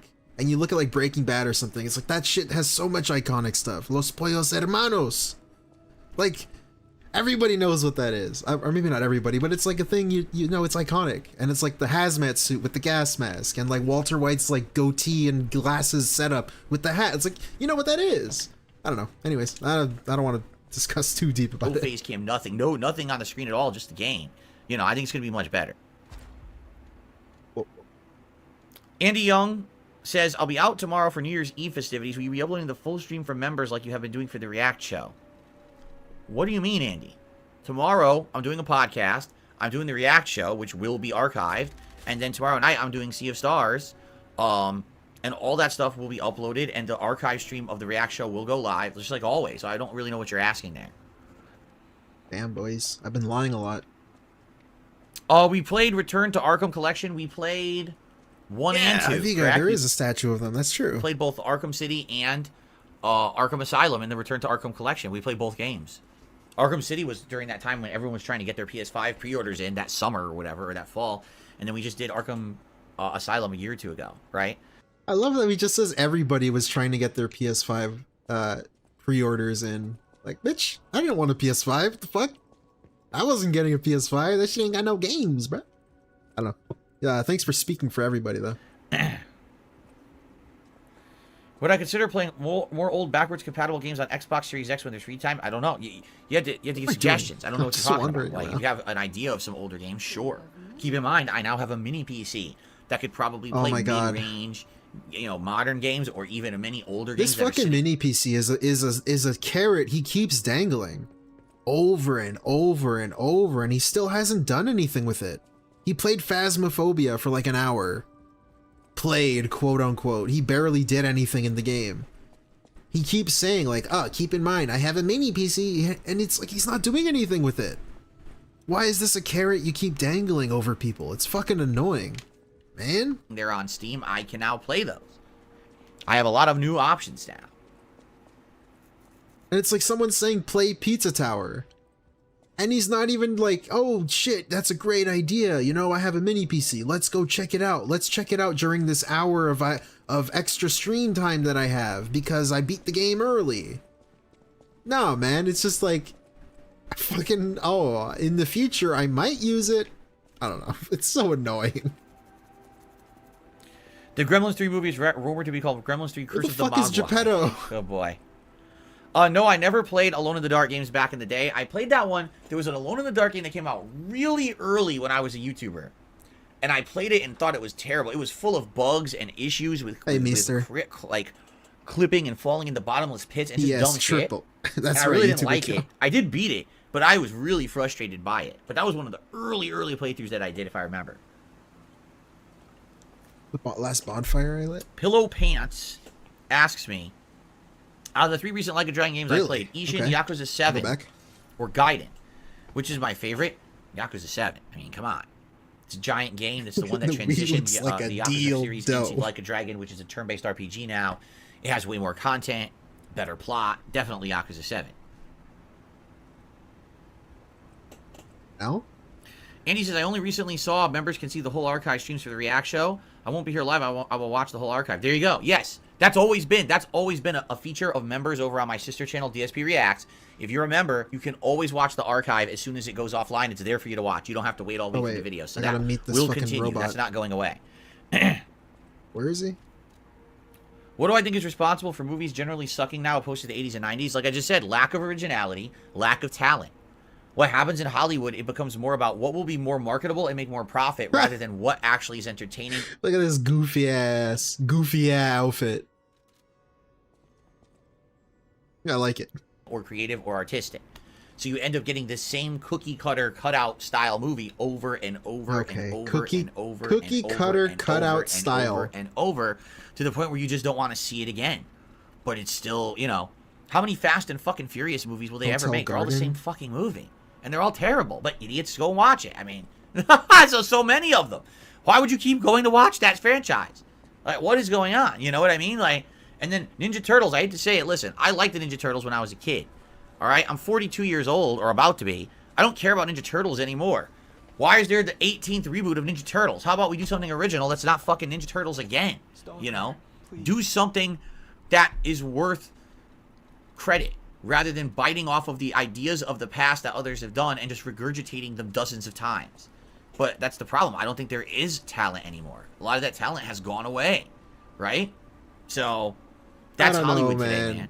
You see the same thing with video. Okay, because he's not wrong, right? He's not technically wrong. Like, movies are, like, weird now, you know? But, like, just the way he's describing it, there's answers for what the questions he's asking. Like, oh, why do people keep going to see these, like, reboots and remakes? It's like, well, they like the old shit and they want to see the new shit.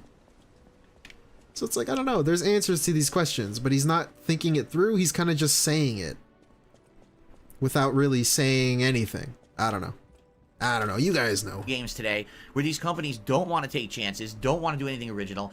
We got to make a looter shooter. We got to make a co-op online battle royale game. We got to do this. You know, they're always, what existing genre with zero originality does our game that we're about to make, a brand new one, fit into? How about you just make your own new thing rather than trying to copy everybody else, right? Then maybe I like your game instead of, I feel like I'm playing a game I've already played 12 times already, you know? I don't know exactly why, and we need not dwell on the details. What? He loves the lady, dude?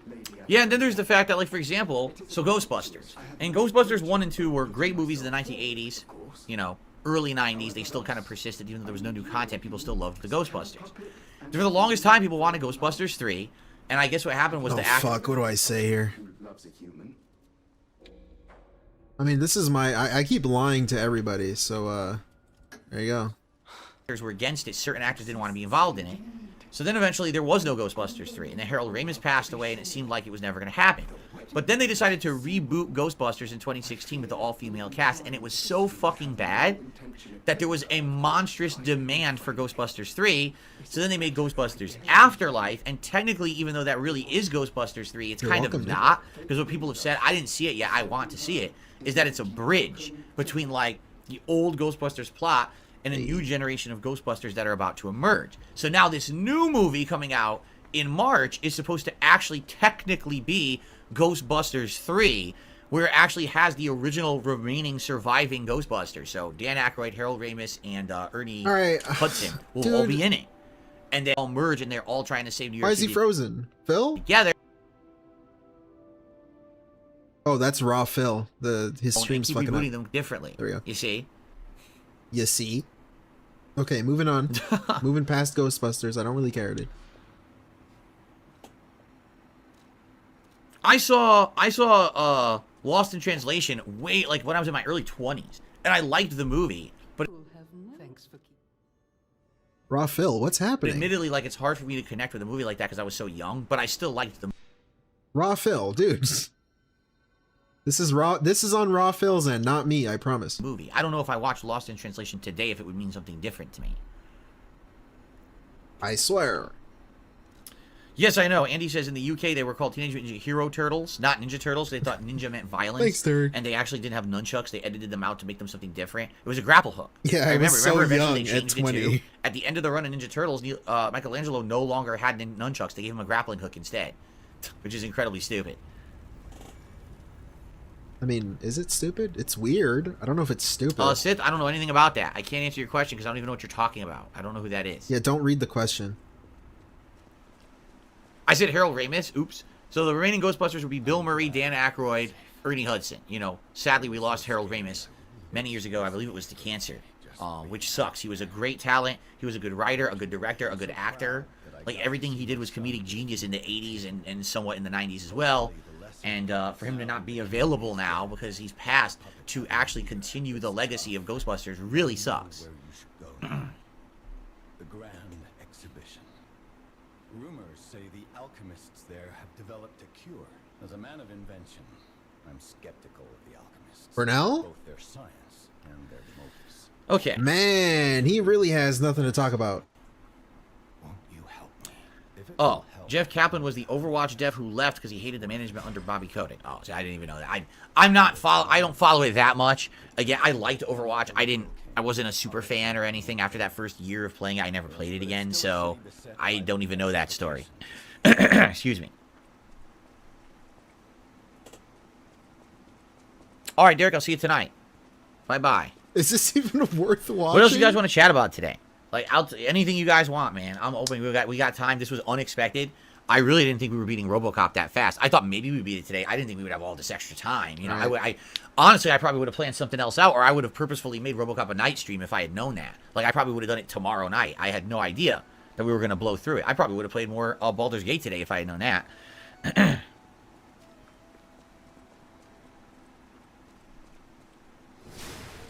Wait, are they not hostile? What's up, SB? How you doing? Oh, they are. Okay. Am I expecting to beat Like a Dragon tonight? Unlikely. From what my wife told me, it's about 3 hours of story left in the game. And I want to beat the 4 Kings, which are the optional Coliseum fights for the God, this chocolate. sucks. Chocolate. What? Chocolate? My favorite ice cream, I rarely eat ice cream. Almost never. You know, when I was a kid, everything chocolate. Chocolate. So I would always eat chocolate ice cream. And then I would get, like, when we would get something special, we'd like the Ben & Jerry's ice cream that's chocolate with, like, brownie pieces in it and stuff like that. If I went to Dairy Queen, usually I would get a Blizzard that had candy blended into it, but they used to have a hot fudge Blizzard at my local Dairy Queen. I have no idea if they actually make that anywhere else, but all they would do is take the soft serve Blizzard and blend in actual hot fudge into it. So it would turn it, would taste... one thing that Dudette always wonders is, like, how the relationship works between DSP and Cat. Like, do they even talk? It's such a weird thing to think about. Cause, like, I don't know if the way DSP acts with, like, strangers online really suspiciously. Like, how do you think he acts with Cat? I don't want to say, like, he tries to manipulate people, just strangers online. How the fuck do you think he is with a person that's actually in his, like, presence? I don't know. I don't want to get too dark or too deep into it, but it's just very weird. How does their relationship work? I don't know. So good. It was, like, super duper good, and I used to get that. Today, I also liked 2 other kinds, mint chocolate chip, as well as pistachio ice cream. I really, really like. I was never one for fruity ice creams. I know a lot of people like, oh, I like strawberry. I like one that has chunks of cheesecake or fruit in it. I never really liked that. So, but today, if I were to get ice cream, I literally have no idea what I would get because I haven't had ice cream in so long. I don't even know what's available. Being honest. Lucky Gremlin, you're welcome. He says, thanks for playing Robocop. I really enjoyed it. I did too. Like I said, shockingly good game. Like, surprisingly good. Didn't expect it to be anywhere near that good. Happy that you guys suggested it to me so that I could enjoy it and not miss it this year. I'm very curious because next week is my year-end series. So next week I got my Game of the Year awards. I don't know what I'm going to put in it. Like, I really need to sit down and look at every playthrough I did this year and rank the best ones and see. You know, I don't know. Will Robocop make it in there? It might. I don't know if it will, though, because I can't really recall the best games off the top of my head. So I really need to sit down and look and think and rank and work on that.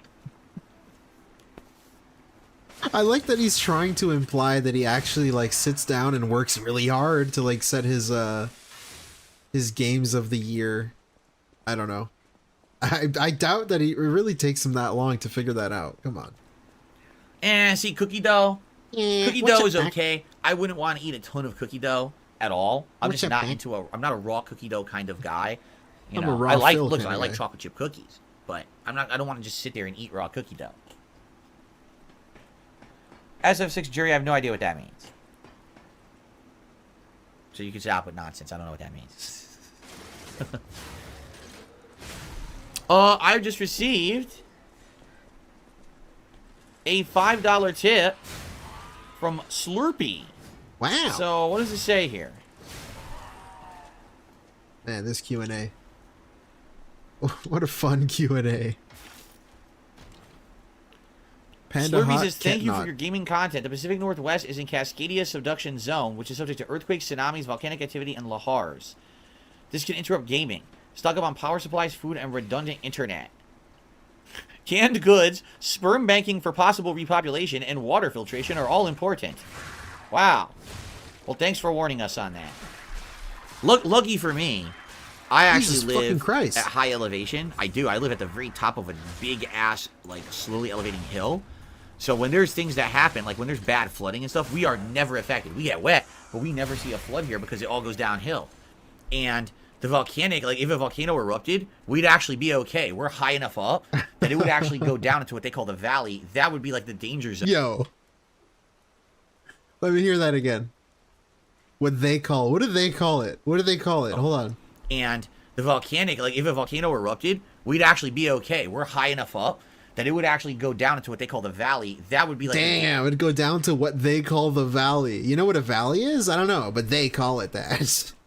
That's so weird. Danger zone. What an alien. If a volcano erupted, it would go down there. The problem we would have is air filtration, because if you have a volcano erupted, you're going to have soot in the air for weeks, and that could be very dangerous. But outside of that, we'd actually be all right in regards to the other stuff. Do they even have any volcanoes where he lives? I don't know. I'm not worldly, I guess. But earthquakes we don't really get. Every time these people say we claim we have one, I never feel it, ever. Like, I've never felt it once. Felt earthquakes. And tsunamis, also another thing. Could tsunamis hit us? Yes, but I don't live near the water. So it's another thing that I'm kind of immune from. It wouldn't really affect me. So I kind of got a good spot where I live. He's water resistant. Nah, Andy, no real plans for New Year's Eve or anything special. We always have plans every year for Christmas. But the thing is, you know, Kat, over the years, with different jobs and different things, sometimes she has to work, sometimes she doesn't. In fact, she has to work on New Year's Day. So we don't usually make plans for New Year's or anything like that. It's like a normal night, New Year's Eve, New Year's Day for us. Maybe we'll sit down, we'll watch the ball drop, have a drink. I don't know. It's not a big plan. Hey, have a drink. It's pretty weird that this dude like casually mentions having drinks and stuff. He actually wants you to think that he can casually have drinks as a former alcoholic. I don't know, dude. I don't know. We've seen the shots you take, man. You seem pretty cool with taking shots the way you do. It doesn't really affect you. Anything. So. Yeah. No, I didn't hear news about an asteroid coming incredibly close to Earth in 2029. No, I did not. Hey? G Fuel will never contact me to do a flavor, so I don't have to worry about that. I don't have to think about those kind of things. Oh, great. Sponsorships are never going to happen, so don't have to worry about that. Mezcal is a vast category of spirits from agave and tequila, and a small subset of mezcal, like bourbon, is kind of whiskey or Chardonnay. Oh, I had no idea what that was. Never heard of SF6 Jerry. Not once have I ever heard of that. To me, mezcal might as well be like a football player from the Spanish national team or something. I don't know what the hell. What? Never heard of it. What? Anyways, whatever. I don't care. Man, this is cool. What a great segment this is. Mr. Plow, you don't seem to understand what I'm saying. He's like, well, basically what Mr. Plow said was, if G Fuel contacted you and we're going to make your own flavor of G Fuel, what would you name it and what would it be tasting like? I don't have an answer because it would never happen. Therefore, I don't waste time. Oh my god, I can't believe I have to say this, but it's a hypothetical, dude. It literally is just a hypothetical. The hypothetical is that if it did happen. You're so lame. He has to fence it, even a hypothetical. Putting any kind of effort into thinking for an answer of something that would never happen, right? That's like saying, if aliens ever landed on the planet, walked out of the spaceship and said, we're about to kill you all, but they had testicles here, here, or here, which testicle would I strike first? I don't care. It's never going to happen. Oh my god. I don't have to think about it. Oh my god. I don't waste time on that. You don't waste time on it. Yeah, I only waste time on telling you that I don't waste time on it. But I don't waste time on it, though. You see? You don't. Mezcal is really strong. Oh, interesting. 2 hits, okay. Now people are really confused. But you understand what I'm saying? It's just a hypothetical that will never happen. I don't waste time thinking about hypotheticals that could never happen. Just like when people say to me right now, if you had infinite money, infinite time, and infinite to do whatever you wanted, what would you do? I don't know. I don't care. I don't waste time on that. What? Because if I thought about it, it's never going to happen. So that's just a complete waste of time and resources to even think about it. Why would I sit here and put intelligent thought into that? Because you're streaming, you bitch. Right? What if right now you can travel anywhere in the world for a vacation? I can't go anywhere for a vacation. I don't have the money. I don't have the means. I can't take the time away from work. Why would I think about that? Because that's just how I am. That's how my mind works. Yeah, your mind's fucking broken, dude. Come on. You're doing a... Guys, he fucking advertised this, and he tweeted it out. He said it's a Q&A. Question and answer. Yeah, also a sneak bag. The sneaky, not so sneaky bag. It's a Q&A, and you're sitting here yelling at people asking you a Q. Asking you a fucking question, and you refuse to answer like a fucking asshole. That's correct. That funk says you wasted more time talking. Why am I wasting my time doing a Q&A? I know I said it's a Q&A, but like, why am I wasting my time gonna answer the question? About why it wouldn't happen than answering the question. You're right, but guess what? That was meaningful. Because when I told you that... fuck? No. I gotta hear that again. Than answering the question. That's correct. That funk says you wasted more time talking about why it wouldn't happen than answering the question. You're right, but guess what? That was meaningful. Because when I told you that, now you know how my mind works, and you know don't ask me those silly questions in the future. Right? As opposed to, if you ask me a million silly questions, I give you a million silly answers, and every time I hate it because I'm wasting time, and it bothers me, now you know I don't... Okay, I'll let you know now. If you guys have any hypotheticals, hey, ask them in the chat, because they're fun sometimes. I don't know what the hell is this dude's problem. He hates streaming. He hates his audience. Could you imagine? This is like no fun allowed. If you're the... Imagine being Cat, and you're like, hey, Phil, you know, where would we go on vacation? You know, let's say we had enough money to go on vacation. Where would we go on vacation? And he's like, Cat, I have no money to go on vacation. Why the fuck would I ever discuss this with you? Because I don't have money to do it. What the fuck is your problem? It's, whatever. Waste time on that shit. Would I punch a zebra? No, I love zebras.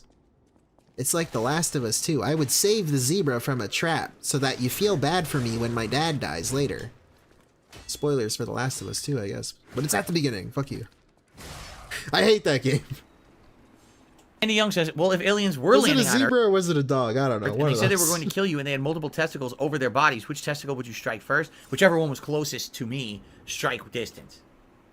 Because that's the quickest one to take effect. If I could break any of Phil's fingers, which would I pick? In Minecraft, of course. Hypothetically speaking. Or maybe 2 at once. Maybe the thumb. Because then he could complain for like months. Guys, I was at the mall, okay? And some like psycho, I think his name was like Randude or whatever, like came and he broke my thumb.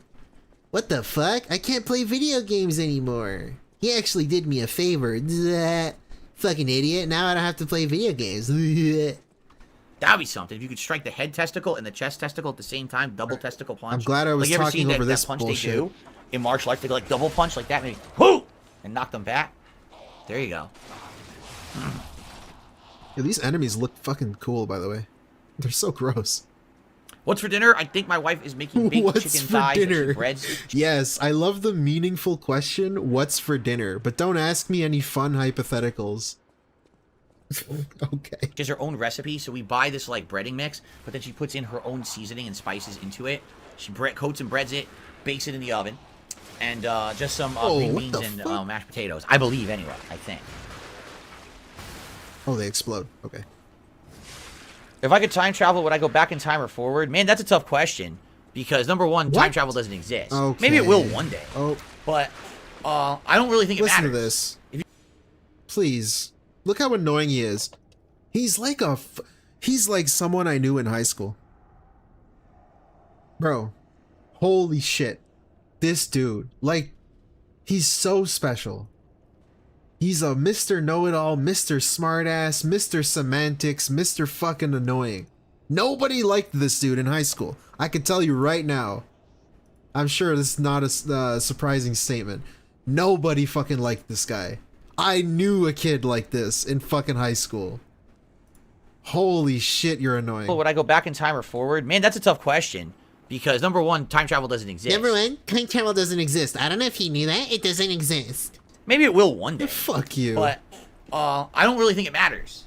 If I you don't go think it forward in matters. time, you're likely going to see a hypothetical that might not even happen, right? Because technically, just the fact of you going forward in time and knowing what's there might have you go back and change things. So therefore, that future may never exist, right? If you go back in time, you chance changing things so now your present doesn't exist, so maybe you can't go back. Chat spam, what's for dinner? What's for dinner? It's like fucking, it's 6 a.m. right now, bro. I don't even know what's for breakfast, man. Maybe some toast. I don't fucking know. Shout out, Meester. Thank you for the question. To your present, right? I mean, either one is incredibly risky and stupid. I guess technically if you go forward in time, that future is only a hypothetical future based on if you disappeared in your own time, right? But the moment that you go back in time again to go back to your present day, I got now these, you I got these like chicken tendies style things, and maybe I'll make some rice or something. We'll have some rice. I don't know, some shit like that. I don't fucking know. screw up that timeline, it doesn't exist anymore. I'll see. So you're both simultaneously creating and destroying a timeline by going forward and back in time. If you go back in time, you can never actually go forward to your own time again. Because if you do, you've destroyed that timeline by going back in time. You've changed things, and it can never be the same when you go back to the present. Oh, you a gold understand? one. So technically, if you go back in time, when you go back to the present will be irrevocably changed by your actions in the past. So if you go forward in time, you destroy this hypothetical forward timeline that will not exist anymore once you leave. If you go back in time, you destroy the present. Would you rather destroy... Yeah, okay, yeah, you're so funny. Dude, you're the prettiest girl in school. You're so fucking hilarious, man. I love you. You're so fucking funny. That's great.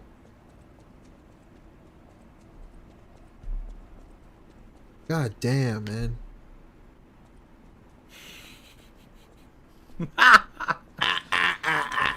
Amazing. Amazing.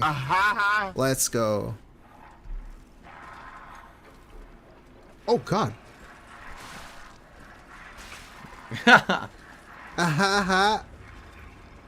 SB, yes, in my lifetime I've thought about big-brained questions and big hypotheticals, like what's the meaning of life and what's this and that. What you find is that those are very good things to think about. They are. Because sometimes if you come to a determination for yourself, answers for those questions, they may guide you moving forward in your own life in the way that you behave. However, ultimately, you'll probably never find a definitive answer. It'll be more about what you come to the conclusion for yourself rather than what the real answer, if there is some big universal answer to the question, right? God. So you spend some time thinking about it, and then you just get back to your life. Because if you just sit around thinking about what's the meaning of life, you'll never be able to do the things in life to just maintain and stay alive, right? Like, you gotta go to work. You can't go to work all day and think about what's the meaning of life. You won't get your work done, and then you can't pay your bills, and then you die. So it doesn't matter what the meaning of life was because you're dead. See? There you go. Whatever. Whatever he just said doesn't make any sense. I don't care enough to talk about it. Andy Young says, if you went forward in time, would you regret which testicle you struck? Would you go back in time to strike a different testicle instead? Maybe. What you do is you go enough loops in time that there's 3 of them. And I just don't like it. What The Last of Us... Oh, here we go. Last of Us.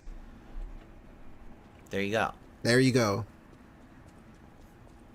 No, I'm not buying The Last of Us remake or remaster. No, I'm not playing the no return mode. No, I have no plans to go back and play the game ever again. I just don't like it. There you go. Why can he say that with this, but not with, like, Baldur's Gate?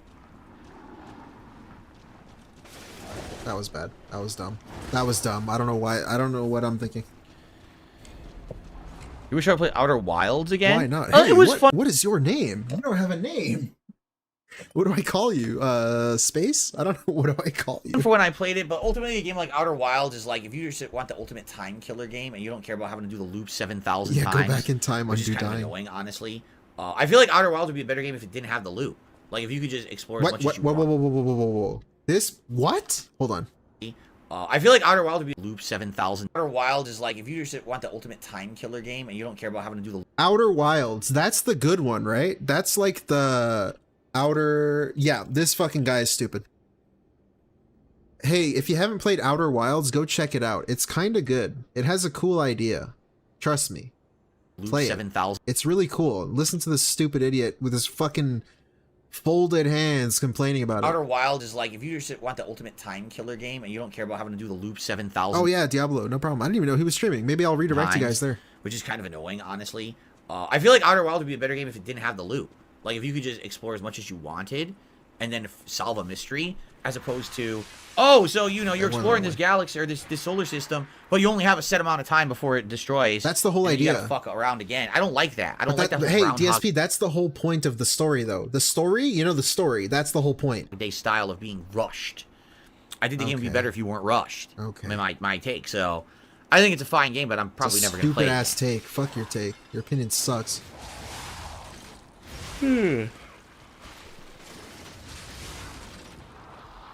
Any chance of using DJ? If you mean in Street Fighter 6, I tried him at launch. I didn't truly understand him whatsoever, and I just couldn't play with him. Now that we're like 7 months in, the fact that I understand dash cancels, the fact that I understand how his projectiles work, and how all his upkicks are insanely good.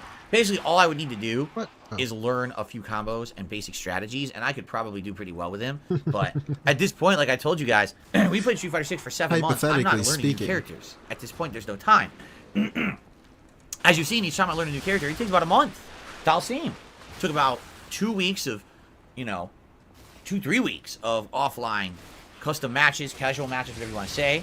And then we went into ranked and played that for a couple of weeks. It takes too long. That's how these games are. They take tons of time investment. I don't really have that time investment. Plus, the game's older now. People want me to move on and play other stuff like Tekken 8. So, unlikely. Like, I do think that if I did play DJ now and messed around and learned what are his great normals, what are his good combos, what are his dash cancel strategies, because his dash canceling is insane. His dash cancel is one of the best of the game, right?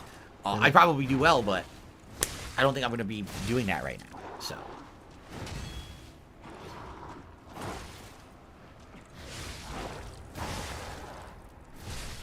I don't know when I'll play Arkham Knight. People keep asking. I don't know. I don't see any reason to go back and play Arkham Knight right now. I don't really have a desire to do that. That was close. Right? Okay. Ayo Renz says, I've been watching your Far Cry 5 gameplay. What did you like about the playthrough? I don't really know. I don't remember. It was a while ago. Okay, he doesn't know anything. That was when they had planes and stuff you could fly around. That was kind of neat. But ultimately, Far Cry 4, 5, and 6 all kind of blend into each other as almost exactly the same game, with a few minor tweaks or improvements here or there. I mean, he's not wrong, but to say, like, I don't know, I don't really remember. Yeah, he just clocks in and clocks out. That's every fucking game that he plays. It's just a clock in, clock out style deal. Of course he doesn't remember anything.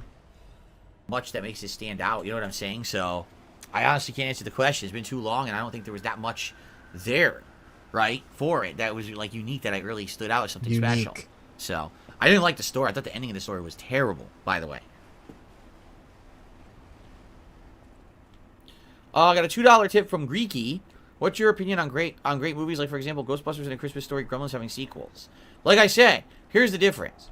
If you are making a reboot or you're redoing something just for the sake of, because we want to keep milking this franchise for money, then I think it's not very good.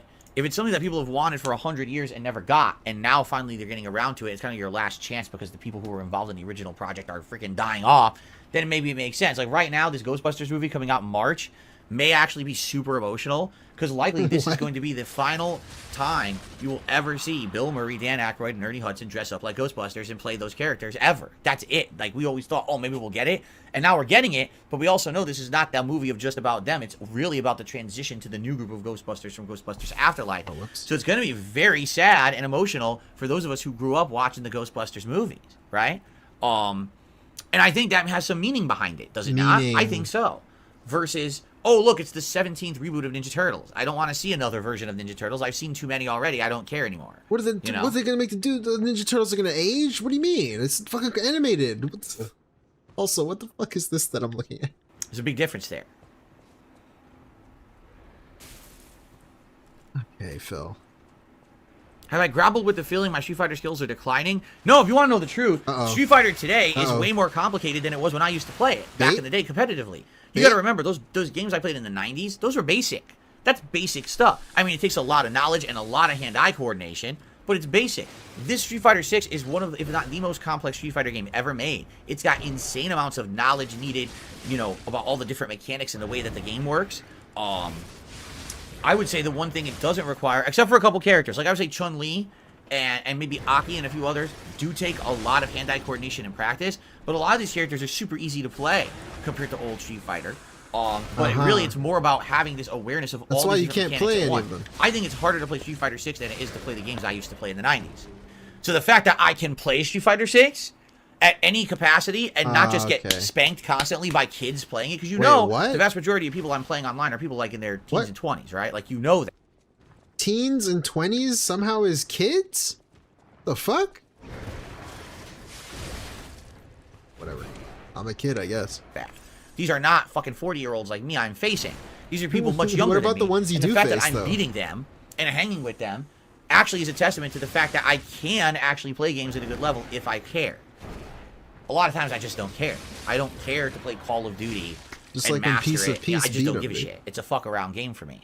You know what I'm saying? For Street Fighter, I do feel like that's something that no matter what iteration it is, if I actually put in the time and effort, I can do well.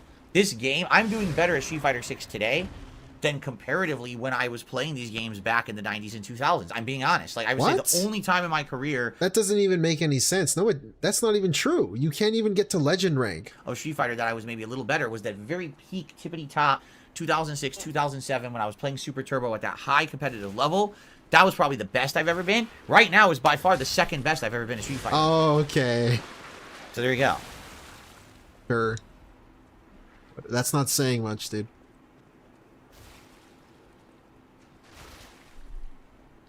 Oh, let's see here.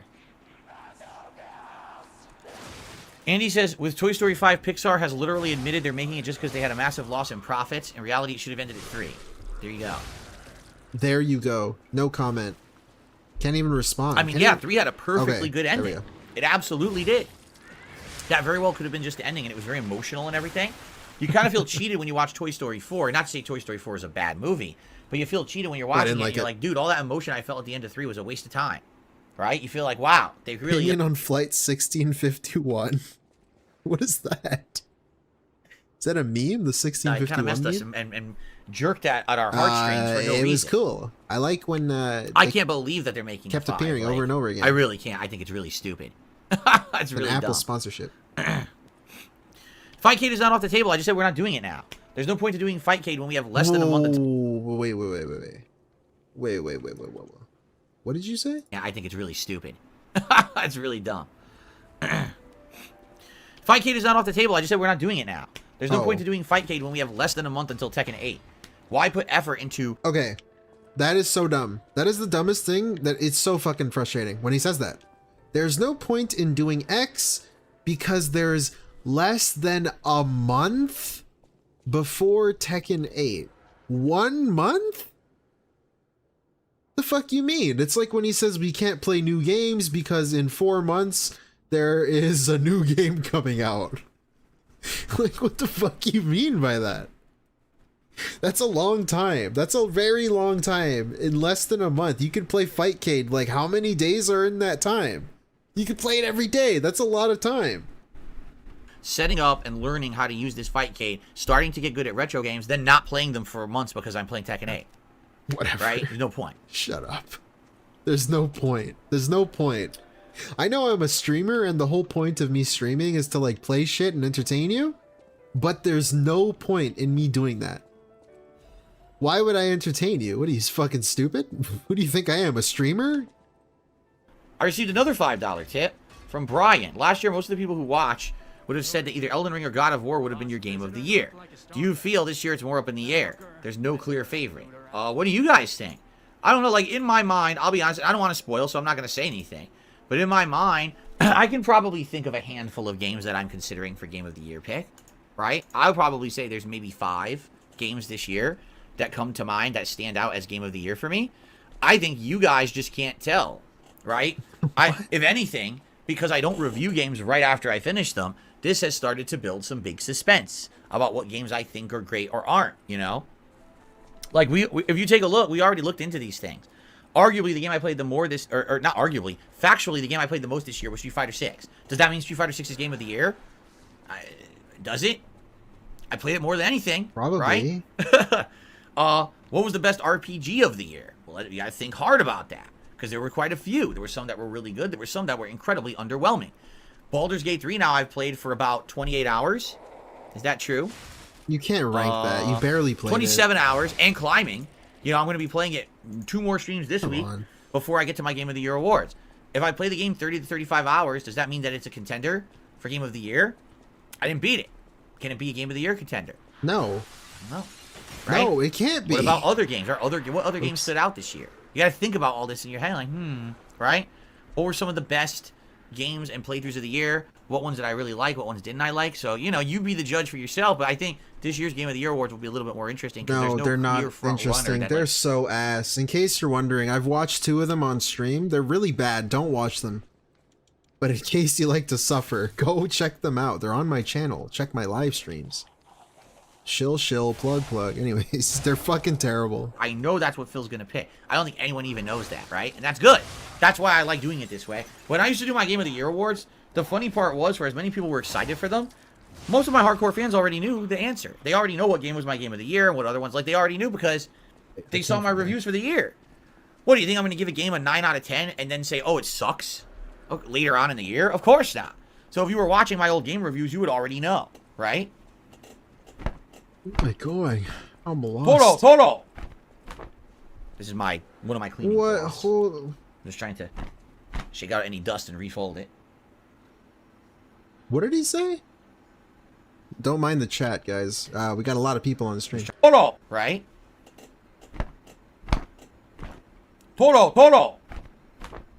This is one of my cleaning cloths. I'm just trying to shake out any dust and refold it. Alright.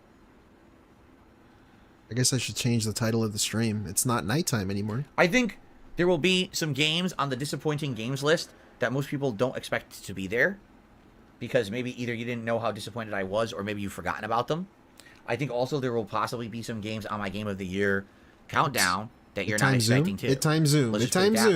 What the fuck is going on? There we go. I don't know. I think a lot of people, when they think Game of the Year, they literally only think about what are the giant games, right? That's not necessarily the truth of the matter. The best games of the year don't have to be giant. They don't have to be overhyped. They don't have to have a giant production budget. They don't have to have insane internet hype that everyone's tweeting and talking about. You know what I'm saying? These clips? So I guess we'll see. Meth Bear, what did you send me? What is this? What is this? So much, Daddy. Thank you so much, Daddy. For Halloween, Thank you, Daddy. What the fuck did you send me, bro? What is this? Thank you so much, Daddy. Shoutouts to Indrid. Do I use product in my hair? No. Absolutely not. This morning I woke up and I washed my hair with shampoo conditioner, and that's it. Alright. That's all I did. I had a brush and I went zoop, zoop, zoop, just like Zoop, real zoop, quick. zoop. Done. No product. Alright, I'm gonna stop playing. Take a break. Zoop, zoop, zoop. Young out. Brunel, okay, can we get on with it? We're almost done here. No, we're not. There's a lot more time And left. it stays? Yeah, look. Because I have a different kind of hair than probably you do. I don't have thin, wispy hair. My hair is actually... What? You don't have what? You want to repeat that again? Because I have a different kind of hair than probably you do. I don't have thin, wispy hair. My hair is actually thicker because I have Italian heritage, and Italians usually have much thicker hair. Are you fucking kidding? Are you kidding me right now? Are you fucking joking me right now? Excuse me? You're trying to gaslight me right now, dude?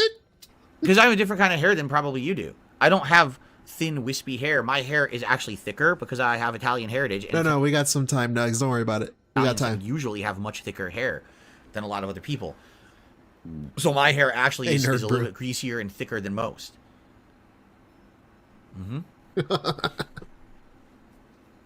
Gotta hear that again. So my hair actually is a little bit greasier and thicker than most. Is he for real? Okay, whatever. Yep. Believable. Well, that always happens. Sith says, man, I forgot you played that game Wolong. Yeah, people always forget the games from early in the year. That always happens. By the end of the year, like most people probably completely forgot Hogwarts Legacy existed. No, because it's 6:45 for me. So, yeah, it's early. You say it, and they're like, oh, yeah, that was really... I wasn't tired. We were playing Lies of P. Dude, I was fucking getting wrecked, dude. To Romeo. Popular earlier this year, right? You're like, huh? Yeah, it was huge. It was the biggest game. The playthrough did incredibly well. I'm on the Eastern time zone. Through and we're going crazy for it. Eastern and now it's like, oh, that game existed? Yeah, and it wasn't even a year ago. Yeah, it was February. Play what you sent me? All right, Iviga. What'd you send me?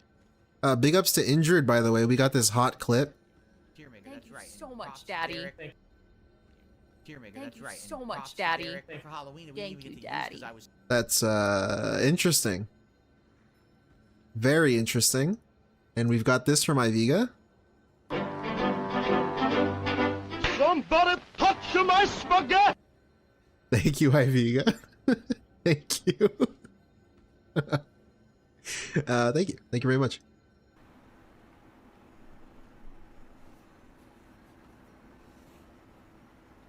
All right, Burnell, come on. Can we get on with it? Can we get on with it?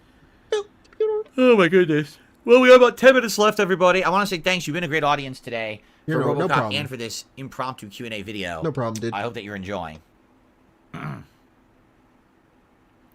You check out hidden survivor horror games on the PS1 and PS2 instead of usual Silent Hills and Resident Evils. I don't know what you mean. What would be hidden gems of silent horror games I never played? I don't know. Like I said, now that I have a mini PC and I can play, you know, pretty much any game off of Steam around mid settings, this opens me up to the realm of possibility of many games that were always off the table. I've always wanted to go and play a lot of survival. Again, he's dangling this PC carrot. Like, dude, just use the fucking PC if you want to play something on the PC. Why do you keep dangling it in front of me? I get it, you got a mini PC. Like, dude, fucking use it. Stop telling me you have it. Just play it. Horror and things that I didn't have access to, but a lot of the times they either weren't even on the digital marketplace at all, or I would have to play like an emulated PS1 version as played on PS3 through the PS3 through PSN. I haven't had a working PS3 in like 3 years, right? He's lying, by the way. That's a half-truth. That's a lie. Because the PS3 still works. I think just the USB ports on it are weird and funky. They don't work too well. But it works. He can use the PS3. He's just not doing it, and he's half lying to you here. Of course he is, with his little smug-ass fucking smile. So, it just kind of, it takes it off the table for me. I don't have that opportunity to really do anything. Certain stuff. If you have suggestions, give me those suggestions. Yeah, Mike D, exactly. And my team, Charles Xavier or Magneto, you know, I would say back in the day. Don't care. Don't care. Back in the... Look at this stupid... Oh my god. This is annoying. Look at this. Or Magneto, you know. And my team, Charles Xavier or Magneto. Are you team Charles Xavier or Magneto? And he hits you with a fucking back in the day. Back in the day. Instead of just giving you an answer. You know, I would say back in the day. Back in the day. When that was first presented. Jesus Christ, I don't care. Go fuck yourself. It's kind of weird, right? Later on, one of the better plot lines was the era when back in the day. So this wasn't supposed to be like evil, but they were supposed to be predator and responsible. Okay, and he's spoiling X-Men. Philosophy was right. In fact, like here says, it was more like the stuff. And so I have to be. Remember, he doesn't waste time on hypotheticals, but he wastes fucking like 3 minutes talking about X-Men character, fucking which team he would pick. Answered that question 5 zillion times that I'm not playing. We're trying to have to play catch up, which I'm not going to do.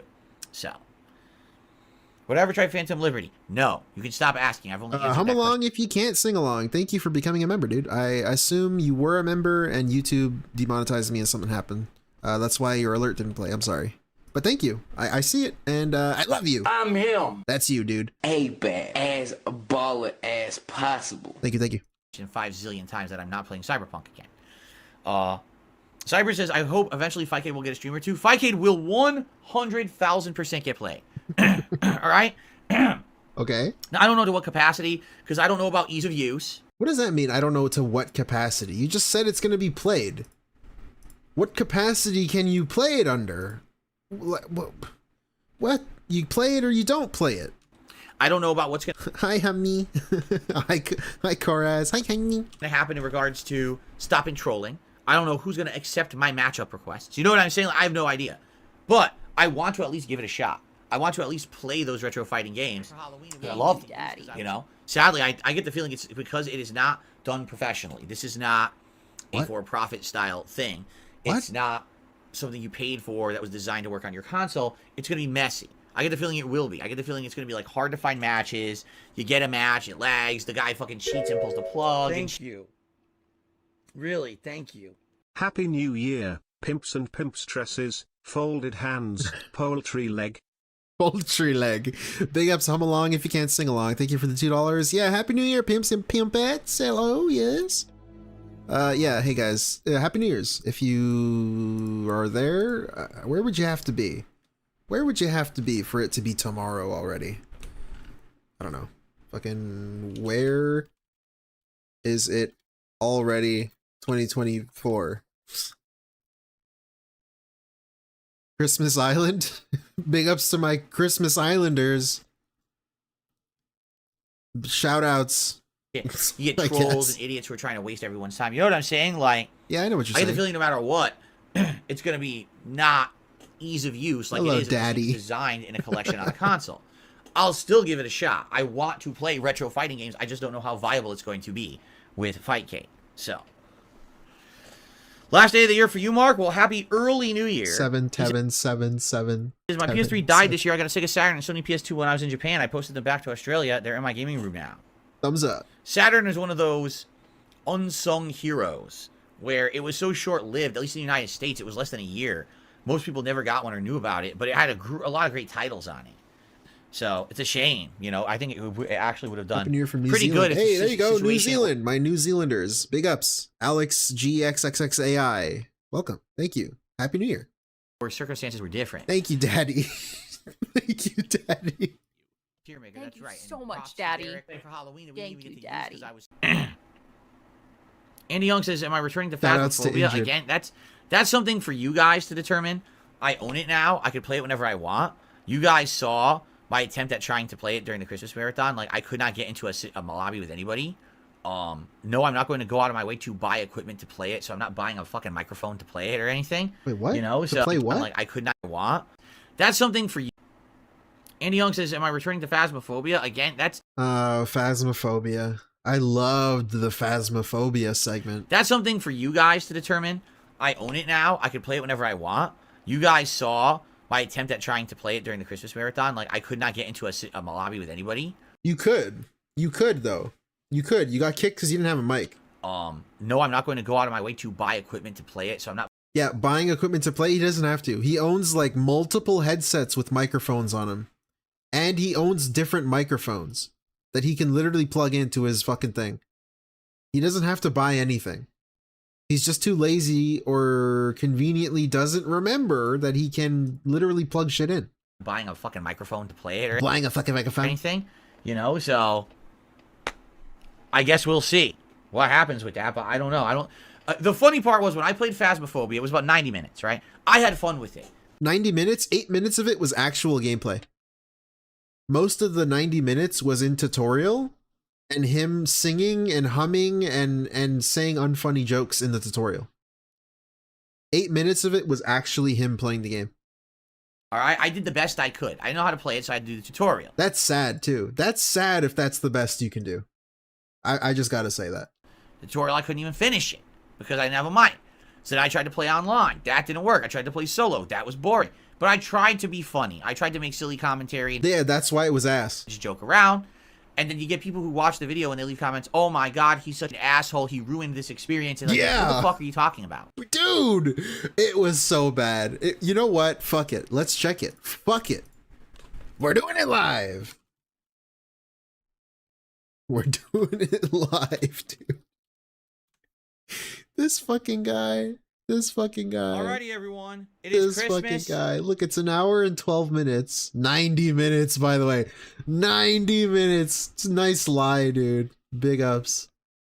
Very cool. 90-minute stream. Look at this. The first 10 minutes. No, the first... Oh, my lord. The first 15 minutes are nothing but him sitting in the menu. Oh, hole in one. Hole in one. Being cornhole. Annoying. And then, of course, these rings. Playing with the physics. This is for the good old ring toss game. Remember this? You like this. Hoi! Oh, shit. Right. So that's the first 15 minutes is that. The next... Oh, my lord. Okay. So from 15 to 50. What is that? Quick maths. I don't know. 35 minutes or fucking him in the tutorial. And this is the best part. Check this out. Check this out. You guys are missing out if you don't see this. You have to see this part. It's so funny. He's so fucking hilarious. Check this shit out. Here, the temperature didn't change. Still not changed. It's locked. There's no change. So now we walk over here and the temperature is not changing. It's staying the same. There's no change. And what if I go back this way? Do you think that the temperature will change if I go back? No, I can't go back. The game, there's nothing there. I can't go through. There's no change. Did the door just open? Or did I open it? No, I opened it. If you think it's funny, well, hey, I'm glad to let you know there's more. You're getting warmer or colder. Here you want to get colder. I want to get colder. A little colder. All right, let's head this way. Maybe we'll get a little colder. Colder. It's getting colder. No, warmer, warmer, colder. Now we're getting colder. Oh, temperature's going down. It's getting colder. No, no, no. Now it's getting warmer. No, no, no. Cold. You get it? Well, I'm supposed to get to freezing, and it hasn't gotten to freezing, so what am I supposed to do? Colder. This keeps going. It keeps going. Down. It keeps going. What am I supposed to do to play this game? Look how long it goes on. Look how long it goes on. Just supposed to stand. That was the game. That was the whole experience. How did I... And then he says shit like this, like 3 days after it happened. Silly commentary and just joke around. And then you get people who watch the video and they leave comments, oh my god, he's such an asshole, he ruined this experience. And like, what the fuck are you talking about? What the fuck are you talking about? Your mouth-drooling fucking retard. I shouldn't have said that. Yeah, what are you talking about, idiot? What are you talking about? My wife. Look at this guy. He looks so depressed. Fuck out of here. How did I ruin anything? Rand Bruin nerd dude. All I did was Nerd play the dude. game you asked for. Whenever in my entire career of 15 years did I do research for a game? Did I... Hold up. How did I ruin anything? All I did was play the game you asked for. Whenever in my entire career of 15 years did I do research for a game? Elden Ring? You looked up guides for Elden Ring. You probably did it with Dark Souls too. I've seen the Dark Souls This Is How You Don't Play. You were getting sent clips and shit of Dark Souls. There's probably other examples that I can't even think of right now. Hello? What? Did I say that I was going to do co-op games properly? Like, did I say I was going to do co-op games properly? What does that even mean? Oh, what you expected the streamer to like know what he was doing when he played the game? What are you, fucking stupid? Did I say I knew what I was going to do? Huh? Huh? The fuck? If you go out of your way to nominate a game that you know is not my style. What do you mean that I know is not your style? How do I know it's not your style? How the fuck do I know if it's not your style? What does that even mean? Not your style. What the fuck is your style? Who's to blame? Who's to blame? Who's to blame? Shifting the blame. I love criticism. I love feedback. I love you guys. You love this. Fuck you, it's your fault. Game. Did I say that I was going to do co-op games properly? Like, if you go out of your way to nominate a game that you know is not my style, who's to blame? Who's to The blame? person who made that style of video for 15 years, the person who knows I've made that style for video for 15 years, but still nominates something that's not that style. How can you assume that anybody has been watching you for 15 years and knows the style of video? That style. He just says that style. What is that style?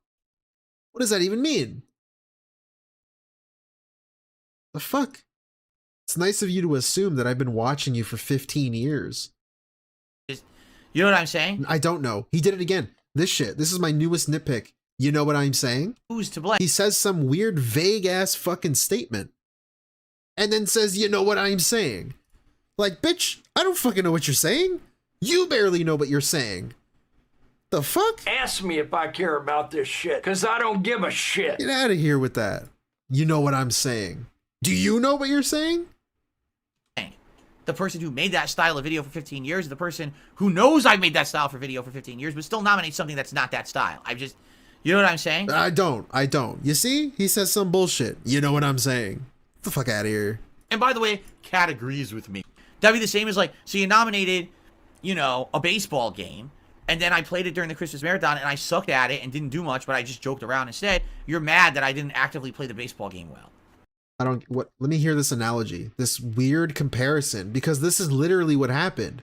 You got paid to play a ghost game, and then you didn't play the ghost game. I think that gives me the right to be angry that you didn't play the ghost game. You know, a baseball game, and then I played it during the Christmas marathon, and I sucked at it and didn't do much, but I just joked around instead. You're mad that I didn't actively play the baseball game well. Yeah? That's the same situation, bro. The fuck? I fucking don't play baseball games. What? Yo, he literally does. Phil. I had to do it to them, snipe. He had to do it to him. Oh well, Magneto destroyed a helicopter in the comics, and let me tell you about when I worked at a helicopter company called Aftermarket Support Snort. Thank you, Sneed Cell, for the 5. Your first super chat, dude. Welcome. Thank you. Yeah, you see, back in 2009, 2008, back in the day, I lost my job, okay? How would I? Because of this fucker Magneto, called Magneto, and he fucking crashed the chopper I was in charge of. I do that with my first 1 hour segment during a marathon. It doesn't make any logical sense, but that's how people are. Wait, you know, what? hour segment. I fucking don't play baseball games. How would I do that within my first 1 hour segment during a marathon? He doesn't play baseball games. Doesn't play baseball games. He has a playlist. 23 videos. MLB The Show, 21.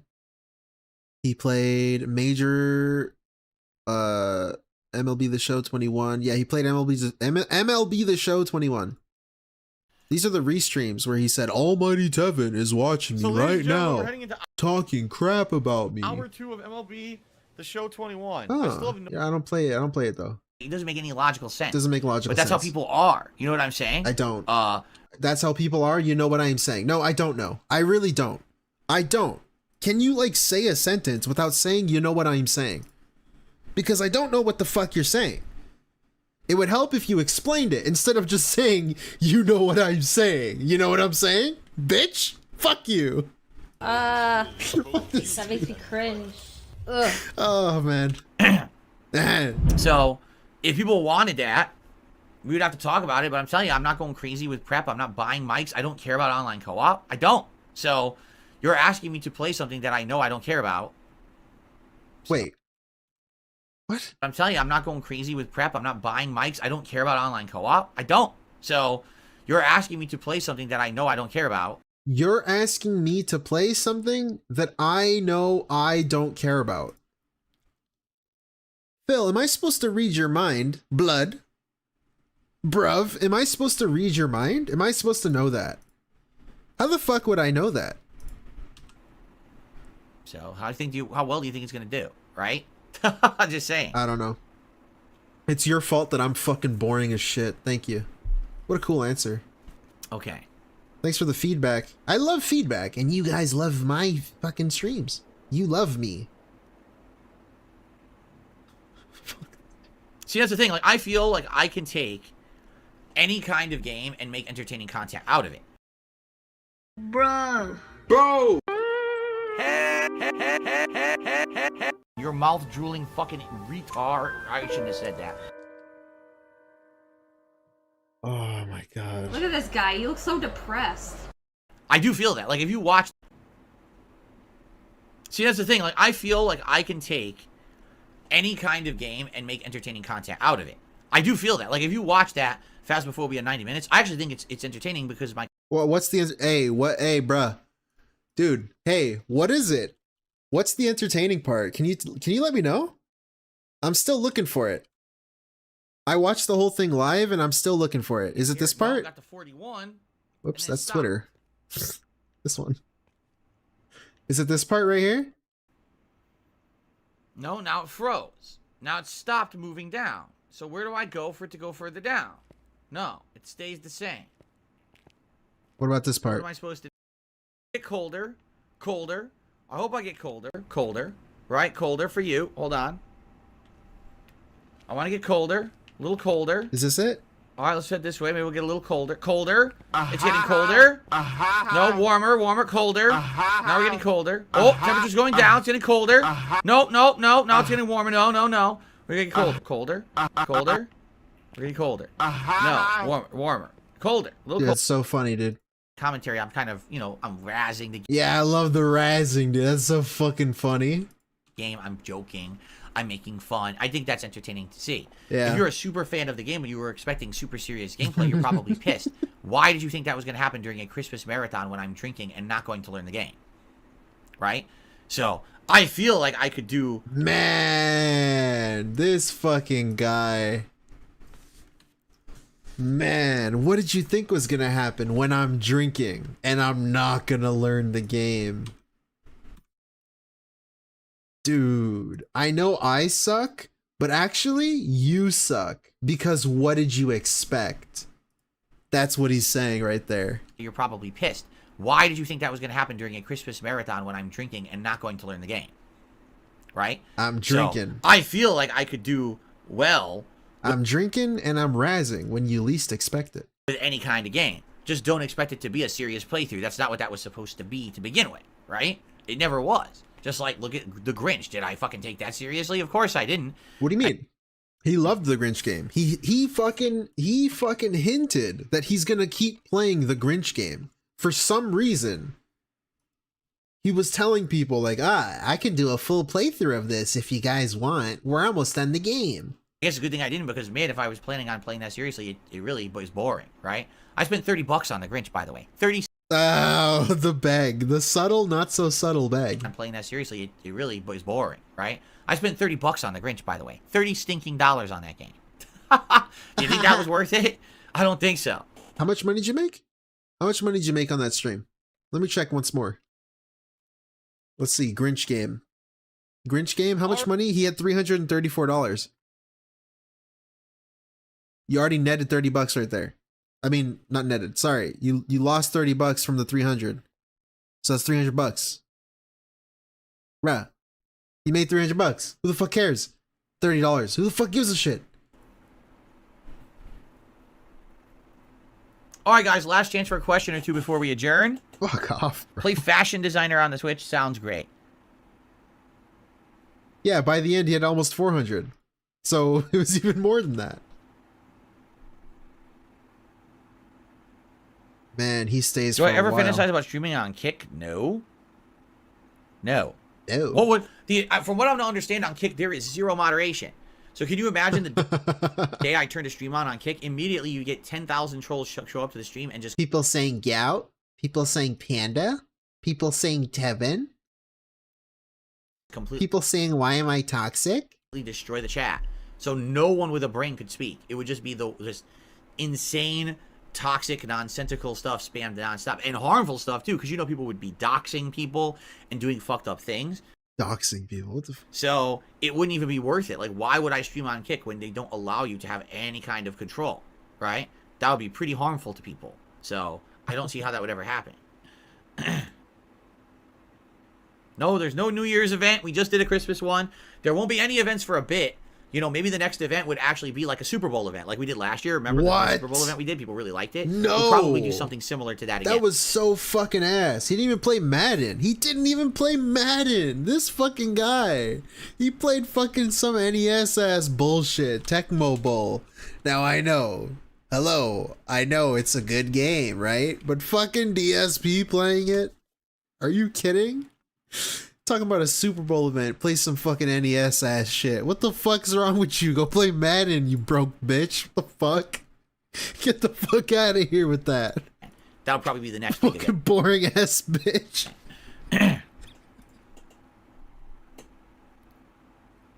And he rage quit it. Yo, we gotta check that out. Oh man, I'm in a giggly mood now. I must be tired. Holy fuck, dude, we gotta see him rage quit Tecmo Bowl, dude. Are you kidding? This shit was so good. This shit was so good, man. We're playing against Cleveland.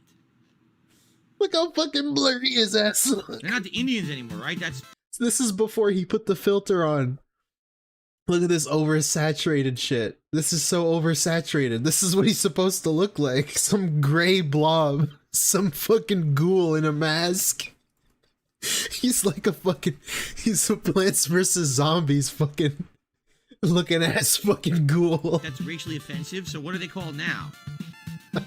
What are they? The Cleveland Flints? The Cleveland Flintstones or something? Oh, man. Flintstones vitamins? I think that's what they are, right? The Flintstones vitamins? I think that's what they're called. Oh man, when does he quit? Oh shit! Okay, he plays for a while, so we'll skip ahead. Oh man, I'm dying, bro. Okay. Why does he keep looking at chat for? And then not reading anything. He's looking for like tips or something? First down.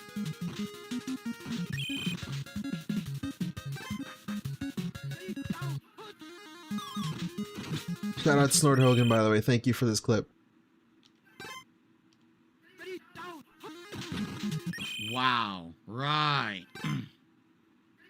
He's starting to get angry. You see the progression. He gets angry. I don't even care. Now he doesn't care. He's becoming apathetic. Drop the app part, because he is pathetic. Starts to get angry. Now he's focusing in. He's dialed in, bro. Dude, I'm like slow as shit. Here's the complaints. Now, you notice that? How slow I am? I can't even like do anything fast. I'm just slow as fuck. All my characters. Like snails. Uh-oh, everyone's slow. Okay. Jesus. Enemy scores on him. It's boiling. It's boiling now. He's simmering. Let's see. It gets worse here. And this is it. What the fuck? Look, no one can catch this guy, right? Look, no one. No, we can't catch him. Look. Like, literally no one can catch him. He's cheating. What a piece of shit game. Piece of shit game. He was hyping this up, by the way, for like months. For months! Oh, there you go. Rage. Okay, that's Tecmo Bowl. I hope you guys liked it. It's a piece of shit. No, really, it's outdated as fuck. It's not very good. Dude, him saying it's outdated as fuck. He wanted to play it. He chose it. I'm the guy. I'm him. He's the one that fucking... I don't know why he didn't play Madden. I don't know why. Just play Madden, dude. I know it sucks, but just play it. You know, it starts off fun, and then immediately now, oh, you can't complete anything. All your characters are slower than theirs, right? No one's ever open. You can't catch anyone. It's a second match. It's the second fucking match. How are they so powerful on the second match of the game? Because the game is broken. It's a shitty NES game. It's broken as hell. That's how all the games were back then. The sports games, by the way. Sports games sucked ass. That's why I never really played sports games back then. I didn't care about them. They really do suck. Oh, man. Yeah, they're bad. So... Yeah, pretty shitty, honestly. He hyped this fucking event up. Shitty game. And then he knew they were ass the whole time. He knew they were ass, but he wanted to play Tecmo Bowl anyways. Game, it's classic music and everything, but the gameplay is so basic. You really, there's nothing. It's basic. That's why I can't solve it. You know, complex about it. It's either you have a chance or you don't. At the second match, you really don't even have a chance. What it likely is there's like a way to exploit it and cheat it. Just like all the classic NES games, use this technique over and over and exploit it, and the computer's too stupid to know. Why is he wearing this stupid ass helmet? I can't take you seriously, man. Do or whatever, right? Like that's probably what it is. You Fallout Ghoul motherfucker. Match, but you know, this is the first time Gray ass blob. Last time I'll ever play it. So not a very fair game. Just like most NES games from back in the day. You know, it's not terrible, but again, you know, I wasn't into sports. Yeah, king of retro. The nuances of it, nor do I really care. That's Tecmo Bowl. Now he doesn't care. He doesn't care that he quit it. Anyways, that's that. Big ups Tecmo Bowl. Oh man, we're back to the saturated verse. Brunel? Mr. Brunel, I'll have to look into when the Super Bowl is in 2024. I haven't yet. Typically, it's first or second week of February, right? That would be good timing for a special marathon, I think. Okay. Please don't do that again. If you do, play Madden. Lucky Gremlin, no. What? You should sim the fucking. You should sim a season. And see how the fuck Aaron Rodgers does because he got injured. Let's see how he does. Here's the thing: people keep giving me hypotheticals about going back to Twitch that will never happen, right? Wait, what? People keep giving me hypotheticals about going back to Twitch that will never happen, right? Twitch. All right, clip this. You guys know what to do. Go on his Raw stream. Clip this for when he eventually goes back. Lucky Gremlin, no. What? Here's the thing: people keep giving me hypotheticals about going back to Twitch that will never happen, right? Twitch already doesn't like me. There's no reason for them to ever have kicked me out of their partner program. They literally had no justification. When I asked them for the justification, they denied me. They basically said they didn't need to give me any proof of any wrongdoing. They could do whatever they want. Hey now. They did not say that. You trying to slip that in there. They didn't say that at all. The fuck are you talking about? The fuck are you on about? Let's go see what they said from your own Raw video. Let's see. That talk to the legal team. So I did. Over 3 weeks ago, I wrote the Twitch legal team and said, I want an answer. Why was I kicked out of the partner program? And am I ever going to be eligible again to reapply for it and see if I can get back into it? Because this is how I was making my living. Okay? Now, as I said, over the last month, everyone speculated. Was it because Phil sent out a tweet? And that tweet pissed off people at Twitter. Full slur. Hold up. Here it is. Here it is. As stated in Twitch's partnership April 21st, 2021 correspondence to you, Twitch exercised its right to terminate the content licensing agreement dated November 25th, 2016. That's when I had signed that contract when I had come back to Twitch in 2016. It sounds like they said you broke their fucking terms of service, bro. After streaming here on YouTube for 2 years. With respect to your Twitch account, Darkside Phil, the agreement pursuant to the terms therein, here it is, ladies and gentlemen. Are you ready? Get ready. Come on, Brunel. Say it. Specifically, Twitch terminated the agreement following its investigation of repeated instances of inappropriate conduct involving hateful slurs in violation of section 4.2.7 appropriate conduct agreement. What the fuck are you fucking talking about, you lame-brained pieces of dumb fucking shit? Hateful slurs. Hateful slurs. What hateful slurs do I use on my streams? What? What hateful slurs? If there were hateful slurs on my streams, You fucking lame-brained pieces of shit. What hateful slurs do I use, you fucking lame-brained pieces of shit? What are you, fucking stupid? What kind of hateful slurs do I use, you lame-brained pieces of shit? Hateful slurs. Get the fuck out of here with hateful slurs. And by the way, Kat agrees with me. Look at this guy. He looks so depressed. I would not be on Twitch. I would have been suspended and kicked off of Twitch entirely. That's so dumb. I always thought this. I always loved this shit. Like, bro, they had to manually fucking kick him out of the partner program specifically. That's how fucked up this shit was. I think it's worse. I honestly believe it's worse to be kicked out of the partner program than it is to be banned straight up on Twitch. Are you kidding? They had to they cared enough to fucking remove you from the partner program. Specifically, that's so fucking specific. That means motherfuckers have to look at that shit and say, hey, we don't want this dude out making fucking money on our fucking thing. That's worse, man. That's worse. This excuse is so dumb. Hateful slurs. I would be banned if I actually said hateful slurs. It's like, bro, they did something worse than that. What hateful slurs do I use on my streams? You lame-brained pieces of shit. Nice pause. You lame-brained fucking idiots. What hateful slurs, you lame-brained pieces of shit? What? What hateful slurs? You lame-brains? If there were hateful slurs on my streams, I would not be on Twitch. Yeah. I would have been suspended and kicked off of Twitch entirely. How can you tell me there's hateful slurs on my stream that aren't bad enough to get me violating the terms of service and ban, but are bad enough to get me kicked out of your partner program? I don't know. Maybe it's shit like lame-brained pieces of shit. Maybe it's that. Maybe it's like this one right here. Your mouth-drooling fucking retard. I shouldn't have said that. That was on Twitch. That was on Twitch, bruh. Bruv. Blood. What the fuck? Dude, are you serious? Oh, man. Okay? Bullshit. Bullshit. Bullshit. Bullshit. Bullshit. There were no hateful slurs ever on my streams, ever. Lame Since brain. I've been on Twitch, I don't use hateful slur language at all. Ever, ever, ever, ever, ever, ever. Your mouth-drooling fucking retard. I shouldn't have said that. Never my streams, ever. Bullshit. There were no hateful slurs ever on my streams, ever. Since I've been on Twitch, I don't use hateful slur language at all. Ever, ever, ever, ever, ever, ever. Your mouth-drooling fucking retard. I shouldn't have said that. And by the way, Kat agrees with me.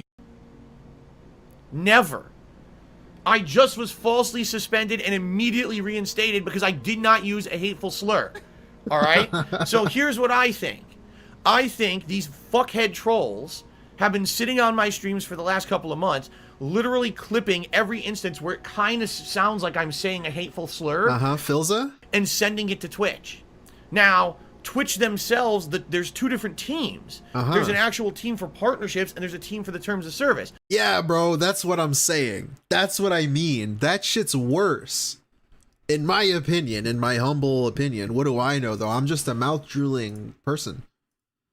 I think it's worse to be kicked out of the partner program. That sounds worse to me. I don't know why. But, yeah. Okay.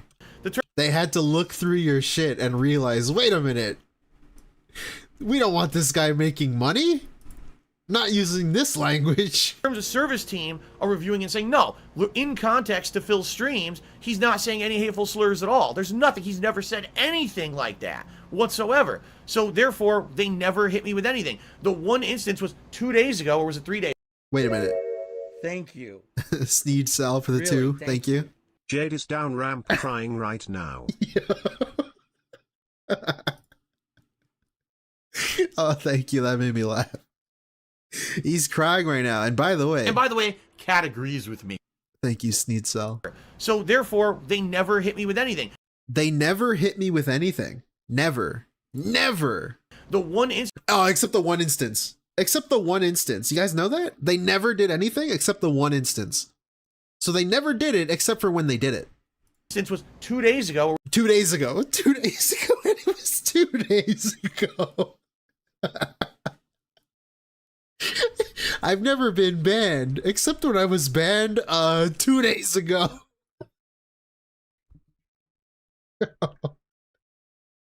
Oh, that's good. That's classic. Was it 3 days ago? Now, 3 days ago, they thought I said the N-word when I didn't. You didn't? You didn't, huh? You didn't, huh? Please don't ban me, YouTube. This is for educational purposes solely.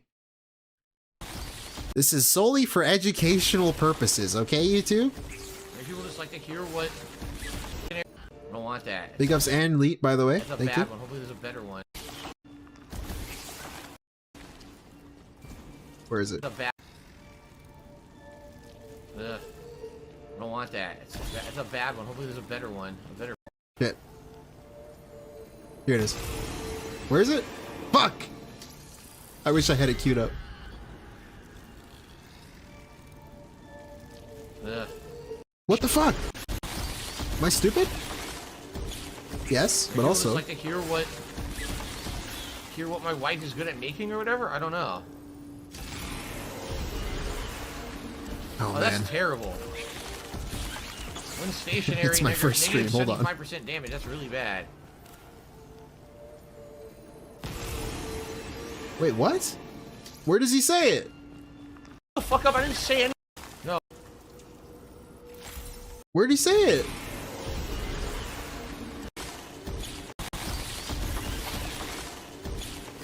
Maybe people just like to hear what my wife is good at making or whatever? I don't know. Oh, that's terrible. Where does he say stationary? When stationary, negative 75%. Oh, there it is. Found it. Here you go. This is my first stream. Relax, guys. I'm sorry. Oh, that's terrible. When stationary, negative. Pretty clear, dude. And then there's another one, too. It was 2 days ago, or was it 3 days ago now? 3 days ago, they thought I said the N-word when I didn't.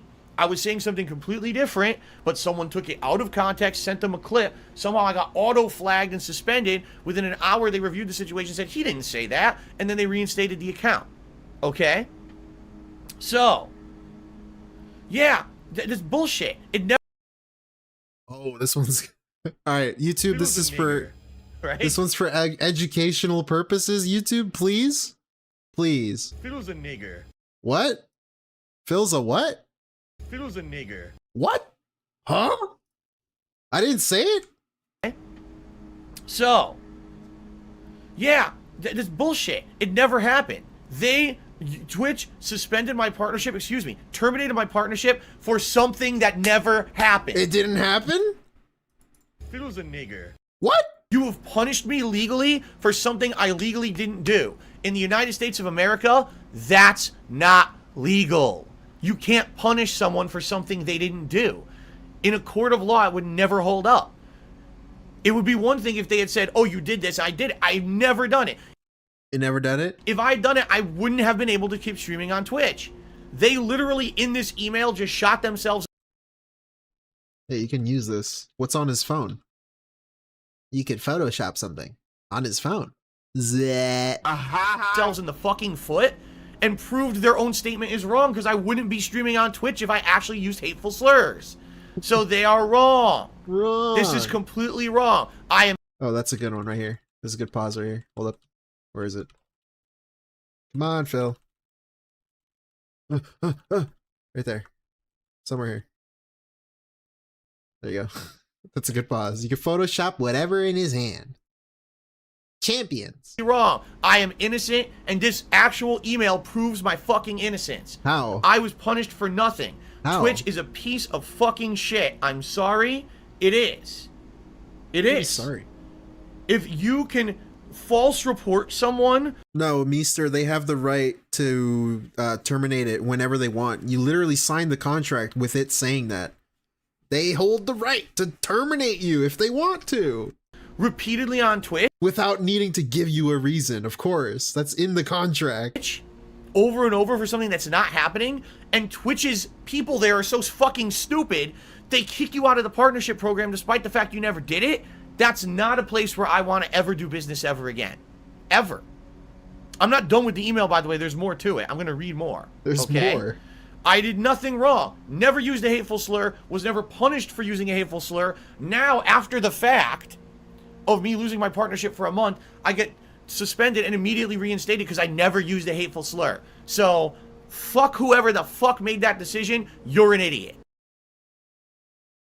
Fiddle's a nigger. You fucked up because you actually have legally punished me for something I didn't do, and you think I'm going to stay quiet about it? You think I'm gonna sit here and be like, oh well, it's fine? No, fuck all that. I don't know. It's like, bro, I've been saying I've been on Twitch for a long time, not getting in trouble. I'm getting in trouble for it now? Huh? Why was it okay before? It's like, bro, they just didn't like catch you yet. I don't know. I don't fucking know. I'm tired of being treated like a piece of shit in my fucking life. I did nothing wrong. I abided by every fucking rule on Twitch. I never broke the rules. I had no issues at all. And all of a sudden you kick me out of your partnership program for something I didn't do, and you have no evidence of it. I want to know who investigated this and determined that there was a violation when there obviously couldn't have been a violation, or I would have been kicked off the site. I've had it. I fucking had it. Fiddle's a nigger. It says right here, hateful slurs. Right here, Twitch terminated the agreement following its investigation of repeated instances of inappropriate conduct involving hateful slurs. I don't use hateful slurs. I'm not a racist. I'm not even biased in any way, shape, or form when it comes to something like that. Racist, hateful slurs. I don't use hateful slurs. I'm not. Right? Fiddle's a nigger. Not a racist. I'm not even biased in any way, shape, or form when it comes to something like that. I'm the least amount. I grew up in a multicultural world. Every school I ever went to or whatever, I was surrounded by people of every race, color. Bro, I don't care about that shit. I don't see people by the color of their skin. I've been one of the most open people when it says, I want everyone on this planet to be happy. I don't care about the color of your skin. I don't care about your sexual preference, your gender preference. Just be happy. Okay. Everyone has I love how he thinks hateful slurs just equals racist slurs. I had to do it to them, snipe. Hey, Sneet Self for the 5. It's 8 years ago, but when he played Hotline Miami, he kept making jokes about K1 Link T Alphonies, and I think he streamed that on Twitch. Oh boy. Well, there's another one. Also, yeah, well, thank you, Sneet Self for the 5. He just equates hateful slurs to racist slurs. But no, lame-brained pieces of shit, directly calling Twitch out, calling them lame-brained pieces of shit. That's a hateful slur, isn't it? Mouth droolers? That's a hateful slur. This one? Your mouth drooling fucking retard. I shouldn't have said that. I don't know, dude. It's not just racist slurs that equates that. They said hateful slurs. I don't know. It's like, it's more than just one type of slur. I don't care about your sexual preference. It's you calling people idiots and banning them and using colorful language to insult people using different terms. I think that's what caused it. Your gender preference. Just be happy. Everyone has a right to be happy. Hell, I've been pushing. I feel that there should be homosexual right to be happy. Hell, I've been pushing. I feel that there should be homosexual marriages. I believe that should happen. Homosexual. Shoutouts to my homosexuals that are married, dude. Homosexual marriages, bro. I've never ever used a hateful slur. Ever. And that pisses me off. That ever used images. Look at it, it goes baby mode. He goes baby mode. I believe that should happen. I've never ever used a hateful slur. Ever. And that pisses me off. That really, and I have the right to be pissed. I have the right to sit here and say I am angry that someone said I did something I didn't do and they punished me and they have concretely hurt me in my business for something I didn't do. Your mouth drooling fucking retard. I shouldn't have said that. All right? Now, let's continue. All right? Let's continue. There's more. There's more. People are saying, oh, I said homosexual marriages. What should I have said? Same-sex marriages? All right, excuse me. I'm a little angry. I'm a little heated here. But I support I'm a little them fully. heated. All right, continuing on. Okay. Now, this is the second half, because remember, I had asked not only why was I That's kicked so, stupid. I gotta find that clip. out of the partner program, but am I eligible to get into the partner program again? Okay. you may be eligible for the affiliate program again in 6 months after the date your partnership was terminated. You can write your info manually into twitch.tv/help. Creators have to wait a full 12 months following the end date of their contract before they can be eligible to be considered for the partner program. So you may be eligible for partner status in April of 2022. Ensure your statistics have met the path to partner achievement criteria. All right, bruh. I'm laying down the law. Laying down the law. Yo, what the fuck? What was that? Criteria.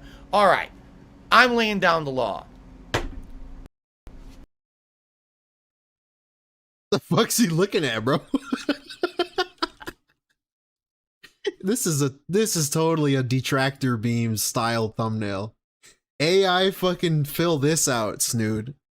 What the fuck is he looking at?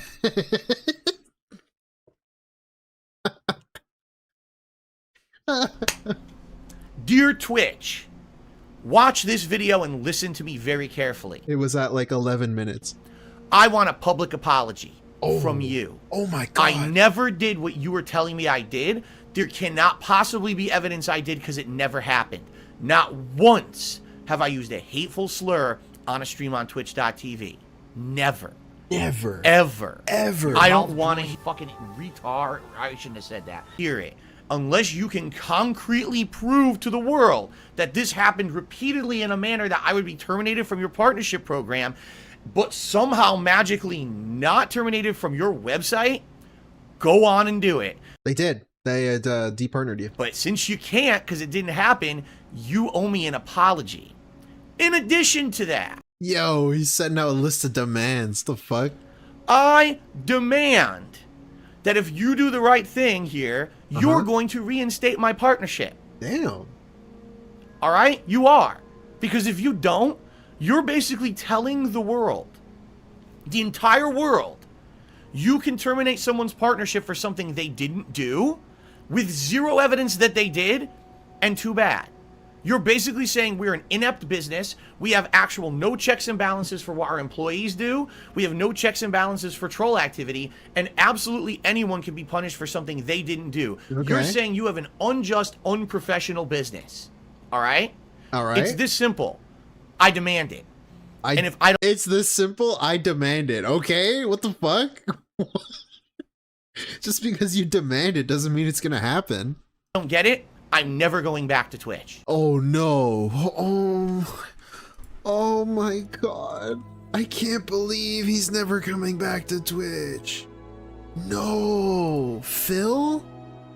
Hey, Snort Exchange. I am so sorry. I'm so sorry, Snort Exchange. He's never coming back. You're saying you have an unjust, unprofessional business. All right? It's this simple. I demand it. And if I don't get it, I'm never going back to Twitch. Oh my God. As of today, May 18th, 2021, I am laying down the law. I did nothing wrong on your site. You have no evidence I did anything wrong on your site, or else I would not be able to stream on your site. Therefore, public apology, reinstatement of the partner program. What? Why would he want to go back? What was that like limp-wristed fucking attempt, half-cocked attempt to... Why would you want to be put back? I thought you hated Twitch. Like, he hated Twitch. Calling them lame-brained pieces of shit. They don't know how to run a website. Yeah, I demand you let me back, though. What? Why? Why would I ever let you back? Why would you want to go back? That's the question. After all this shit, why did you even demand to go back? I demand it. If not, you have completely and utterly mistreated me. I never did a damn thing wrong to you. I never misspoke about you. I told everyone I loved the community that I built on Twitch. I wanted to stay Oh yeah, Cantu, that's a great point. there. I stayed there for almost a month after you incorrectly terminated me from the partnership. I like how he's using that as like some kind of point of, I don't know, to support in his favor. I stayed on the website even after I got kicked off the partner program. Like, okay, like, what? I didn't ask you to. The fuck? Is that my problem? Program with no justification. I was willing to try to still make it work. But this is how you treat me. Not acceptable. I'm checking that I don't right care. now. Send this to Upper Twitch management. Send this video to anyone you want. They need to know how inept their system and business is. Says not found. It is garbage. You cannot punish someone for something they didn't do and ruin their business when they didn't do it. I'm not having it. I'm laying down the law. And if Twitch comes back and says, here's a ton of evidence, fine. Then let them do that. Then at least I can say, fair enough. Here's some evidence of things that I did wrong, and now I can actually learn from it and improve. The problem is, this is not evidence. Saying I did something that... They don't need to provide it. I don't know why I'm reacting to this like it happened now, but they don't have to provide anything. Obviously, I didn't do, or else I would have been terminated from your site regardless. No. It's not. All you're saying is I did something, but there's no evidence of it, and there can't be, or else I would have already been banned from your site. No. So, I've had enough. I've had enough. That's enough for me. Unless you can outright say, here's what you did on Twitch, and we want you to change, and then in a year we'll let you back in the partner program, fine. If you have no evidence, then you public apology and reinstate my partnership, or I will never come back and stream on Twitch ever again. Never. No. I will refuse to operate my business in a setting where it's unprofessional and people can tell you did things you didn't do, no evidence, and then they completely destroy your business because of it. That's out of control. That's insane. What kind of a business model do you operate? What kind of people do you employ? That this is how you operate. This is how you don't operate. All right? And that's that. That's where I'm leaving it. So, as you guys know, I've already started streaming on YouTube this week. So far, so good. Yeah, there's going to be a lot of changes to implement. There's going to be a lot of I love how in his Twitch fucking apology, like, demand video, he says he's streaming on YouTube. Get used to here. All right? It's different. But I feel as a community, we can start building back and we can grow. This is not a place you can grow. You can't grow on a place where they're just going to terminate you for no reason. For any reason, without any evidence of anything. That's why I demand you take me back. Anyways, let's go back. Oh, this is important, though. This is something that I did nothing wrong. I did everything correct, legally. Everything was right. Of course. So once you get... So let's go back. What the fuck even caused me to play that? Their partner program. Oh, this. Lucky Gremlin, no. What? Here's the thing. People keep giving me hypotheticals about going back to Twitch that will never happen, right? No, I didn't. Twitch already doesn't like me. There's no reason for them to ever have kicked me out of their partner program. Oh. They literally had no justification. Yeah, they did. We just saw it. We saw the justification. It was the hateful slurs. When I asked them for the justification, they denied me. They basically said they didn't need to give me any proof of any wrongdoing. They could do whatever they wanted. Yeah, they don't have to. So once you get that answer from a company that's supposed to be professional, you no longer deal with that company. You understand? If the company is literally saying on a whim at any moment, we can decide to just turn off your ability to make money with a business just because we feel like it. We don't have to prove you did anything wrong or violated any policy or rule set. We can just arbitrarily turn you off. That's when you stop doing business with that company. Okay. There's no realm of reality where me going back to Twitch would result in me making more money than what I make here on YouTube. It's impossible. You sure? You see? So there's no point at all for me to ever go back to Twitch. It's a waste of time. The only time I would ever go back to Twitch is temporarily if something happened here on YouTube. Yeah, he's acting like this shit can't happen to him on YouTube, Nugs. Like, dude, YouTube can take away your partner program if they wanted. I don't know. I couldn't stream, but I wanted to keep making content, maybe as just a filler, a temporary thing, and then I would have to find somewhere else to go. But it wouldn't, I'm telling you right now, I would not go full-time back to Twitch ever. That would be a complete waste of time. All right. What a cool answer. Oh, he's almost done here. He's almost done. Holy shit. Guys, it is time for us to adjourn, shall we? I would say thank you. This was a great impromptu, almost hour Q&A stream. I hope you enjoyed. If you watched on demand, I hope you enjoyed. And a good filler. I like when people come out just to hang out with me. You know, it's something different. It's a different vibe. It's just kind of, there's zero pressure. Just kind of answering questions. 1 hour Q&A. No agenda or things to get through like I do on my podcast. It was nice. I thank you all for being here. Those who hung around, those who watched on demand, those who supported. Peace. Until another time when we have dead time, I'm always happy to do this. See you then. All right. So, everybody, yeah, that is it for the stream. Wait, he recorded that? Why did he record that? I'm going to now oh my God, upload and then go eat dinner, which smells great. My wife must be almost done with it because it's smelling really, really good. So, remember, tonight, 6:45 p.m. Pacific Time, it is Like a Dragon Gaiden Endgame. We are going to take on the 4 kings, all right, of the Colosseum, and then heading on into the Endgame story. I don't know how long that'll take. My wife said around 3 hours, so probably 2 streams to beat the game. All right, bro, I don't really care. Okay, we got one more video. One more video in your early morning, guys. Hello, good morning. If it's morning for you. If it's night, Happy New Year, I guess. Big ups. We got another video. I've been here all night, for me at least. It's gonna be a very fun style video. Memeology, big ups, Memeology. Been in the chat before. Love ya, brother. Hermano. Congratulations! You played the pattern! We want to watch him rage at Street Fighter. And in case you missed it, Piece of Peace beat him yet again. Another time. Big ups. You're a great player. Anyway, you suck. You're terrible. You should never play the game again. You should move on with your life. You're a idiot. Jeez. Level 2! Again! Twice in a row the game is won anti-air level 2 and the game drops the input. 2 fucking times in a row. This is trash gameplay. Oh, throw again! Spoilers, this is him versing Piece of Peace. He's doing this. Oh, here I go! Hey, mommy, come in the room. Watch me play Street Fighter 6. Here I go! Ladies and gentlemen, according to my Muxie, I just received a $1,000 tip from Santa Claus. Nice. Congrats. Wow. Wow. That's epic. I love Santa Claus's tip, dude. Yeah.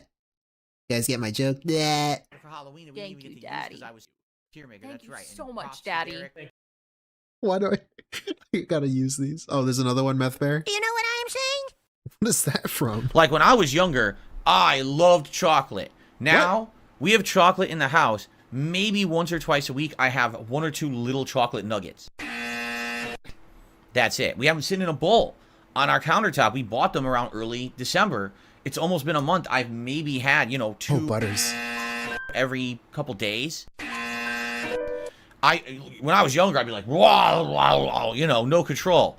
But now I have control because it's been out of my routine for so long that it's not even part of the routine. I've seen like 8 seasons, the first 8 seasons of South Park. That's about it. No, Snort Exchange, please.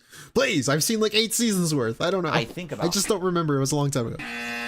I don't think, go into the kitchen and grab some chocolate. It's just if I happen to be there and I'm a little hungry and I have a craving, then I'll have 1 or 2. You see? He's so specifically weird about that. The chocolate thing. I don't even kid you. I have 0 cravings for hamburgers. What? Okay. And I used to love hamburgers. Like I used to crave a fast food. Wait, this dude fucking buys Wendy's at like fucking 3 a.m. Whatever the fuck. Buying Wendy's at like a ridiculous hour. What the fuck? He still does that. Hamburger. I have 0 desire for one. He's literally told us that he buys fucking Wendy's. Like midnight. They haven't, it's not like they suck. I just, that's what happens. There we go. Can't do anything because her jab beats everything, so. That was level 2. I lose now. Yep. That was level 2 to go straight up and knock her out of the air. Nope. So literally, what does she do? Walk forward jab, beats everything. Walk forward jab or just smash low medium kick, interrupt everything I do. You suck. Now, jab into fucking drive impact. Can't do anything about that. I can't do anything. I literally can't get out of the corner. I just want to say I love the people who made this game. For very obvious reasons. Yeah. It's not stopping. Don't tell, do that, fellas. I have to guess to get out. There's no reversal that I can do. It all is free for her. What? I did low fucking fierce punch and it gave me overhead instead. Okay. Okay, I still can't do anything. You're not good. You literally are doing the same pattern over and over, and I can't break you because you're fucking playing Cammy. 0 skill. Congratulations! You played the pattern. You're a great player. Oh, so this fucking... Okay, so I'm not a big fighting game guy, right? I don't really play fighting games. But this fucking pattern play talk. It if they're playing a pattern, you would think you'd be able to recognize the pattern and then like predict that they're gonna do it and be able to counter it. I never understood what he meant by pattern play. I don't know. I guess the online pattern. But if it's a pattern, you'd think you could fucking counter the pattern. I don't fucking know. You fucking suck. I got a $5 tip. Yeah, I know it's just coat, but I always thought that was funny. The pattern excuse. Literally played exactly the same as every other scrub-ass online cami, and you can't do anything about it because it's online gameplay. I got a $5 tip. I didn't mean to rematch this fucking scrub. There we go. I press a button, interrupts, can't do anything about it. Just keep doing fucking stuff. Yeah, I know. Like, I'm not a big fighting game guy, but like, he gets in the corner and he obviously doesn't know what to do. He just gets locked down. He struggles knowing how to get out of the corners.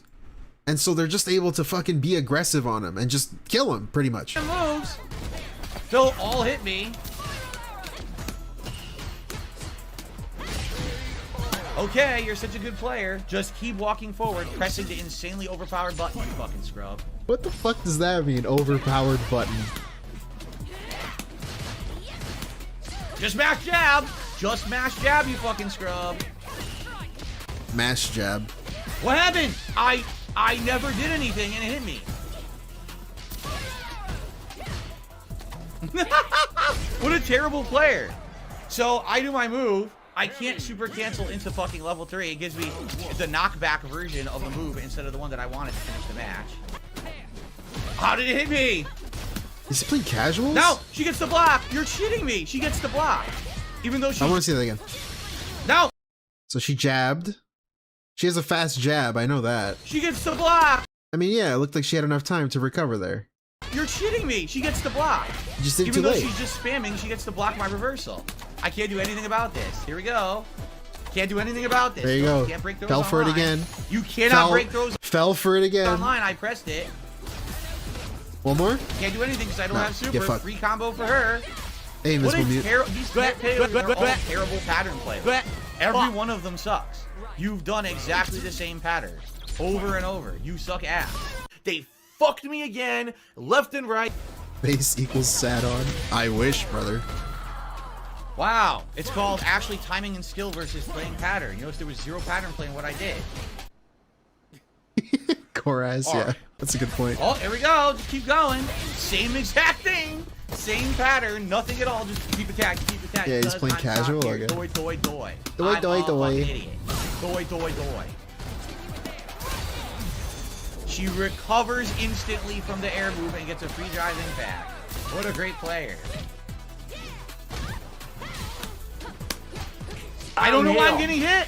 I have no idea why I'm getting hit. Zero.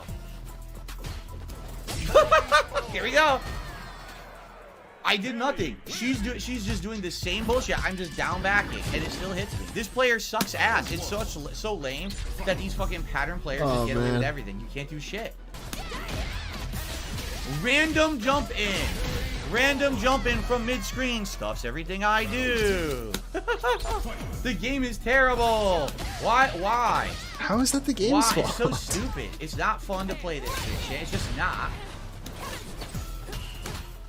I've also noticed his drive impact usage sucks. He never like seems to hit into a drive impact. He just does a drive impact just to do it. So he never seems to hit it. Now she recovers instantly. Recovers. See that again. Now she. Yeah. Recovers instantly. I mean, she's fast, right? Recovers instantly from a spammed move. There's zero risk or liability for her because she recovers instantly and can cancel into a level 3. Random jump. Yeah, that's part of the pattern. You see? The random jump is part of the pattern, I guess. Shakes head. Yep. And the sad fact is, this player actually sucks at this game. They suck, but they're beating you. What does that make you? I'm serious. They don't know how to handle. If I was playing a better character, if I was Blanca, this character would be dominated right now. They would have no idea how to fucking counter anything I do. The sad fact is, this is only because it's a low tier against her. So just play the pattern and get away with spamming these buttons. Keep spamming. Keep spamming the buttons, you fucking idiot. There you go. Spam the buttons, right? Oh, no, she's not gonna do it. Yeah, right. Bullshit. She absolutely walked forward and pressed the button, but the game didn't give it to her. Wait, no she didn't. What? Oh, spam the buttons, right? So he fell for the bait here. She's walking forward. He does something. He does a overdrive or a super level 1. He fell for it. Obviously, I've seen people do this when I've played the little bit that I've played. She's not gonna do it. He fell for it. Yeah, right. She got you. Bullshit. She absolutely walked forward and pressed the button, but the game didn't give it to her because of the rollback netcode. She mashed. Yeah, also to get in range. Yeah, that's true. Jab to my cross-up. Did you see that? Oh, she you mashed won. Jab, and the game said my cross-up missed and won her a jab round. hit. What a fucking piece of shit. 1 round. Terrible bullshit netcode. That was 360. Can't break a throw. I can't, dude. Literally, she could just walk forward, throw the whole round. There's no answer to it online. PS5 players cannot break throws against PC players. It's not possible. No. Answer to it online. PS5 players cannot break throws against PC players. It's not possible. It's not possible. Why? She was mashing. She was mashing, and it beats me. All she did was mash punch, waiting for 1 hit until level 3 cancel. You suck ass. You're a terrible player. Yeah, Electabuzz, the low tier thing. That's why he never plays a character like Cammy. Well, there's multiple reasons why he doesn't play Cammy. But also one of them is that it's a high tier character. So if he plays Cammy, and then we know he's gonna suck, there won't be an excuse because he's playing a high tier character. And he can't do that. Because then there wouldn't be a pre-built excuse. Because it's a high tier character. Why did that stop my anti-air? With puns, yeah. I can't break throws. You can't do anything. She will always get walk forward, mash, jab, or throw. So fuck your mother, you suck. No, really, you suck. Whoever you are, you're terrible. Mash, jab, or throw. So fuck your mother, you suck. No, really, you suck. Whoever you are, you're terrible. And my ass is so fucking stretched out at this point, it's time to push back. You literally walk forward, hit, throw, hit, throw. I can't do it. I'm on PS5. On PS5, it doesn't react fast enough. You're on a fucking tweaked PC, and you think you're good because you're playing online like this. You suck ass. Tweaked PC? What the fuck? You're not a good player. You literally do the same pattern over and over. I can't stop it. I'm picking a low tier character on PS5. There you go. Double built-in excuse. Console and low tier. There's more input delay. I can't even break a throw unless I mash early. And you fucking play like that online. You're fucking terrible. You should never play the game again. You should move on with your fucking life. You should just disappear. You're a fucking idiot. Nobody would miss you. Fucking shit, and relax. Some people just can't control themselves.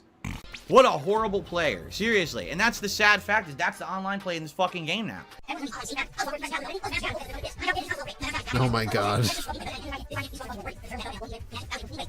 It goes baby mode. It's that because I'm playing with rollback netcode, it favors the person who goes "Doy" like this instead of the person who times a move. So they get the hit. It's like, fuck this bullshit. Oh, sure it does. Scrubby ass people. Shut the fuck up. Rollback netcode favors the people that go doy. Shut the fuck up. Shut the fuck up. Oh, whatever that was. That makes zero fucking sense. No charge. I get the wrong move. No parry. She hits me with a net kick even though I'm holding parry buttons. That was 360. We should have come out and grabbed her, but it didn't come out. I like that Chinese get through it. She's gonna spam fireball like an online scrub. Nothing I can do. How is that spamming fireballs? One fireball is spamming it? Oh my god, you're kidding! Nice drop. She just holds up back. Just hold up back like a scrub and get lucky and bounce out of the wall bounce. Fucking insane scrub luck. 100% insane scrub luck right there. Insane scrub luck. Bullshit. Oh, that's it. Just mash your buttons. Just mash. I like the skin for Chun-Li. It's nice. Her outfit, I guess I should say. I like her skin, dude. Nothing I can do. Scrub. Scrub mentality, scrub gameplay. Mash button, throw and lag. Mash button, throw and lag, because I'm playing on PC. I get away with it every time. Why did that not combo? Oh my god. How the fuck did my clean anti-air whip? I don't get it. Why does he never play it on PC? I mean, okay, I get it. I know why. Because then he has no excuse if he plays on PC. But why doesn't he try it on the mini PC? Why isn't that like something that he polls his viewers on? I feel like people should demand that. People should start demanding that in his chat. Phil, please download Street Fighter on the mini PC. And we want to see you play it, Phil. And then he plays it. I want to see that. Yeah, sudden food looks nice, dude. I have no idea. Now mash jab. Just keep mashing buttons. Oh, there's mash throw. Great, mash throw. Oh, it won't run. Really? Not even on like low or medium or something? The game's pretty optimized. I don't know, from my experience anyways. Couldn't do anything. No timing. There's no way I could have done a reversal on that. There's no way. Run like shit? Okay, my bad. Oh, I blocked. I can't believe it. I can't believe. Level 2! No! Anti-air level 2! I've had it won! Anti-air level 2, perfect execution. Drop the input because I'm playing online. Level 2! Again! Twice in a row the game is won. Anti-air level 2 and the game drops the input. Again! Drop the input because I'm playing online. Level 2! Again! Twice in a row the game is won. Anti-air level 2 and the game drops the input. 2 fucking times in a row. This is trash fucking gameplay. The fucking arcade you stick. lost. You jumped on me twice. You lost to anti-air level 2 twice. The game sucks because you're playing on fucking PC. You get away with shit. He couldn't get past level 1. Unfair advantage bullshit is I've had enough. It wasn't even there, dude. I had enough, dude. I'm just gonna fucking delete the game at this point. Level 2 again. Jesus, he's so loud. Uh-oh, Cammy. Oh, never mind. I thought this was piece. I don't think it is. Again, it's the 3rd throw in a row. Not yet. That's the 4th throw. We're not quite there yet. Coming up on it, I think. That's the 5th throw. I can't break throws, remember. That's the one thing I can't break. She recovered in time. The game allowed her to recover. She sucked to the ground, being a PC player. She sucks to the ground. And I can't anti-air level 2 her, despite the fact it was exactly the right move to do to win the match. This is Oh! This was the 5-bar connection, ladies and gentlemen. This was the 5. Hey, how much you want to bet? He's going to blame the entire loss on this one lag spike. Literally one lag spike. Oh, this was the 5-bar connection, ladies and gentlemen. This was the 5-bar match that I picked. Thanks, Capcom. The ping is at 19. Consistent. Can't 19, block. 20. Can't down back. Not 18. possible. Just keep doing the same pattern. I can't do anything. So you get away with it with your laggy connection. I'm still not doing anything. Gee, I wonder why the person's winning. I wonder why the person is winning. Look, they're still going. I haven't been able to interrupt that streak at all ever since the lag spike. All of a sudden, everything I'm doing is monstrously fucking delayed, right? Yep. Lag spike. Somehow the whole fucking lag spike caused them the match. It was lag spike in the whole match, of course. The input that I have is monstrously delayed, but they can just keep doing their lag pattern. Okay. Oh, lucky jump. One lucky jump, just guessing. So look at the reward on the lucky jump. I broke throw, doesn't break. I broke throw, doesn't break. That's 2 in a row. Finally, the 3rd one, it breaks. Why did she get rewarded? She got rewarded. Keeps throwing him. I'm not doing anything.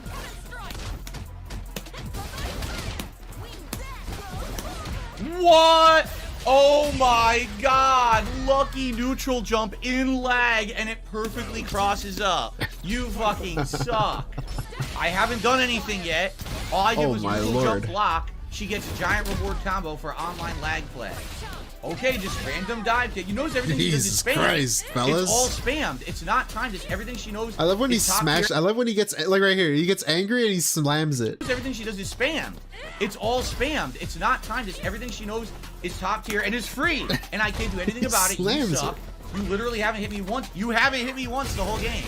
She didn't hit me once the entire fucking round. What a pathetic waste of a fucking player. Give another player a chance to play the game because you suck. Same online shit over and over. can't get out of the fucking shit-ass lag pattern because you fucking suck and play on PC.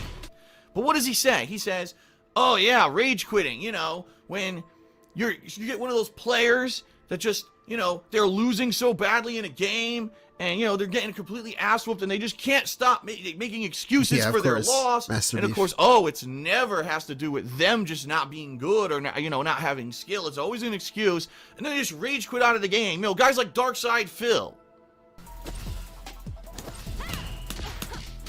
That's what you get for being a fucking spamming scrub. You deserve it too. In fact, I'm not even giving you a fucking win a set because you don't deserve it. You didn't win the 2 times you beat. Oh, nice. Let's see this. You deserve it too. In fact, I'm not even giving you a fucking win a set because you don't deserve it. You didn't win the 2 times you beat me. Dude, what a badass. What a cool guy. He's so cool. I love him. He's so badass, dude. He's so fucking brave. Gas. He escaped a tie in a video game. Why don't I get a gaming PC? I don't know, Bjorn. Why don't you buy me one and send me one? Bruh, what? Why don't I get a gaming PC? I don't know, Bjorn. Why don't you buy me one and send me one? Bruh. Since you think it's so easy, go ahead. Send me a nice high-end gaming PC in the mail. Since you think it's so easy, what? It's difficult to build a high-end gaming PC? Not really. What? I'll use it next week. Thanks for the offer. Holy shit. That dude, oh my lord. I can't wait for the money. MKG, once again, you are brainwashed by the FGC. Literally. That's like a omega bag. What the fuck? Buy me a PC. Send it to me. What the fuck? Mask off. Mask is fully off with this one, man. Just reiterated what someone else just said earlier. He says, well, I'd like to see the replay of the inputs. It doesn't matter what the inputs say. They're recorded online, genius. What? They're recorded online. So if I'm playing and it drops my input, it won't be recorded in the replay. Boy, people just don't get it. They're just like... They're so fucking brainwashed. They're so brainwashed. They're, but the online replay. The online replay. Oh. They don't get it. They don't get that the online play drops it. It's not even recorded. Why would it record an input it dropped? What? But it would record what buttons you pressed and that it received that you pressed. If you dropped it, we can see why you dropped it. Maybe you pressed the button too late or too early. What the fuck? Does he believe this? Does he actually believe this? Does he? Or is like, does he actually believe this? I don't know. I'm always confused by that. What are you talking about? What are you talking about? So now MKG is going to make shit up. Goodbye. I literally explained. He goes, oh, right. Snort Exchange. I'm sorry. I'm sorry. You're right. I should never question the guy. But it records the frames you're holding. Bye. Wait, what? I literally explained. He goes, but it records the frames you're holding. Bye. I just explained to you why it doesn't work. But I guess, you know, even explaining it and then giving you the analogy isn't far enough. Goodbye. Leave. Dunce. Dunce. All right, if we can get some bans on some of these idiots in the stream chat who obviously are only here to be stupid, like this fucking idiot. Wow, sudden full. Wow. Yeah, the analogy too. What analogy? What analogy did you actually give there? He just said the online recording doesn't record the replay. The online recording. Replay recording. That's a cool analogy, dude. Oh, here he is. This is Piece of Peace. This is a Piece of Peace. So this is him. They're fighting. It's a troll. It's a detractor. It's the guy. He's him. I'm him. I'm him. Let's go. Here he is. And spoilers. Phil loses. Did it. I broke throw. Can't break throw. It's the same pattern. You still can't beat it. There's nothing you can do. There's literally nothing you can do. There's literally nothing you can do. It was that like 6 grabs in a row? Trash gameplay by trash players. Here we go. Here it comes. Can't break throw. I know it's coming. What could I have done? Again, it's so laggy. I'm stuck in down back. I literally can't release down back and do a move out of it. It won't come out. She gets to do everything she wants because she's playing on PC and uses the netcode by doing the same overpowered patterns over and over. I cannot do anything to it. There's nothing I can do to react to that. I can't break the throw because I'm on PS5. Yeah, I can't do anything. I'm done. The PS5 excuse. Nothing I can do. Dude, that's like a parody. This is like a parody. This is like a sound clip. Nothing I can do. That's like a parody. That's like I'm playing a sound clip on my stream. I can't break Nothing the I can throw. do. I tried again. I tried 3 times in a row now. 5 times in a row now. Finally, on the 6th attempt, it broke the throw.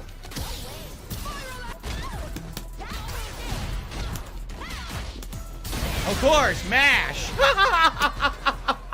Literally walk forward, throw 17 times, and then mash. You fucking lame-brained idiot. What a mouth-drooling idiot. Look at this bird. Lame brain, mouth drooling. Hateful slurs. I never say hateful slurs. Oh,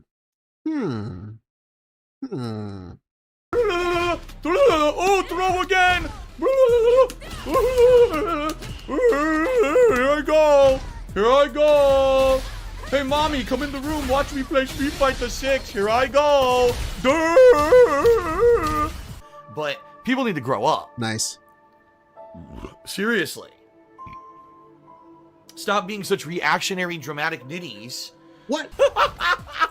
What? Now, what does he mean by doing that? Because we all know what he means. But, I mean, hateful slur, that whole baby mode rant.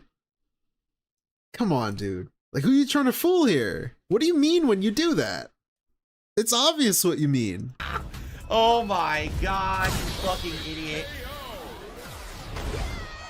I don't know, dude. Pathetic excuse for a fucking fighting game player. You can go get fucked. Why doesn't Phil have friends? I don't know, Nerd Brew. I can't tell. Terrible. I really can't tell. Same exact gameplay from every fucking Cammy. Literally. Not a single piece of originality from any of them. They do exactly the same moves over and over, the same pattern, and you can't break it because you're playing online against a PC player on PS5. You have zero chance. You literally have zero chance to do anything. Time to sleep. Hey, it's gonna be me soon. Good. Yeah. I didn't do that. I did low jab. I Who's have this no character? clue. I did low jab to get me Luke? throw. I have no clue why that happened. I have no clue why she parried there. Just spam from full screen. There's no way I can block that on reaction.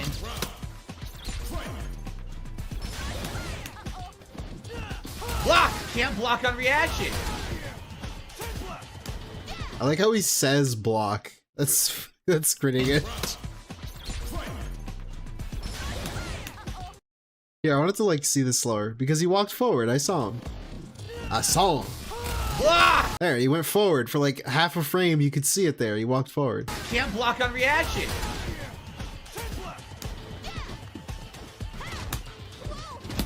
That was level 2 super! That was level 2 super! Perfectly won the match. Gives me the wrong move again. Thanks, Nerd Brew. Capcom. Thanks, Capcom. PS5 shitty version of the game. He lost. Yeah, he paid for it, by the way. Fucking lost. He absolutely He spent like $500 to play on the shitty version of the game, apparently. lost. You know, that $500 could have went towards buying you like a PC? I don't know. Perfectly won the match. Gives me the wrong move. Line pattern over and over that I get away with because I have a top 10. Here's another one. Oh, no. Dude, this is endless. It's an endless army of cammies. They never go away. Oh, it's the same person. You know what? Look out! Fuck this idiot.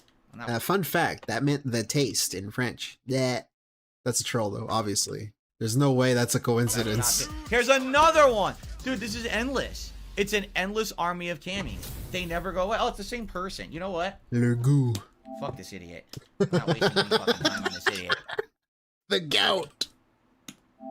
That's why he's the gout. The gout. Said it. I'm not fucking an army of, I'm not fucking with the army of Wait, cammies. wait, what? I'm not fucking an army of camis? I wish I was, brother. I'm not fucking an army of, I'm not fucking with the idiot.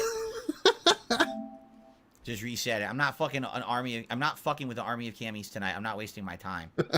I'm not. Let's He go. quit. He rage quit. Our first true rage quit of the day. Amazing. They still exist, folks. They still fucking exist. Wow. So one time I actually tried to use it, right? Quits the dashboard. I blocked that way.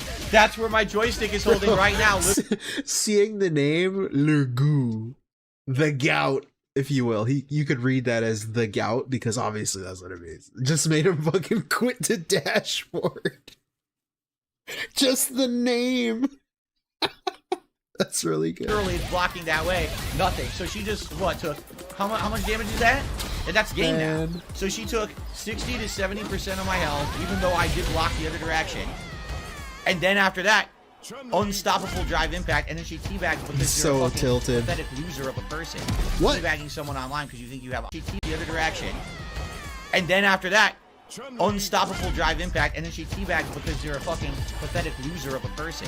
Teabagging someone online because you think you have online work because you're fighting the worst character in the game with a top tier. You're actually a piece of dog shit. Like, I actually think the player's good, but now that you're teabagging, you're just a piece of human fucking feces. Like, literally, you were shit out of your mother's ass, I'm sure. Okay. Because that's how people behave online when they fucking shit out of their mother's asses. You know?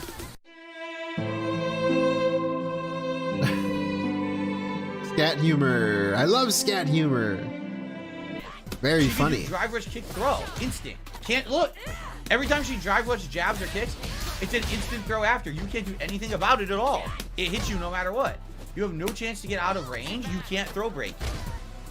Nope. I just dashed forward and mashed to jab, and it gave me a free cross up. Man. And now I get a free combo, and I win the match. Fuck you. You suck. Well, every Cammy sucks. They're all terrible. Quit. They all do exactly the same gambling shit, and the game always rewards that, right? Imagine if you had a die, and every time you rolled it, you won 90% of the time. That's Cammy. That's like champions, huh? Imagine you spent so much money that you win 99% of the matches that you play online. I will just throw anything out there that I want, and 90% of the time, it will hit, or if it doesn't hit, I recover instantly, and I can just roll the die again, free rerolls. That's Cammy in a nutshell. There's nothing to it. Look, why do you think there's so many of them?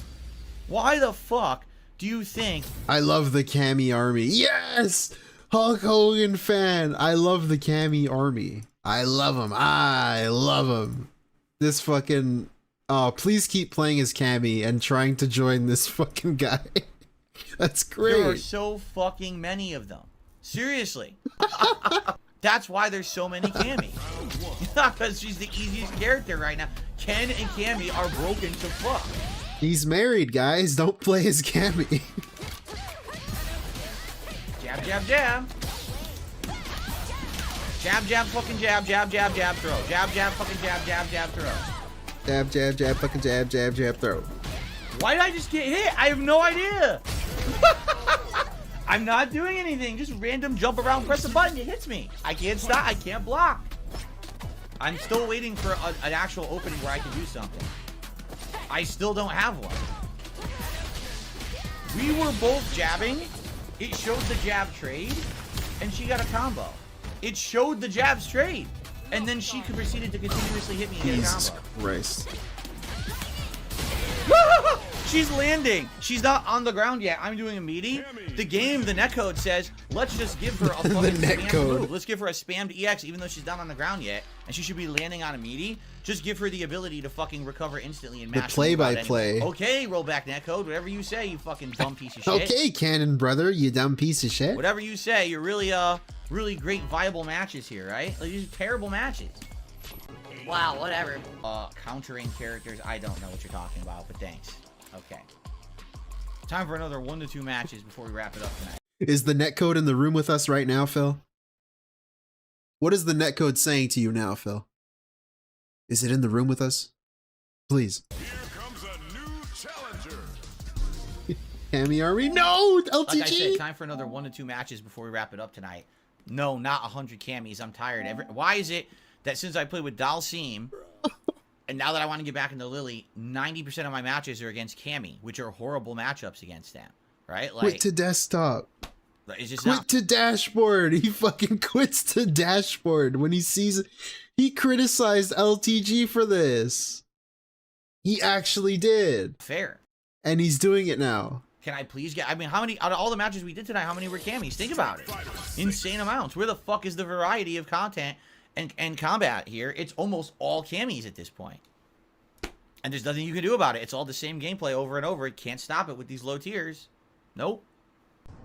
Nope. He's playing casual? No fucking way. I didn't know he was still playing casual. Why is he so angry? Definitely. You know what? Actually, that makes sense. Why he's so angry. Because he can't even win in casual, where you'd think that he would win. I think that explains it, actually. Big juicy butt. Some of these nights are excuse me, what you would consider slow nights. It's not a big deal. I had a Uh-oh, it's the army. I'm not complaining, but It's the cami army, bro. A distinct fall off of interest, you know, in this. I drink gin. Let's go. It's another fucking fellow army member. Big juicy butt. And dashboard. So as you can see, this is probably the same person changing their name over and over, and then just trying to find me in casual matches. Because you notice, it's one thing if you get a name that's a reference. It's two things if you get two names that are a reference. When you get three, that's a pattern. This is just a pattern, like the pattern play in the match. Uh-oh. Same idiot going over and over trying to find me, obviously. So I'm just, every time I see that now, I'm just going to quit out of those matches. I'm not going to waste my time. I'm just not going to entertain stupidity. That's the third in a fucking row cami with a name that's meant to be some kind of a stupid meme reference. So I'm just going to say, fuck you, not waste my time with this dumb waste of life. Oh, that's good. That's good. Oh, here we go again. Seriously, I've had enough of this. I've had enough of these fuckheads. Stupid fucking trolls, man.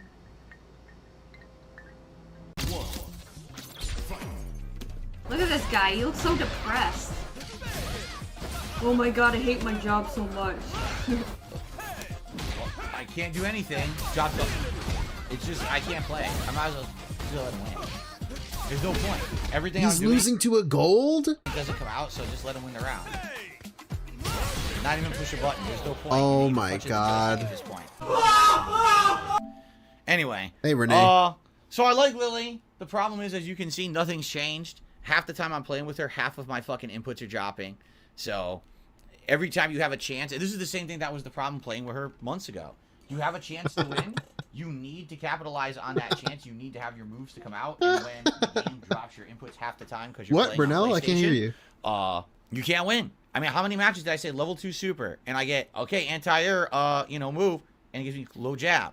Tick throw, 360, 360. It took me 3 attempts to do a 360 on one guy. 3 in a row before it would finally give me a 360 plus punch. You know? But it's sad. It is sad that that's what the game has become online. I'll be honest with you guys. I don't think that Street Fighter 6 will get better over time with that regard.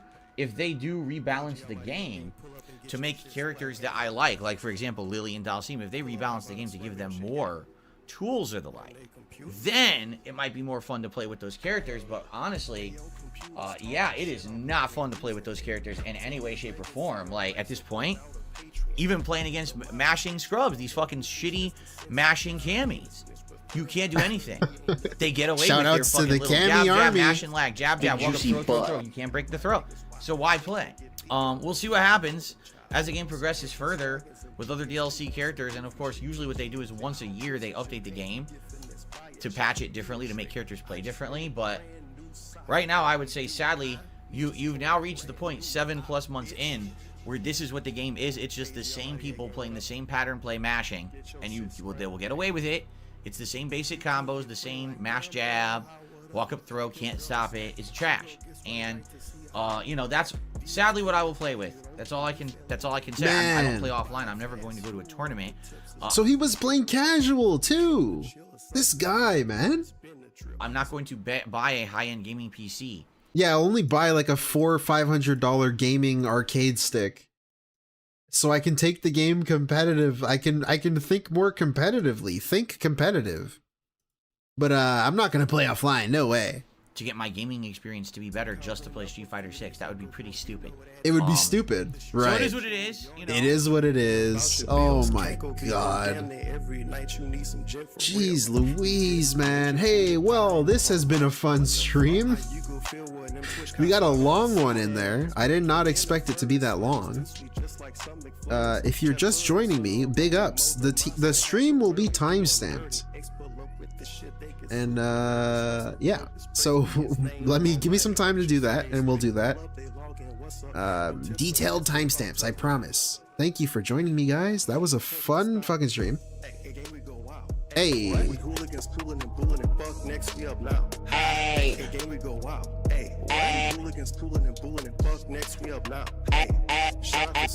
Anyways, shout out Snortwave Records, Tevin, everybody. Hey, love you guys. Hey, Happy New Year if you're celebrating.